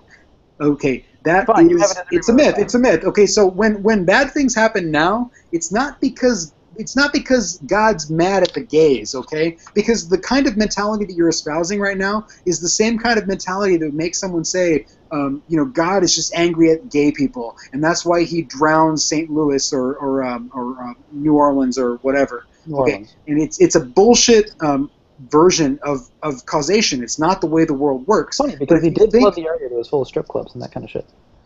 But oh boy. Okay. I mean, it could work, but that's not the Bible. What we're talking about is the Bible. Yeah. Okay. So, I've explained Noah's Ark, and with that, about your issue with causation, Noah knew the flood was coming before it came. Uh-huh. So what? I mean, But if we're talking... And the reasons why it happened is discussed in there. The reasons why it happened. You can take those reasons on faith or not, but we're talking about things that are untrue in the Bible. We're talking about what we can verify, and we can verify that. Okay, there was most likely a flood. Do you think that there's a man in the sky watching over us and judging our behavior? We're talking about no. This is important. That there's a man in the sky watching over us and judging us based on our behavior and sending weather based on whether we do nice things or bad things. I mean, is that what you're saying? Whether the weather be good, whether the weather be bad. Whether the weather drown everyone and kill tiny babies, then yeah. I mean, I just want to know if do you actually think that's happening or not? No, I'm not a Christian. Okay. But we're talking about the Bible. I'm talking about the Bible as the Bible. You defending? What? The Bible is a story. It's a collection of myths. So I mean, I mostly agree. Defending. But we're talking about the possibility. I'm defending the Bible. Okay, so it's a collection of old stories, and we're no better off defending the Bible than defending any other collection of old stories. It's entirely possible that Zeus did it. So fucking what? It's less possible that Zeus did it. Why? Establish some kind of criteria where we can think. No. Establish some kind of criteria whereby we can say that Zeus is more or less likely to have caused certain weather patterns than Yahweh. Please, for the love of fuck, whatever, describe that. Give me that. Tell me how to establish that sort of probabilistic system. I'd love to see it. Because the Greeks believe that the gods live on the top of Mount Olympus, and we've been up there, and they aren't there. Oh, well, it's verifiable. No, they're immaterial. No, they're immaterial. That's not what the Greeks believe. The Greeks believe no, they are there. They're just there immaterially. No, you're making a claim that's inconsistent. I'm making things up like Christians make things up. No, you're not. That's not. Yes, I am. They make things up as it's convenient. As it's convenient. Yes. Like that. Are you saying that my insinuation that the creation story could be allegorical is on par with what you're saying about Hellenism? For one thing, it's not widely accepted. You call it allegorical. No, it's definitely widely accepted. You call it allegorical. Believe it's allegorical than those who believe it's literal. 2,000 years ago, do you think? 2,000 years ago, was it considered allegorical? Probably. I wasn't around. You consider it now allegorical because, in light of scientific understanding, you have to call it stories that. Across civilizations. Yes, but you are the beneficiary of many. You now live in a privileged position. You get to have seen you've seen creation stories from countless cultures, so you understand that the Hebrew creation story is non-unique. That stories like that come. Excuse me. But it's actually very unique. The story itself is in line with a lot of other things, but its explanation is different. Oh boy. But okay, so you could say the same thing about any story. Unique. Ben, I think it's important to understand that when we're talking about the Bible and literalism and Christianity, that I think we have to put this in context of a figure called Augustine, who basically said that the Christians who interpreted Genesis literally were stupid, and they gave reasons why. So you might want to take a look at that. And I'm just pointing this out. If we're going to determine interpretation, the reasons why people interpret things or whatever, we already have a huge body of literature and history that kind of gives the reasons why these things are there. So I just want to point that out as well. I don't mean to one-up you. I just think that you're not actually engaging in the proper historical context that will allow for a fluid and sort of productive discussion happening. So yeah. I'm not necessarily having a desire to have a go at you, Ben. You said something about the Bible that I disagreed with, and I was interested in defending it.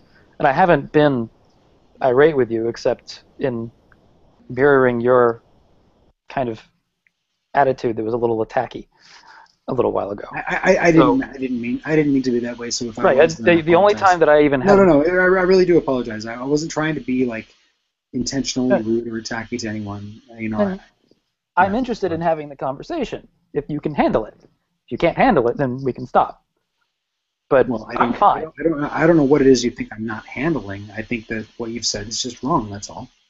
Okay. Well, I mean, let's continue then. Why? Where were we? I don't know. We were talking about the flood. We were talking about the Bible, I guess, as a whole, comparing it with Hellenism, which I don't agree with your comparison. I'd have to. If you don't mind, I'd like to bridge the gap between you two and simply say, Clayton, don't you think that given the context of things like cognitive dissonance that Christians do, and I'm not saying all of them do this, I'm just saying that there are those that do this, engage in cognitive dissonance strategies to simply make up and rationalize claims as they go along so it's convenient for them. And I would also say to Ben that don't you agree that more or less that some Christians might, while at the same time it's faith-based reason, it's not as ad hoc all the time in every situation that you seem to be making out to be? I mean, I agree that there are Christians who have cognitive dissonance, but I don't think that that's necessarily foundational in the religion. I'm really unclear as to what Clayton is even arguing for. I think that once you say, certain things are allegorical or they're not, I mean, once you decide that you're going to just cherry pick the Bible and say certain parts are good, certain parts, well, you're I'm already happy to explain interrupting. Okay. Fine. Go ahead. I mean, parts of the Bible are allegorical, parts of the Bible are not. Parts of any literature that's are actually and parts of it are not. That's fine. That's the part I want to decide. How do we know which parts are allegorical and which parts are literal? You don't. Then the scripture is useless. No, it's not. You just are interpreting it by your own whims of emotion. There are multiple ways to interpret it. Yes. No. I just asked you. I said, how do you tell the difference between allegory and literacy? And you just said, well, you can't. So I mean, like honestly, I like certain parts of the Bible and I think they're lovely. But once you say that we can't actually tell the difference, that's fine. But just don't call it history. Don't call it history. Don't call it history. Don't call it anything. Don't try to ground it in the material world if you can't actually ground it in the material world. There are ways of being able to do it, and if you look at it in context. But there's also going to be disagreements about that context. That's why my answer is you don't. You can look at it, study it, and you can get more understanding out of it. And it'll start to make sense. This is allegorical. Why can't you accept that it's just a bunch of scribblings by a bunch of ignorant people who lived a long time? Because it's absolutely not that. They didn't know shit. They didn't know shit. They didn't have science. They didn't have anything. They were just a bunch of ignorant buffoons. I mean, they knew minimum. I mean, they knew less. It's of the Bible like that drive a wedge. Clayton. No, it is actually true. They knew less than you knew by the time you were in the second grade. They literally knew. I also think less. They literally knew less than you knew by the time you were in the second grade. How smart were you in the second grade? I'm not making shit up. Look this up for yourself. Yeah, you're definitely. They didn't know anything. Okay, you knew much more by the time you were in the second grade than they knew in their whole life, because just by the virtue of the fact that there was no available information back then, and you're trying to pretend like there was some kind of vast information network back then when there wasn't. They had nothing. They had nothing. What do you mean they had nothing? They didn't have. Do you think they had knowledge like we have now? The world back then wasn't like it is now. Do you know how to build a temple? Do I know how to build a temple? I can know how to build a temple. If I was a temple builder, I would know how to build a temple. If I was an engineer, I would know how to build engineer shit. Right, well, you're saying that I would know more than them by the time I was in second grade. I had no idea how to build a temple. I didn't know how to organize an army. I had no idea how to write in Hebrew. Like your smartness comparison is cherry Are picking. you comparing our That is modern cherry knowledge picking. to ancient knowledge? Are you really doing that? There is Are you really doing that? Are you really comparing our modern knowledge to what they knew in the first century? Are you really doing that? Sure. What's the problem with that? Even in the Bible, it says in the end times knowledge will increase. I mean, even according to the Bible, they knew that we'd get smarter and more knowledgeable as time went on. Yeah. So why are you making this weird ass? I don't understand what you're getting at. Because you're saying they have nothing, and I'm not. And I said this. They had essentially what we had by the time we were in the second or third grade. They knew almost nothing. I mean, metaphorically speaking, yeah, they knew certain things. They could build a building. So fucking what? In the second grade, I knew more about American history than an ancient Jew. Fine. Gotta look at Egyptians. Look, it's an analogy, but you should understand what I'm trying to say. I knew more about mathematics in the second grade than an ancient Egyptian. Okay, yeah, you talk about the Pythagorean theorem. I mean, they had Pythagoras was a Greek, so they that's fine. I'm trying to say that. So roughly, yeah. Yeah, they very close. But are you trying to compare that to modern knowledge? That was my question. I mean, like, if you're trying to compare that to what we've now got in the 21st century, like, really, honestly, sailors in the ancient times knew more about seafaring than we do. Oh. So. Are you going to tell me now next? Are you going to tell me next that the pyramid was a power station? Because that's what I've been hearing from these guys. What was the Great Pyramid a power station? No. Are you sure? Pretty sure. Okay, because that's what I've heard from some of these guys is that the pyramid of the Great Pyramid of Giza was some kind of a power station, and they had electricity back then. I mean, like that's not the claim that I'm making. And if okay, I mean, this is it's the kind of thing I've been hearing. So look, fine. I have studied history for a long time, and I think that some of the things that you're saying are very ignorant. Which one? Pick one. Pick the best one. Saying that they had nothing back then. I don't even know. I'm trying to figure out what you mean. In relation to modern knowledge, they had nothing. It's a comparison. And I disagree with that. Because they definitely had knowledge back then. Clayton, it's not a literal nothing. It's a comparison. It's a comparison I'm making. Okay? So I mean, you should understand that, right? I mean, be at least a little bit charitable. Be at least a little bit charitable when you talk about these things. I'm not saying like literally nothing. I'm saying that comparatively, they didn't know a damn thing compared to now. That's it. From a scientific perspective, sure. Okay, that's the only perspective I'm trying to take. Well, no, then you need to specify that, because then I would have agreed with you out of the gate. But the way that you were talking just was... Clayton, I feel like you're just trying to pick a fight. Honestly, I feel like you're just trying to pick a fight. I mean, I'm not trying to pick a fight. I think that if you and me were to just dig down and see like what we actually both believe, I think we both probably agree on more than we disagree about. And you're just trying to pick, you're just kind of like nitpicking. You're just kind of nitpicking things that real quick, allow me to state the obvious, Ben. I actually agreed with what Clayton was saying, and I did find kind of your things pretty ignorant. But I was really hesitant to sort of jump in because I thought that there was a point that wasn't being made that was sort of being talked past each other. I just want to point out that you seem to be the one that seems to be getting combative here, and it's not Clayton. Just pointing that out. Fair enough. Okay. And it's fine, we as human beings, we get combative over certain subjects, and it's no big deal per se. I just think you might want to go ahead and be a little bit more careful when you communicate to people, because depending on what you say, depending on how you say it, people will take it the wrong way and take it in a manner that's to an extent, a straw man of what of what you're doing there, but you're kind of presenting it in that manner, and this is something that more people need to do. I mean, I'm not saying that I don't do this. I mean, sure, I do it from now and again, really, because there are certain positions or certain people that I would talk to that really just don't give a shit about what I'm going to say anyways, and just going to take it the wrong way regardless. So I just don't give a shit. Like engaging social justice warriors, I literally don't give a shit the way I talk, really. But if you're trying to engage someone, if you're trying to make your position known and articulate to someone who's new, who you haven't really engaged in per se, it's better to sort of communicate yourself really well to a point where you're not we're not being misunderstood, and I believe that's what you were doing. Okay. It's just a constructive element you should be aware of, is all, and everyone should really. Yeah. I mean, I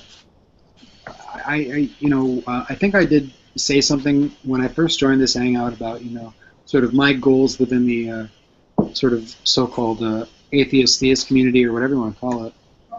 And I do want to bridge. I don't want to foster a sort of realm of hatred between people who agree and disagree. And I honestly, it's fine. It's fine if you guys all think I'm an idiot. It really is fine.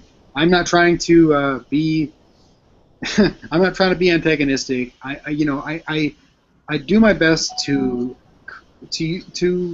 foster a certain tone, to be charitable, to be kind, to be all of that, and I succeed sometimes, and sometimes I don't, and I've had a few glasses of wine tonight, so I'm a little more loose-lipped than I would be most nights. So you can take that for what it's worth, but I'm not trying to I don't care about. I'm not trying to attack anyone, and so that's it. I'm probably gonna take off pretty soon, but you guys have been Go ahead, Devin. No, I was just going to say it's quite alright, and we all do have our certain pet peeves and our certain thresholds for which we go on, and which we just get to a point where we just don't give a shit or whatever. And sometimes we're in specific moods where we just don't give a shit about what we say. So it's no big deal, and I don't think anyone thought that you were intending to do that. I just think that since it's your intention not to do that, I just think it's important for me to point it out, so you're communicating what you intend, rather than going off the rails. Yeah, no, it's fine. It's good. I always want to hear what other people think. I think Clayton is, frankly, he's making claims that can't be backed up. I haven't made a claim other than that the Bible is a. My claim about the Bible history source. It's a great history source, and it's literature. Some of which is going to be allegorical, and some of which is going to be literal, because and you said there's no way to tell the history from the allegory. Yeah, but you can look at, there are parts of the Bible that are very clearly historical record. Well, clearly according to you, but many people consider the whole thing. When it's talking about who's king and who gave birth to who and all of that, or when it's talking about why don't you think that that's made up? There's a certain context that's not actually being mentioned. It's not necessarily made up. Allegory doesn't mean it was made up. Allegory means that it is explaining a truth through story. So the truth isn't actually truth. It's sort of a weird metaphorical truth. Okay, here's the answer for Genesis. Genesis is an allegorical story explaining that the universe was created and that we are its curators. That's the explanation. No, I get what you're saying. Take care of the universe. The thing is that I was raised in a fundamentalist Christian home, and so I was raised believing that the Bible is actually true, not in a weird metaphorical sense where you get to just read into it whatever you want. No, that's not reading into it whatever you want. I'm just trying to finish my sentence. I was raised to believe that the words on the page actually mean exactly what they say, as written. So I was raised to believe a certain kind of Christianity, that the words, God could be trusted to give us words that actually mean what they say. And so now you're saying, well, interpretation and exegesis and hermeneutics. I get it, man. You're gonna twist it until it makes sense. Go ahead and do that. That idea. No. Twist away. Just make it. The interpretation that you're bringing up about. No, go ahead. Twist it until it works, because that's what makes it feel good. I get it, man. I get it. Do it. All right. First off, you're talking to somebody who doesn't believe in the Bible. Second, what the hell are you doing? The idea. No, let me finish. The idea that the Bible is completely literal started in the 1700s. This is not. This is very, very new. It's the world we live in now. It's the world we live in now in the United States. How many Christians If you're believe going this to shit? ignore history. I'm talking about the world we live in now. I'm talking about the world we live in. Ben, chill, man. Let Clayton finish a thought, bro. This is a 5,000-year-old book. Well, no, it's not. There's gonna It's yes, 2,500 years old. It's not 5,000 years old. Ben, allow him to finish what he's saying. It's not 5,000 years old. It's 2,500 The max. first writings of it were 5,000 years ago. Nope. It was written No. over the course of like 3,000 or so BC up No, to it's not. Nope, that's nonsense. up to about 200 or so AD, possibly. Well, more like 100. Not more than 500 BC. You're just making shit up. How am I making? All right, there's Jews in here, right? Job, is it Job? Is Job the oldest book? Reuven. No, it's not. Job doesn't. I thought it was more like 1500 BC with the writings in the Bible, like 1500 BC. Look, do your due diligence and look it up. It's not that old. Yeah, Ben, he's including the Old Testament. Yeah, I am including that. I know that. You're saying 1,500 years old? The Old Testament I said 2,500. And it's important to understand here. Again, there's a context that's missing from this entire conversation that needs to be mentioned. Okay, and that is that while the Bible itself, in its current estimation, especially the Old Testament, isn't 5,000 years old, there are sources for which the Bible are based on and for which the Bible uses that are far older than that kind of make it a certain cultural reference. You know, the fact that the Jewish religion sort of migrated out of henotheistic Babylonian religions per se means that Judaism is, for all intents and purposes, a religion that dates back to 5,000 years old. When we say that No. When we say that Judaism is a very old, Ben, again, I'm laying down the context here, okay, so you can actually kind of understand. When we say that Judaism is a religion that dates all the way back to 5,000 years ago, what we're saying is that Judaism, not today as we conceive of it, but way back then, has a completely diverse and evolutionary history that we cannot ignore. And in terms of literature, ancient people did not actually they did not have a set of rules on how to interpret things or whatever. They had certain rules regarding history, but those were very flimsy and sort of played with every now and again. But there were rules with that. But interpreting literature, there wasn't really any kind of established rule set to determine what is a religious text and what is a poetic text. Okay, that's what I think Clayton is getting at in that point. Yeah, that's pretty much what I'm saying. Okay, so and the great thing about it is that's not even the oldest religion. Because Hinduism is about 1,000, almost, probably more, older. Animism is probably the oldest religion. Well, yeah, of course. Animism is going to be Judaism is about not 100,000 years old. Judaism. I don't know why you keep saying that. If you're gonna, I mean, I'm the history major in the room. Oh, okay. So, yeah. I've got the degree. Why do you? Was there a Hebrew culture that existed 5,000 years ago? Because that, as far as I know, goes back before Sumeria. So please educate me. The Hebrew culture came out of Sumeria. And Sumeria would have been. No. Sumerian is about that old. The Hebrew written tradition came out of a tradition that's we could talk about this if we wanted to, if we stopped just trying to bite each other's heads off. But if you read something like Genesis and it said, let us go down and make man in our own image, let us it's a polytheistic statement. I mean that book, that phrase in Genesis comes out of a polytheistic culture. It's a council of deities that is going to decide to go down and make man in its own image. That wasn't a Jewish culture. It was a early Judaism was polytheistic.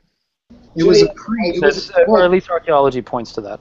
Judaism was influenced by pre-Jewish cultures that held those kinds of views. So that's why we have those traces of polytheism within Judaism. And you're right.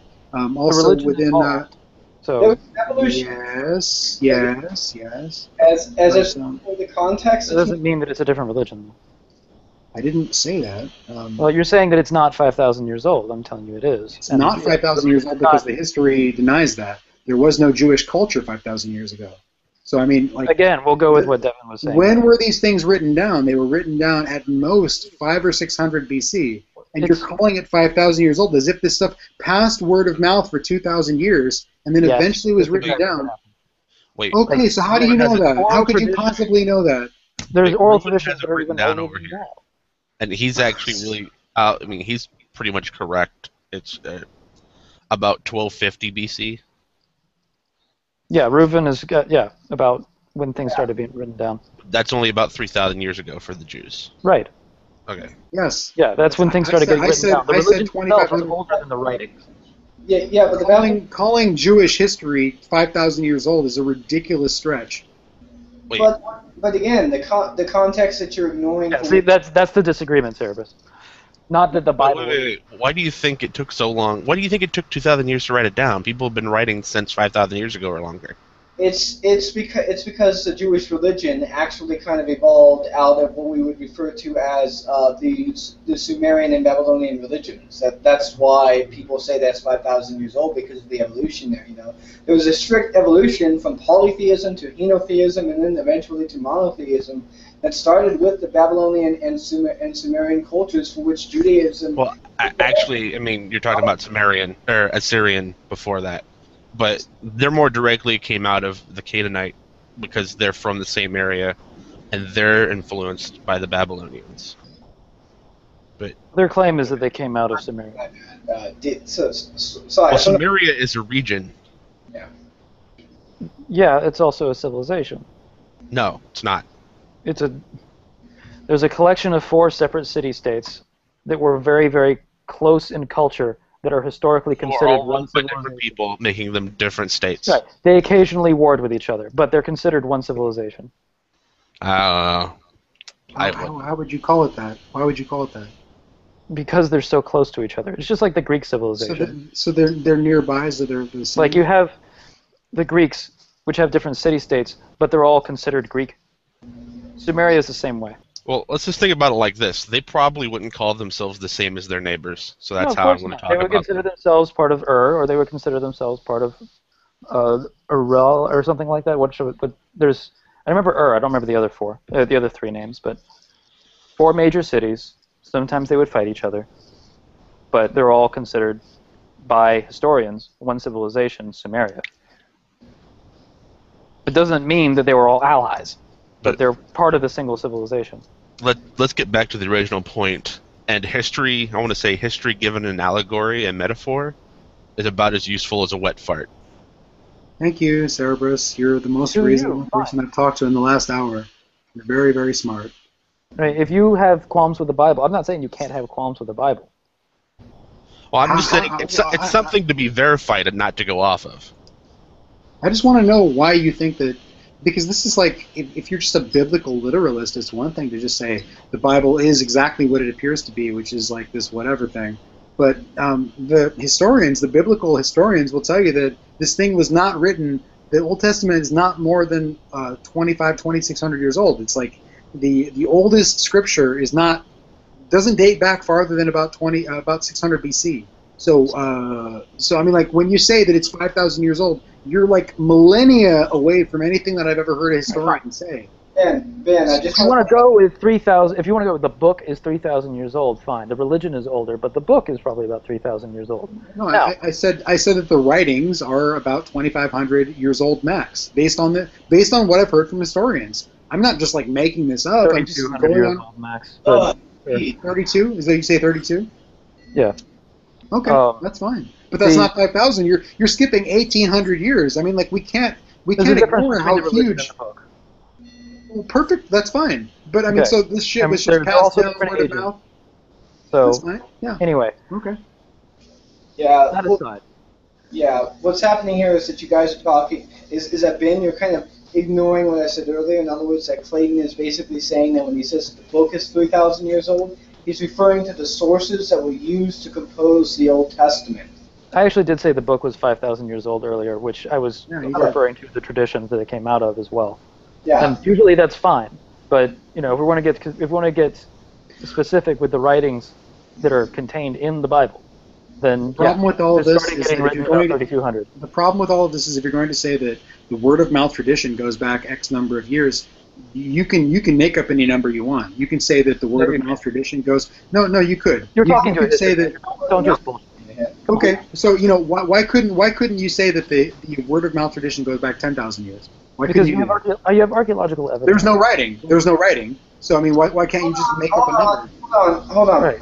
Real quick. We're not talking about when we say the traditions. We're not actually talking about like oral languages, even though we could get into that per se. But when we're talking about sources for the Bible, we're talking about things like the Epic of Gilgamesh or the Code of Hammurabi. That's what's being referred to as here. Not oral traditions per se that date back far longer and we can't really know. We're just speculating. We're actually talking about written sources. The Bible was based off of written sources for the most part, anyways, that are from various other cultures. Again, the entire, what was it? The flood, the Genesis flood, is based off of at least 2 different Sumerian source texts, at least.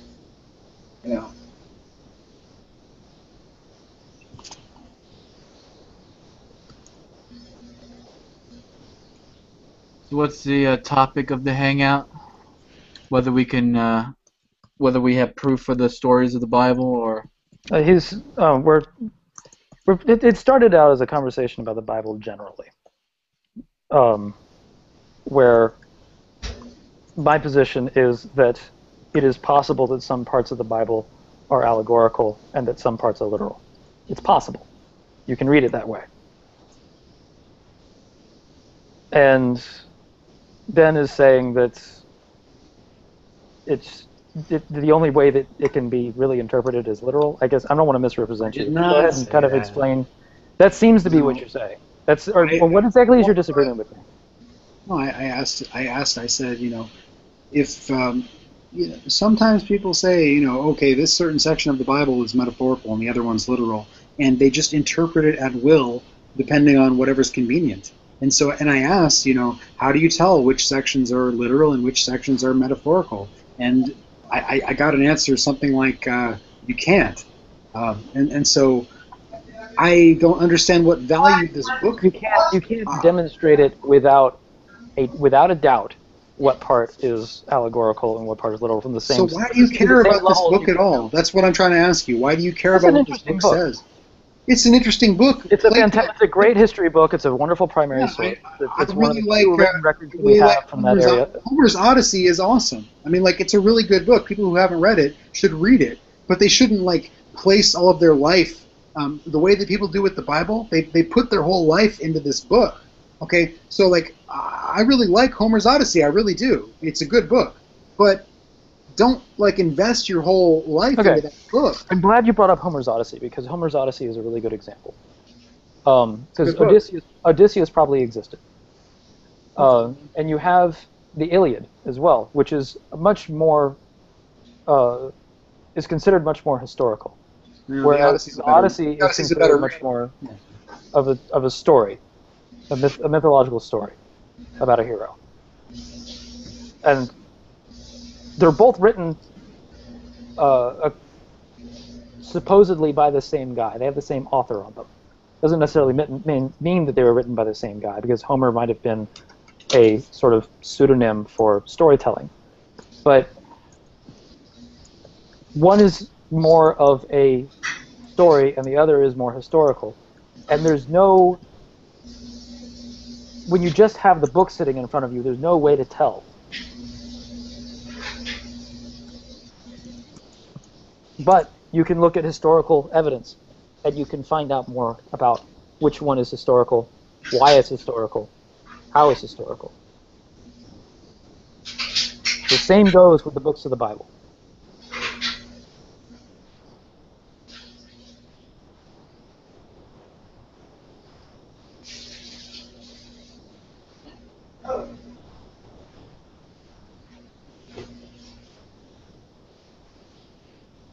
Okay. That was a long silence. Um, No, I was talking to you and you haven't responded. no, I know. I wasn't actually prepared for a long silence. I was answering comments in the chat.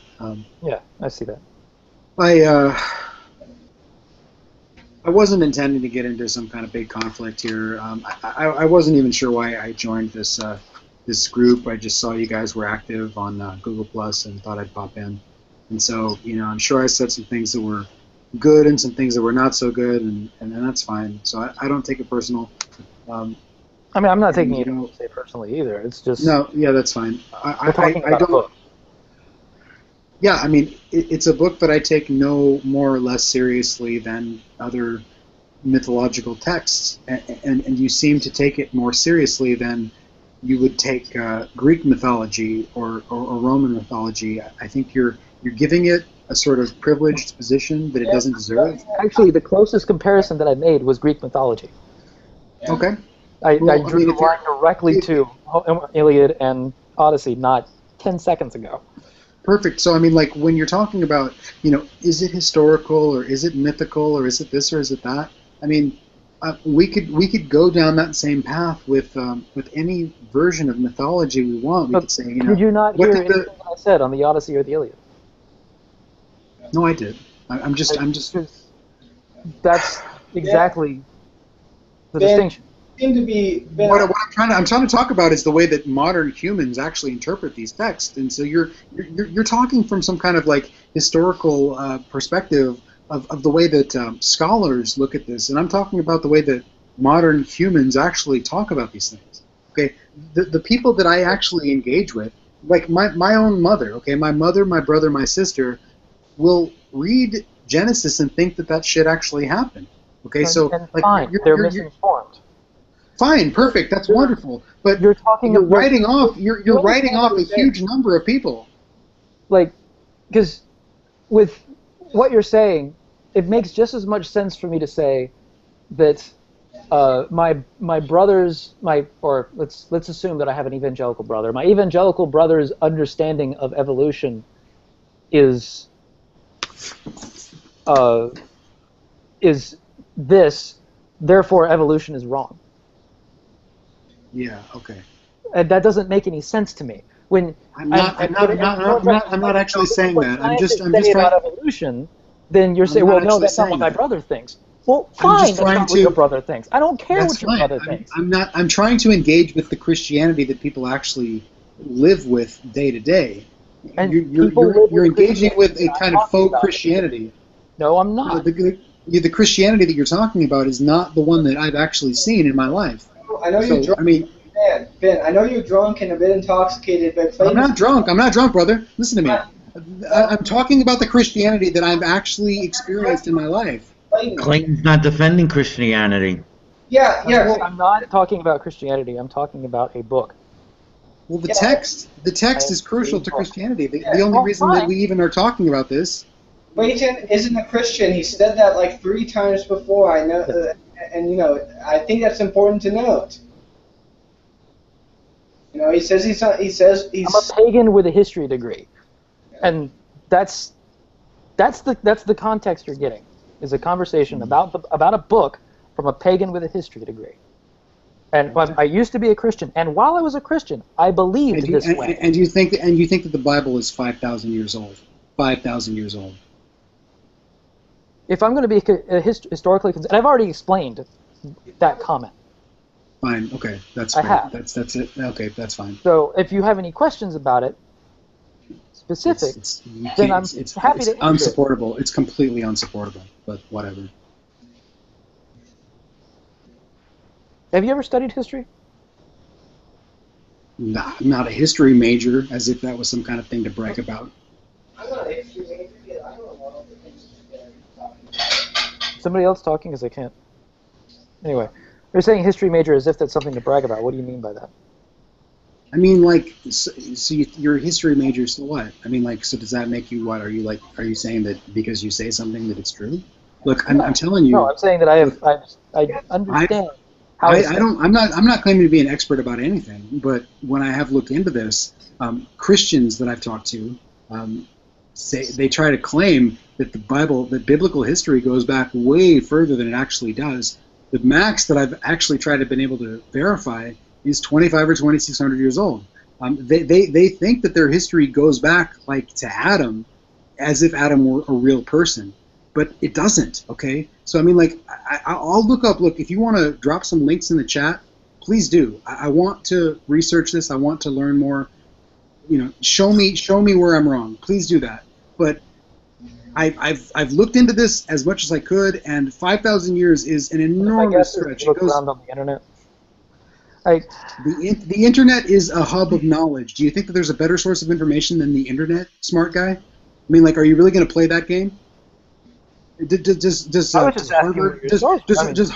Harvard have information on the internet? Does the Smithsonian have information on the internet? Does Stanford have information on the internet? If you want to say that the internet is some kind of, the internet is just a connection of people. If you could, I mean, my suggestion would be to look at something that has some scholarly sources before. Oh, wonderful! Yeah, because I've never used a search engine, because I've never used any of these. Google, because I don't know what the fuck I'm good at. Ben, you're being combative again, and I just got. Yeah, I'm being combative because this guy doesn't know what the fuck he's talking about, and he's pretending like he knows shit. Ben, real quick, I just want to point out that show me how Jews are 5,000 years old, please. Can I finish? Can I finish here without you interrupting me? Okay, thank you. I appreciate that. Now here's the thing. Okay, is that yes, the internet is a hub of knowledge. Yes, you can get a lot of information from the internet that you wouldn't normally be able to get, and it's all great and good. But when we're talking about the history of religion, this stuff, primarily what we're talking about, comes from academic sources and academic papers, which can be found on the internet, by the way, from places like JSTOR, from other places and whatnot, and all that stuff. Basically what Clayton is saying is that you should go to those academic sources and those academic places instead of just simply a website. And maybe you know this, maybe you're just talking past each other, but it seems like... For fuck's sake, dude. For fuck's sake, I've used JSTOR. You just assume all my sources are just like Googled because you don't know anything about me and you think that I've never heard of JSTOR. Well, that's why I asked. I've never used Google Scholar. Say anything. The way that you asked that was so presumptuous. You know what I feel like? I feel like that as soon as Pillbox left, you guys wanted someone to pick a fight with, and you just turned on me, I guess. I don't know why. You've been the one that's been combative. I've been perfectly calm. I've been the one I've just said things, and you just said, oh, no, Jewish history is 5,000 years old. Because you've been saying things that are false. So, what did I say that was false? Not like an evolution denier. You really, really do. That is the stupidest thing I've ever heard anyone say, in the last... It's like you're an evolution denier arguing with somebody with a biology degree. That is what... Oh, my goodness. Okay, please tell me how Jewish history goes back 5,000 years. That's the stupidest thing I've ever heard. It's so fucking stupid. Tell me. We've all explained it already. And because there's some kind of verbal tradition that you can verify based on what? Oral tradition. I mean. Yeah, based on. There are ways of looking at that. Oh, wonderful, wonderful. Oral tradition. Good job with that. Celtic traditions goes back even further. Well, great. That's really great. And it's not uncommon for it to have a 2,000-year-old oral tradition. It makes sense. And history isn't. I mean, history is not necessarily about proving things beyond a doubt like science is. There's a different way of studying it. Yeah, history is about probability, what is probably true and whatnot. That's why most history is based on reconstruction. And I think that's something that a lot of people who engage in history just don't understand. I'm not trying to be condescending, Ben. I'm not saying that you don't understand this. I'm saying that a lot of other people don't understand this. And I think. Do you guys just think it's more fun just to have conflict? Is that why you're just picking fights? Is because you think that conflict is fun? I'm not trying to fight with you, Ben. I'm literally trying to understand where it is you're coming from, and I'm saying that this is where. I don't think I said anything that strange. I really don't. I mean, I don't know what it is. I know you said don't, because you don't have the understanding that we do. Oh, because you're so brilliant. You're so fucking brilliant. Teach us. Ben, is it possible that maybe we are engaging in a specific context that you're not familiar with? Isn't that possible? I mean, Of course it's possible. It's possible that we're all wrong about everything. Who cares if it's possible? All right, but you're not even treating that within your conversation. be acting like we're attacking you, when in reality we're simply trying to have a conversation about correct. Why do I keep asking for sources and not getting anything? I just said, you said that... Because I don't have my sources at my fingertips. You said that Hebrew... Physical sitting in my... You over said there. that Hebrew tradition goes back 5,000 years. I just want to see it. I just want to see a source. Please just link it in the chat. Ben, Reuven has posted something. So. A lot of the sources it's this stuff off of come from physical books, stuff that we have from libraries per se. It's link it in the chat. It's fine. Just link it in the chat. I want to see it. And yes, this is available online because all of these things, if they are existent, they would be archived somewhere. So please just link it in the chat and I'll look at it. Well, it's not actually that. Well, I actually Reuven book in there that's actually pretty good that I do have, and I would recommend that one highly. But real quick, when you're talking about like putting stuff in academic communities and whatever, and putting them in the chat, a lot of people when they do that, they don't actually archive it as it is because of copyright laws and all that stuff. What they do is that they give a sort of a summary of what's going on, and a lot of the times per se, there's sort of a, I guess you could say, internet Chinese. Why am I asking for sources and not getting anything? I mean, like, you guys are just making all these claims. You're making these claims, and then you're calling me stupid. You're calling me stupid, and then you're not giving me any sources. There's so many parallels with evolution denier. So many. This is so bad. I pointed out that Reuven put up a source, and I recommend it because I've read it before, and I proved everything I was saying. Yet it's like, really, yeah. But I don't know. It might be a good book, but it isn't really a source. It's not something he can go and look at right now.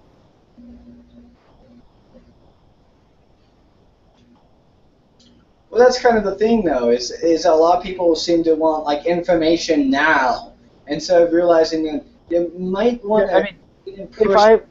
What link could I provide with? I mean, because I don't have every source that I've ever read sitting at my fingertips immediately. I just don't. So, if he wants me to provide one, then I can go back and look for it. It's going to take a while. Yeah, I think. But yeah. I mean, that wasn't even the crux. I mean, I didn't necessarily. Wasn't even the crux of the disagreement that we were having. It was more about the book itself and how to interpret it that I was disagreeing with him on. And I thought that was the more interesting discussion. And we got into this 5,000-year-old shit. Yeah, we got off on a tangent there. Right, and there was too much attention paid to it. It was just I was ready to say I was ready to say let's split the difference and move on with the conversation. Right, that's what I would have been very interested in doing. Yeah, I just saw that more or less you guys were kind of talking past each other, and I'll say that while Ben was doing it probably more, you were kind of doing it as well, Clayton. So just to be fair. I know. I mean, I wasn't perfectly representing myself. Yeah. Now this comes back to him. One, first having one few too many drinks, and two, since he's coming from a fundy family, that his anger is geared towards there. So anything that's coming, any perspective you're trying to offer about a different perspective of the Bible, he's looking at it through the eyes of the fundy. That's what he's seeing. That's why he's getting extra belligerent with the wine, added to the wine he was drinking. I will also say this: that is a hard mentality to get out of, really, in terms of seeing religions not through the eyes of the fundies per se. Because I was actually like that for a period of time, and when I got sucked into debate faith and Stickam, holy shit, was that the biggest regret of my life? Fuck.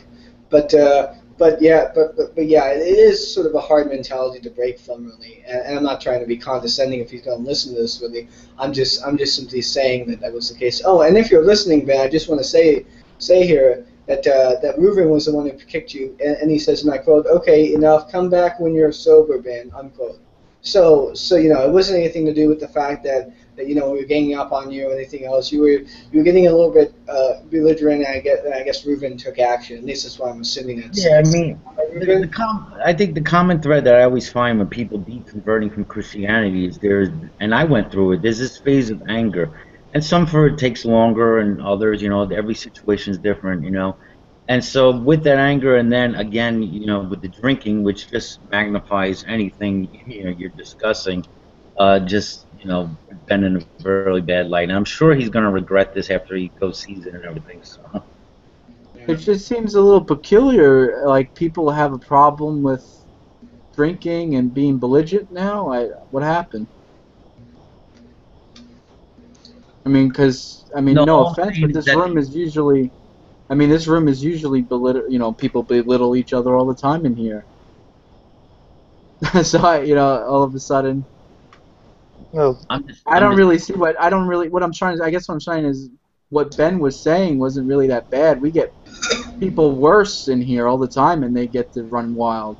Well, the thing was is that we were trying to have a more or less productive conversation, and the conversation wasn't being productive, mainly because Ben wasn't doing so, and I guess Reuven thought, since we're trying to have a productive conversation, Ben's got to go because he's not being productive. The thing that I find really interesting about it is that, I think that about 5 or 6 times he went on his tangent of not fighting with each other and being productive in conversation and so on. Yeah, that was my exact thoughts just now as well. Yeah, and like, wait a minute. This is the same guy. I thought that we were going to have like a conversation that was productive, but no. Yeah. It's the drinking, and he mentioned it. And it's probably, and it does affect people. I'll do that from time to time as well as when I'm drunk. But I try to do it less because I try to be what you would call a self-controlling drunk, which isn't really something you come up to often, really. I don't drink very often because of. Well, neither do I, but alcohol really affects people. It's just no, I'm not really interested. I mean, I do drink. It's just not very often. Yeah, same with once in a blue moon with me. Right.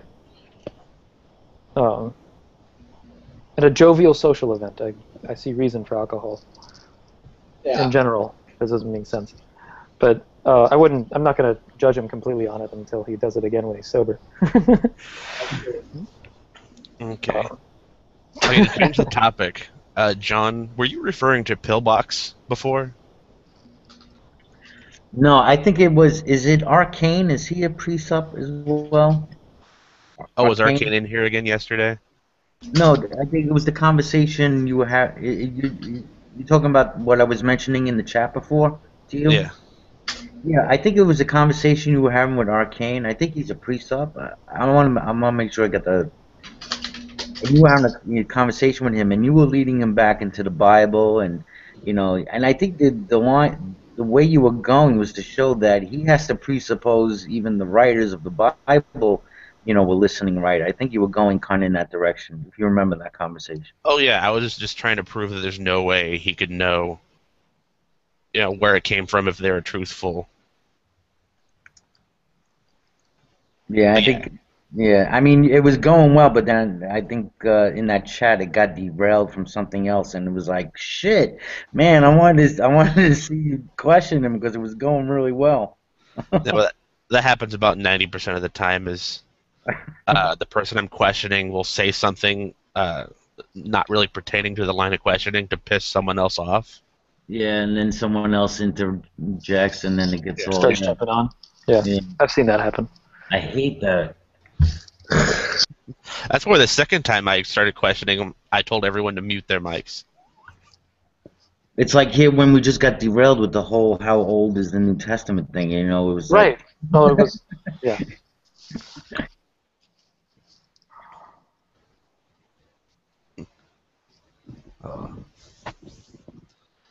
I thought I missed something really cool that I should have been here for. With what? Oh, with what what John said earlier. Oh, with the whole argument that was happening earlier? Yeah. Yeah, it was interesting. It was a conversation about the Bible and interpretation. See, I would love to do it to Pillbox, but Pillbox always leaves halfway through my questioning. Right. I mean, I'm not a Christian, so it's not. whatever.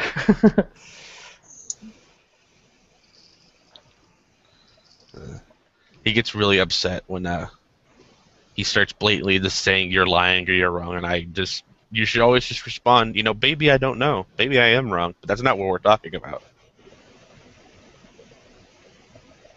Just admit guilt to everything and continue with your line of questioning. Pillbox is an interesting guy. He was in here a little bit earlier. I'm not sure if you were here for that. Nah. Nah, okay. Yeah, he's been in this room twice now. Oh, today he's been in this room twice. Yeah. I think it was once much earlier in the day, and then he was gone for about 2 hours, and he came back a little while ago, and then he left probably about... If you came in the middle of me and Ben's discussion, then it was probably about an hour or two ago, maybe, that he left again. But yeah. Oh, the other thing I was going to say that we were talking about in chat. So, Norris, you think Rick Perry is the next president, or was that just being funny? Norris? He might have stumbled off to get something. Oh, no, he just answered in the chat. Oh. He says he thinks so. Rick Perry? I don't think about Rick Perry. I think that the running lineup is going to be Chris Christie, Jeb Bush, Paul Ryan, Rand Paul, and maybe Mitt Romney again, if he wants to roll his dice. I just know one thing, that at the moment that if like Hillary runs and becomes president, I'm seriously just going to leave the United States. Fuck that. I said that when Obama was running, but still here. Yeah. Reuven, please save this video so we can, just in case Hillary does become president, this way we can... Fantastic. Norris, get out of here. Hillary's president now. I'm getting the fuck out of Dodge if that's the case. Devin, I think you love your 65-inch TV too much to leave the country. I'll take it with me. I don't fucking care. I'll strap it to my back if I have to and cross the Atlantic. But by the way, that's a joke since I'm on the Pacific. It was fun. I mean, I'll make a promise right here. I mean, I don't like Hillary at all. I would vote for almost anyone else on the Democratic side that they might run. But if the Republicans can field a better candidate, I will shit my pants live on air. What do you think of Rand Paul? I think he's an even crazier version of his father. Even crazier? I think he's a little bit more laid back. Well, I don't mean like Bantic crazy. I think his ideas are crazier. Well, that's what I was saying, is I think he's a little bit more laid back. Like, he seems to be just more of a conservative. Well, here's more of an establishment Republican. Well, here's the thing with Ron Paul. I think I could probably sit down and talk to him, and we could probably hash out a lot of agreements per se. Even in terms of the free market, I think we could probably agree. But with Rand Paul, he's just a corporatist scumbag. Okay. Ron Paul at least has issues that we can probably agree with in terms of corporatism. So, yeah, and corporations don't like represent free markets, but Rand Paul obviously has that disposition where corporations do represent free markets, like every other pro-free market advocate. Yeah, the big difference for me is I don't want Ron Paul to be president. I would like him to be vice president. Yeah, there you go. That would be a lot better. I don't necessarily want Ron Paul to be president, but I want him to run for president for the rest of time. Okay, no, I can get behind that. He tries to keep people honest. I could. Yeah. Like in the debates, he's incredibly useful to have around. I wish that they would stick a third podium up there in the real debates and just have him say things. Like, don't vote for this guy, but listen to what he has to say. Because he'll keep the other two guys on their feet.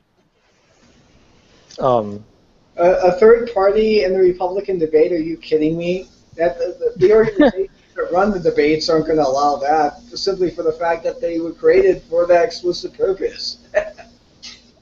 So, the ticket I would like to see is Ralph Nader president, Ron Paul vice president. The two of them disagree with each other almost completely.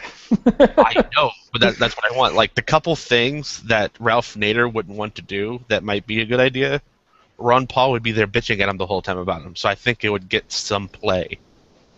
But we wouldn't go all crazy Ron Paul the whole time. It'd be entertaining to watch. I'd want to be a fly on the wall in the White House at a Nader Paul presidency. But they're just so fundamentally different. Well, I guess I can throw out some more Republican candidates and see what you think of them by comparison to Hillary. What about Chris Christie? No. No? Hillary? Especially recent stuff. Yeah, no, I agree with you there. This more recent stuff is a little bit more disconcerting than anything else. Like, before, like, a few years ago, during the last election, I would have been a little more neutral. Mm-hmm. But, I mean, all that bullshit that's happened the last 6 months is just... Right. How about Jeb Bush? It's like honestly, I don't know a whole lot about Jeb Bush, but I'm wary of the family. Yeah, and that wariness is totally understandable. Put Bush on the table. It's like Bush versus Clinton. It's just like, wait a minute. Do we have dynasties in America? Is that a thing? Yeah, definitely. That would be my question. I wouldn't be able to vote for either in good conscience. But Jeb Bush seems to be a smarter, more compassionate version of his brother, who might be a little bit more understanding on immigration issues because he's married to a Latina woman. Yeah, I'll give him some credit. He doesn't do too bad of a job with Florida. No, he's a good guy as far as Florida's concerned. It's an interesting setup. He hasn't done anything completely stupid. Although W wasn't too bad at running Texas either. But I don't know. Florida is much more liberal than Texas is. Oh, hey, real quick. I'm just kind of curious. I've got the Google Plus Messenger on here, and I was kind of curious. Like, how do you determine if someone's online? We've got a little green dot next to their name. Oh, okay. So, thanks. I thought that was the case. I just wasn't too sure. Yeah, it's a green dot. Yeah. Are you talking about the one on the phone or the one? No. I'm actually on app too. I'm on the computer, so it's no big deal. Okay. I don't go on the internet when I'm on the computer. You know, I don't see any reason to go on the internet on my phone simply for the fact that one, my phone doesn't really do that, and two, if I were to go on the internet on my phone, I would do it either to look something up or just to like look up directions, and that would be it. I find like, you know, if I'm gonna engage in a chat room like this, I'd rather be at my computer. Yeah, I agree with you, but I've done it from my phone a couple of times. Yeah. Cerebrus, what do you think of? Let's see, Paul Ryan. Not really sure. Yeah, honestly, I recognize the name, but I don't remember anything about him. He was Romney's vice presidential candidate. He's kind of a fiscal hawk in the Congress. Oh, okay. But I still don't know that much about him. Okay. He was running a competitive a healthcare plan that was competing against Obamacare for a little while. Was he the one that pinned the recent voucher system? Okay. Yeah, the voucher system. That was him. Okay. Okay, then I don't like him. Okay. Let's see. He also wants to bomb Iran. I am mildly for that. Okay. So you didn't have a problem when Romney and Obama both agreed on that. What about Romney? If Romney 2016, what's your opinion on that? I don't know, since he's the opposite of what he claimed to be. His business wasn't making jobs, his business was destroying jobs. That's enough for me. Not only that, one of the problems with Romney is the fact that he's a corporatist, and anyone who runs for president that is a corporatist automatically doesn't get my vote ever. Period. Doesn't matter if it's Republican or Democrat. I'm not voting for a corporatist. So you don't vote? Yeah, that's basically it. Okay. I'm trying to think of somebody who wasn't. Yeah. I mean, we had corporations are the people that give the most funding to the candidates.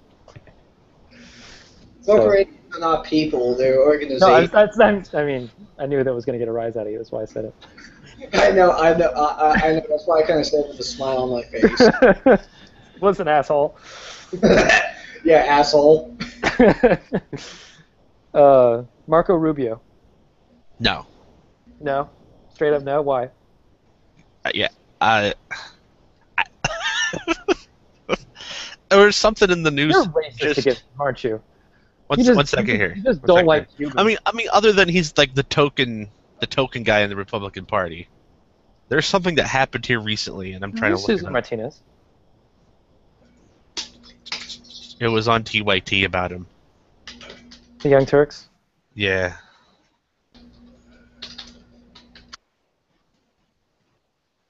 Oh, if there's a next one, ask me about the next one while I look this up. This might take a second. No, I said that he's not the only token. There's Susana Martinez. Oh, okay.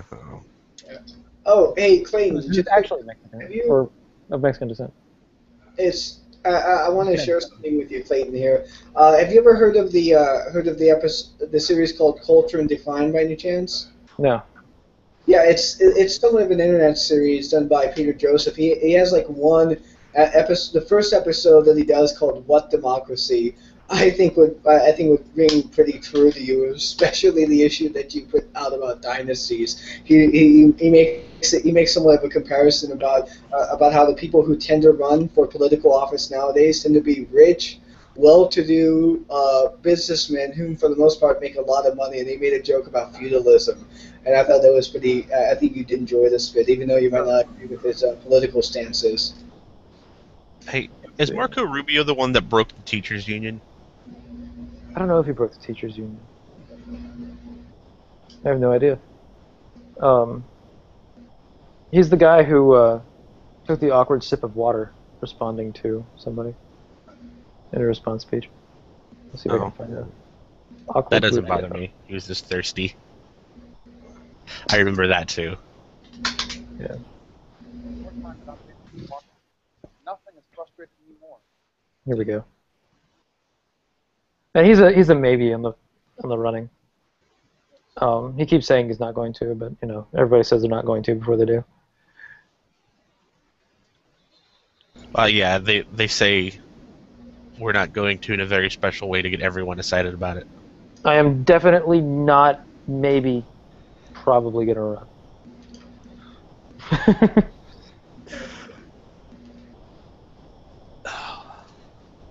You know what? Out of curiosity, I don't know about you guys, but doesn't it kind of boggle your mind how people who support the Democratic Party just still claim that the Democratic Party is against war after that whole incident with Syria, with the Democratic Party basically pushing... You mean with Syria, Libya, Iraq?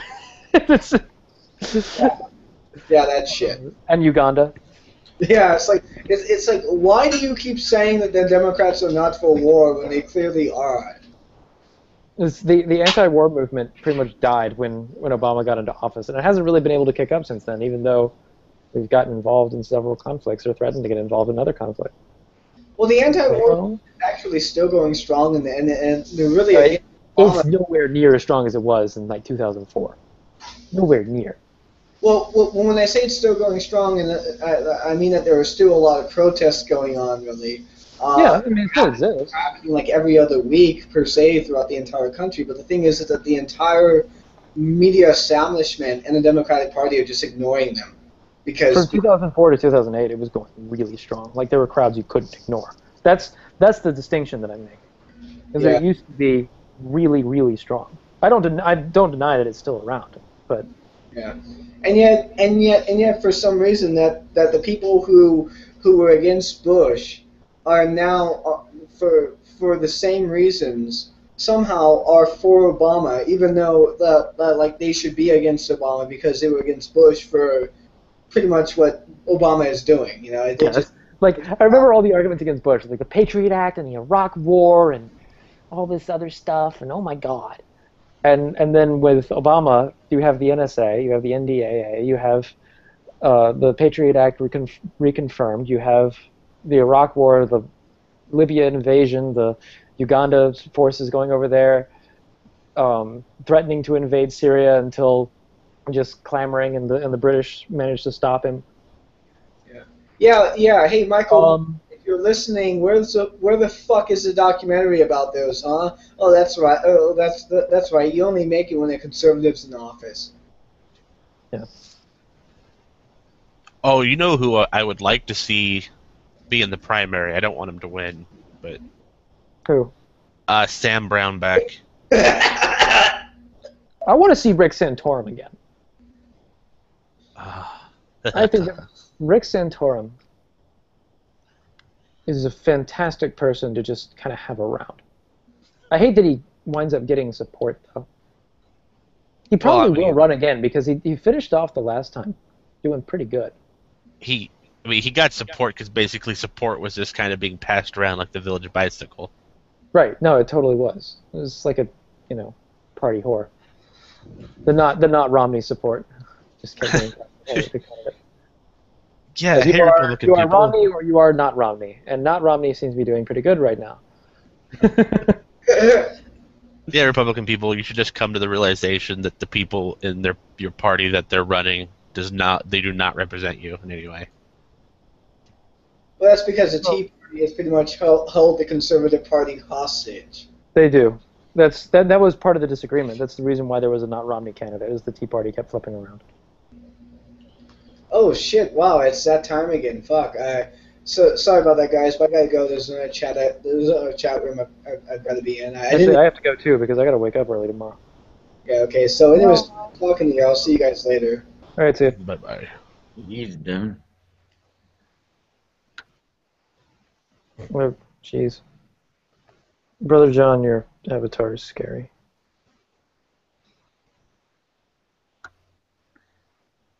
My scary. My scary. Yeah, I'm about to go to sleep. I don't want to be staring at. Oh my god. This is creeping me out, man.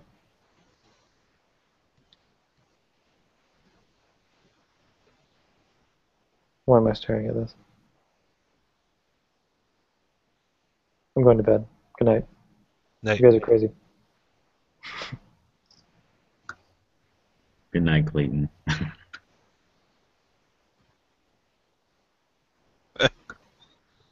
Now I gave him nightmares. Oh. And then there were 5. One of which is always silent.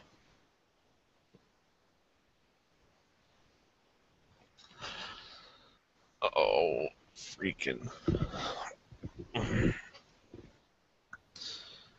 Do I make you feel hungry? No. Not even close. Come on, you want a piece of me? I'm kind of bummed that I missed Pillbox.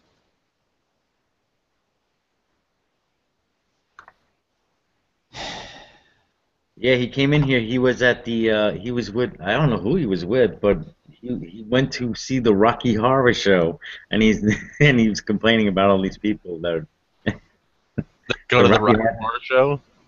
The Rocky Horror Picture Show. Yeah, like was he just unaware people dress up for that?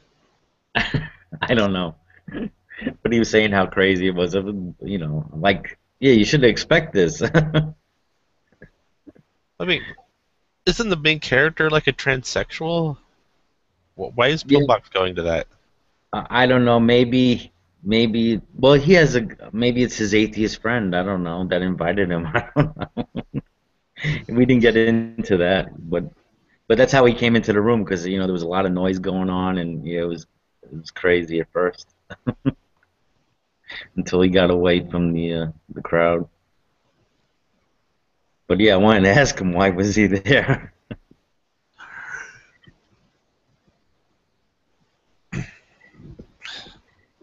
Damn it. That's what happens. I get busy and I miss the best part.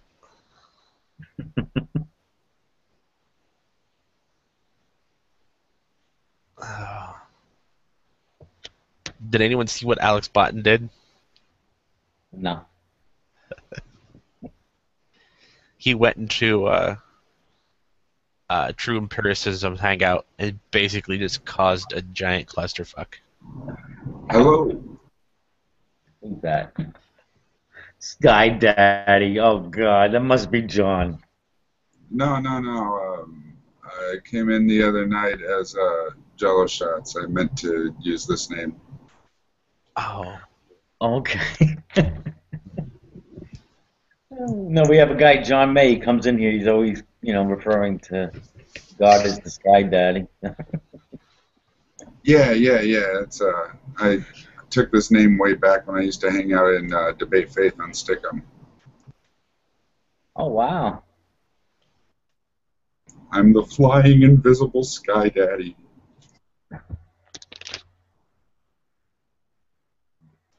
Okay, you guys should start a conversation because I have to go get some tea. What kind of tea? Sweet sun tea. Sweet sun tea. My wife makes an awesome iced tea. She takes the celestial raspberry tea bags and, oh man, and adds some lemon and honey, and it is fucking awesome. It's great during hot summer days.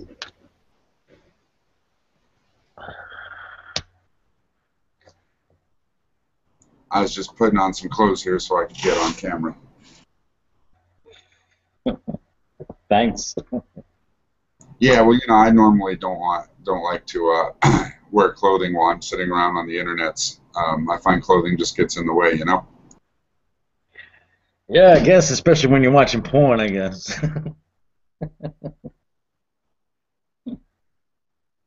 Yeah, like I said, when I'm on the internets.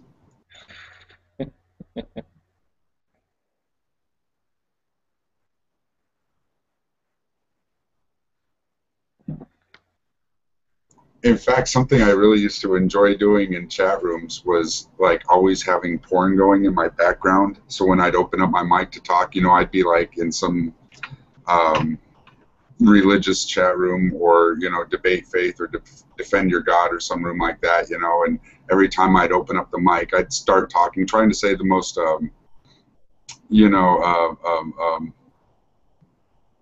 serious things that I could, and in the background is oh.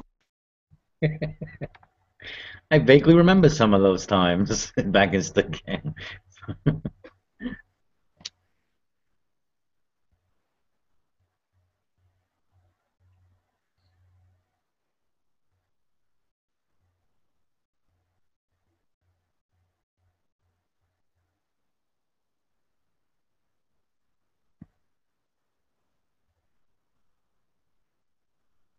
There we go. Proof on me. You are you.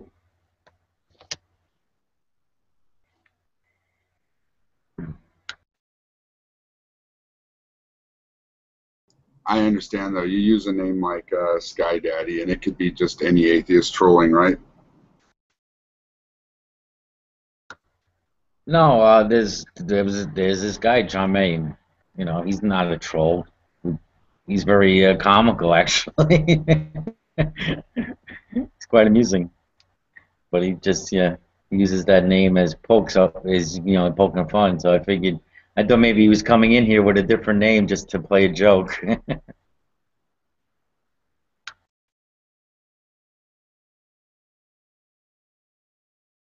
Okay, it is way too quiet. We're waiting on you. Wow. And patiently, I may add. Okay, then. I can relay some news that I read earlier today. They closed a portion of Yellowstone because the roads were melting. Wow, we expecting wait a minute, melting? Yeah, the asphalt roads I know, were melting. Right? I did a mental double take there. Yeah. Melting? Wait, I thought it was fucking water. What were the roads made out of? Wax?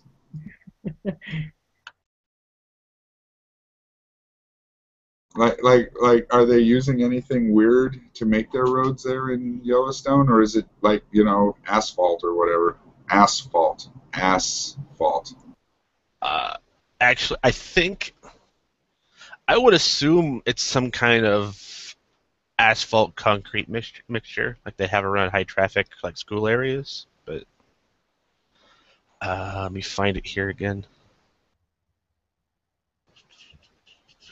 I mean, okay. I mean, look, I gotta say my knowledge is pretty fucking limited. Are there reports of roads other places besides Yellowstone melting? Like, is this something that happens? I'm not aware of it.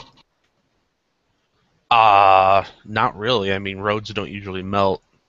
I mean, every once in a while, if you have a day like above 110 degrees, the roads get a little soft. Like if you ride your bike on them, you'll get an extra layer of tar. Right, but that's not exactly like melting, though. I mean, maybe the word melting is a poor use in that sentence, or maybe something really fucking weird is happening in Yellowstone. Well, there's a report there. Yeah, they're saying it's geothermal heat here. There's a volcano under there.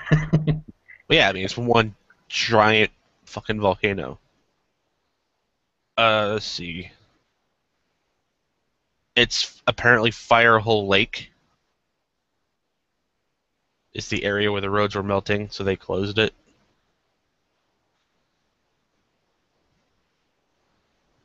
Yeah, it got so hot, I guess all the water evaporated and shit started melting.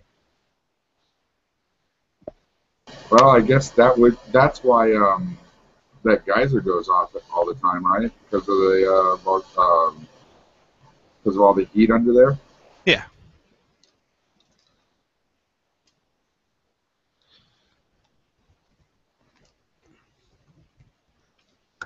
The crust is just very thin in comparison to the surrounding area there. Sounds fucking awful, man. Like an expensive thing, you gotta keep on making new roads and shit because they keep melting. Yeah, I suppose I should look up how often this happens, because, it might happen a few times. Yeah, according to that report in the link, it's happened before, and in the next 5 years, they are going to relocate a road there, they said.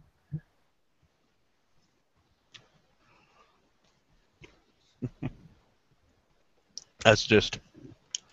Well, yeah, okay, I didn't know really the background to it. When I read the headline really early this morning, I was like, what the fuck? That can't be good. You wonder, or I wonder, if that kind of shit happens around Hawaii. A lot of volcanic activity around there and a lot of roads. I don't think so much, because most of the heat is... I mean, the volcanoes around Hawaii is moving, and most of it's underneath the ocean.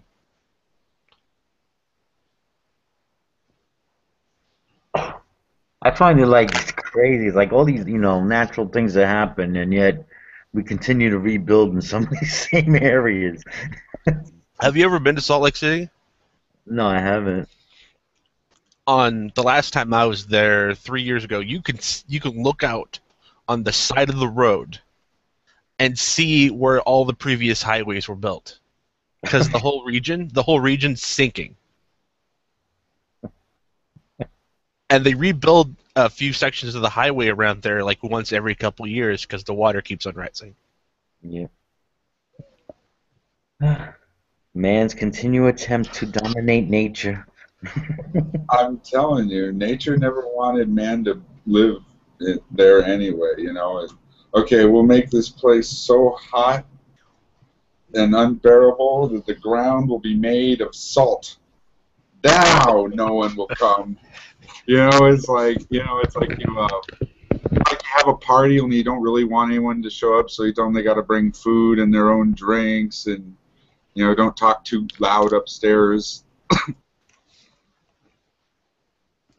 Yeah, not only is it hot and it's in an inconvenient place, it is so salty you can't grow anything. Yeah, the ground's like poison as far as plants go. Like food just doesn't want to grow there. Look, it's nature telling you don't go. Like you have no need to be there. Stop living there. If you're there, go away. If you're not there, stay away.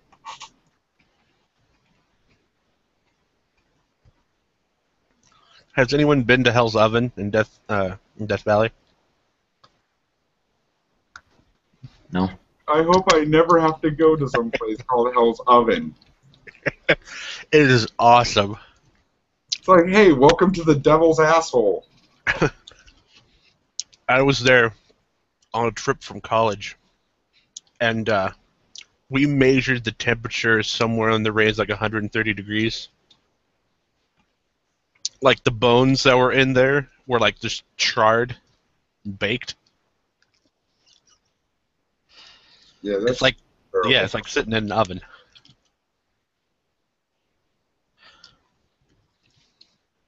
That's no way to live your life. What I want to know is what fucking animal would walk in there and stay long enough to die?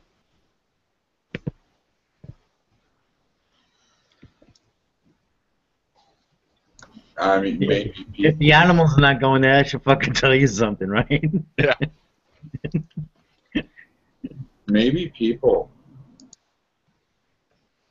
Dude, that was... Skulls are there.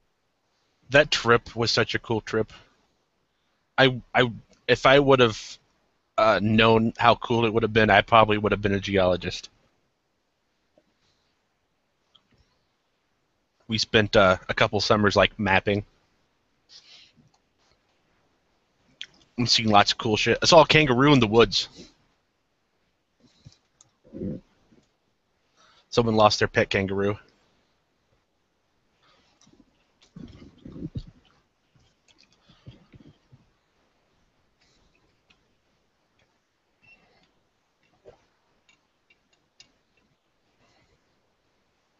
Oh. Oh shit, no, he's gone. He'll be right back. At least I learned what a dumbass I am. I now keep the Google Plus page open, so when I hang up the call, instead of muting myself like I'm trying to, I can just join real fast. I do shit like that all the goddamn time. Look, I mean, it's okay. I mean, as far as I'm concerned, it's okay to be a dumbass as long as you can learn what kind of a dumbass you are and make, provisions for yourself so things can flow more evenly.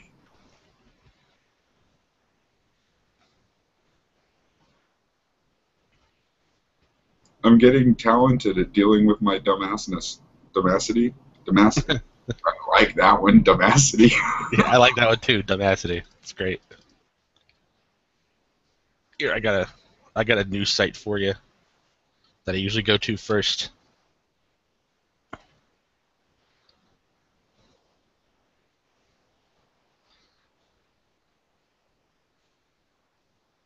There's lots of shit that shows up there a few hours before it gets on the news anywhere else.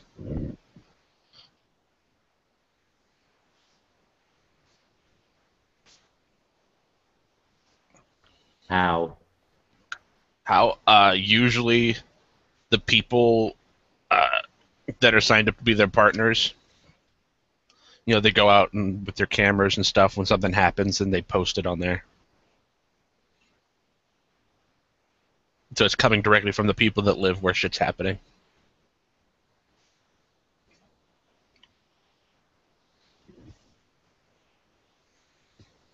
Right on, I'm going to save that page, and thank you.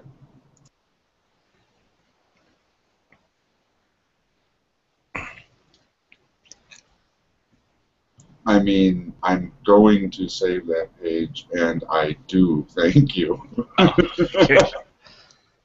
Hey, it looks like the Illuminati had a sacrifice tonight. Human sacrifice ritual tonight at the Bohemian Grove. Yeah, they have a very special place for that kind of news, and they have an alternative tab, which I suggest you never read.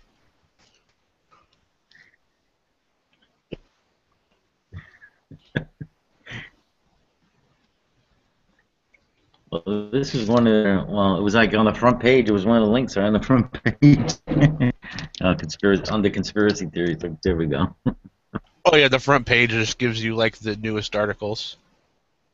Man, I can't believe Pillbox joined you from the Rocky Horror Picture Show. That's one hell of a compliment. I wouldn't, I'd be like, look at my phone, I'm at the Rocky Horror Picture Show. Fuck off. That's not happening. I wouldn't have joined the call, man. I would have enjoyed the flick. I used to go to that, I went to that like every weekend for about 3 years when I was in my teens. I enjoyed the hell out of it. And I loved the freaks, as he called them. I felt like I was in my element. Only I don't really, dress up like a girl. Not quite in my element. Dude, freaks are awesome. Freaks don't judge. That's what it was about, Like,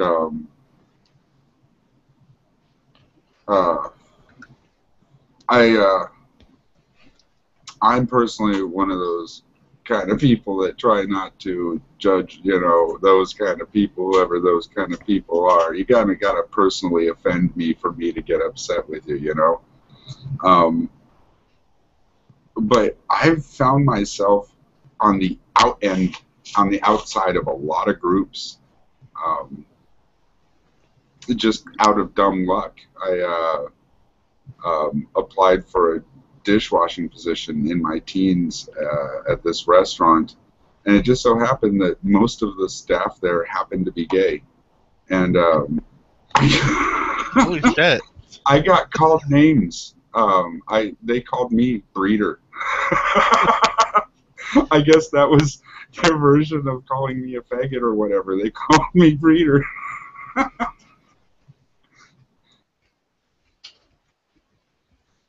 I've heard that before, but I've never seen anyone called that like in person. Oh yeah, like that was, hey breeder, do this, or could you get me that breeder? Sometimes they would be nice, but it was always breeder. Like they just called me breeder. Just said, no problem, faggot. Not that I'm above using that word or any word in particular. I thought in that particular case, with being like the only straight guy, I thought it was actually better for me to take the high road. In that, how do I put it? The one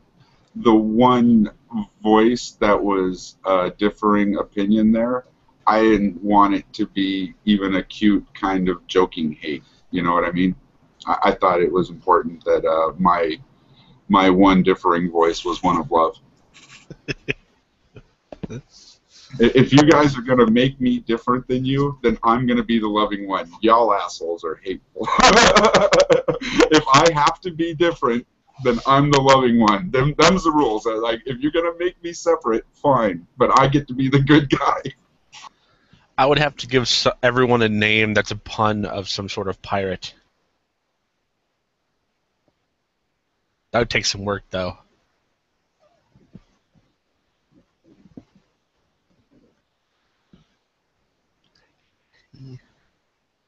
Dicky beard. Oh, poo.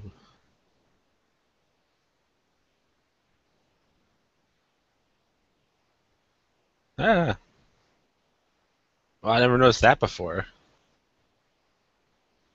Apparently, the articles on the French front page will move around, like assort themselves while you're staring at it. The words do the same thing. You can't trust those French. Dude, the French can fuck off. They're trying their best not to be a part of the planet. They have their own goddamn internet. I don't think the words shift around on the page.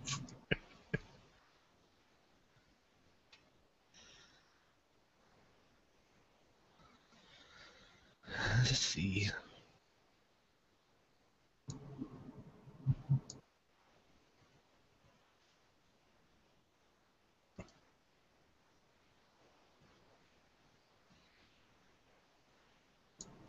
I love all Mel Brooks movies, but I gotta say, Spaceballs is one of my least favorites.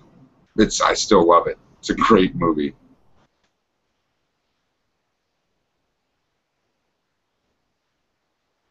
I was looking at the Pizza the Hut picture there.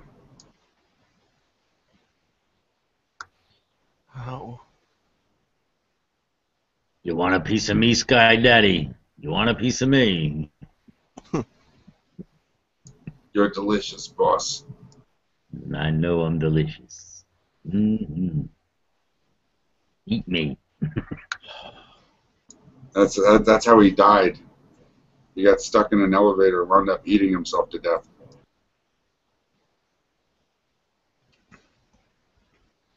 Okay, this always annoys me. I'm reading this. Do you guys understand that yellow cake isn't actually dangerous to hold? I mean, it depends on how much of it you eat. I mean, even health food cake is not that healthy. Oh, no, I mean yellow cake uranium. Oh, my bad. I want a piece of cake now. You son of a bitch! I don't have any cake! I think that was brought up in this Hangout, like... Yellow cake. Oh, I thought you were talking about those things they put in the urinals. I thought that's what you mean. No. No, I think this was brought up like a couple days ago. While I was in here, and they were talking about how dangerous like uranium is, and I was telling them that no, it's not. I've held it in my hand. It's it is the byproducts that are dangerous.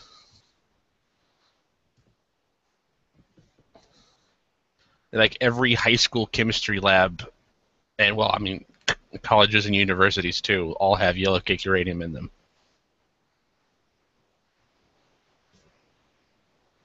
You know, maybe it's because of my lack of knowledge, but that does not make me feel good.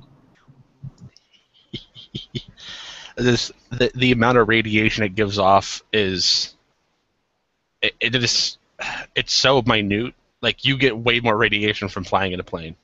But I guess the question it brings to my mind now, like I said, it's probably due to my lack of information, right? But like, is there anything you can do with that to make it dangerous? Oh yeah, if you got enough of it to build like a stack, like I forget exactly what they're called. It's like a fusion pile where you basically just pile so much on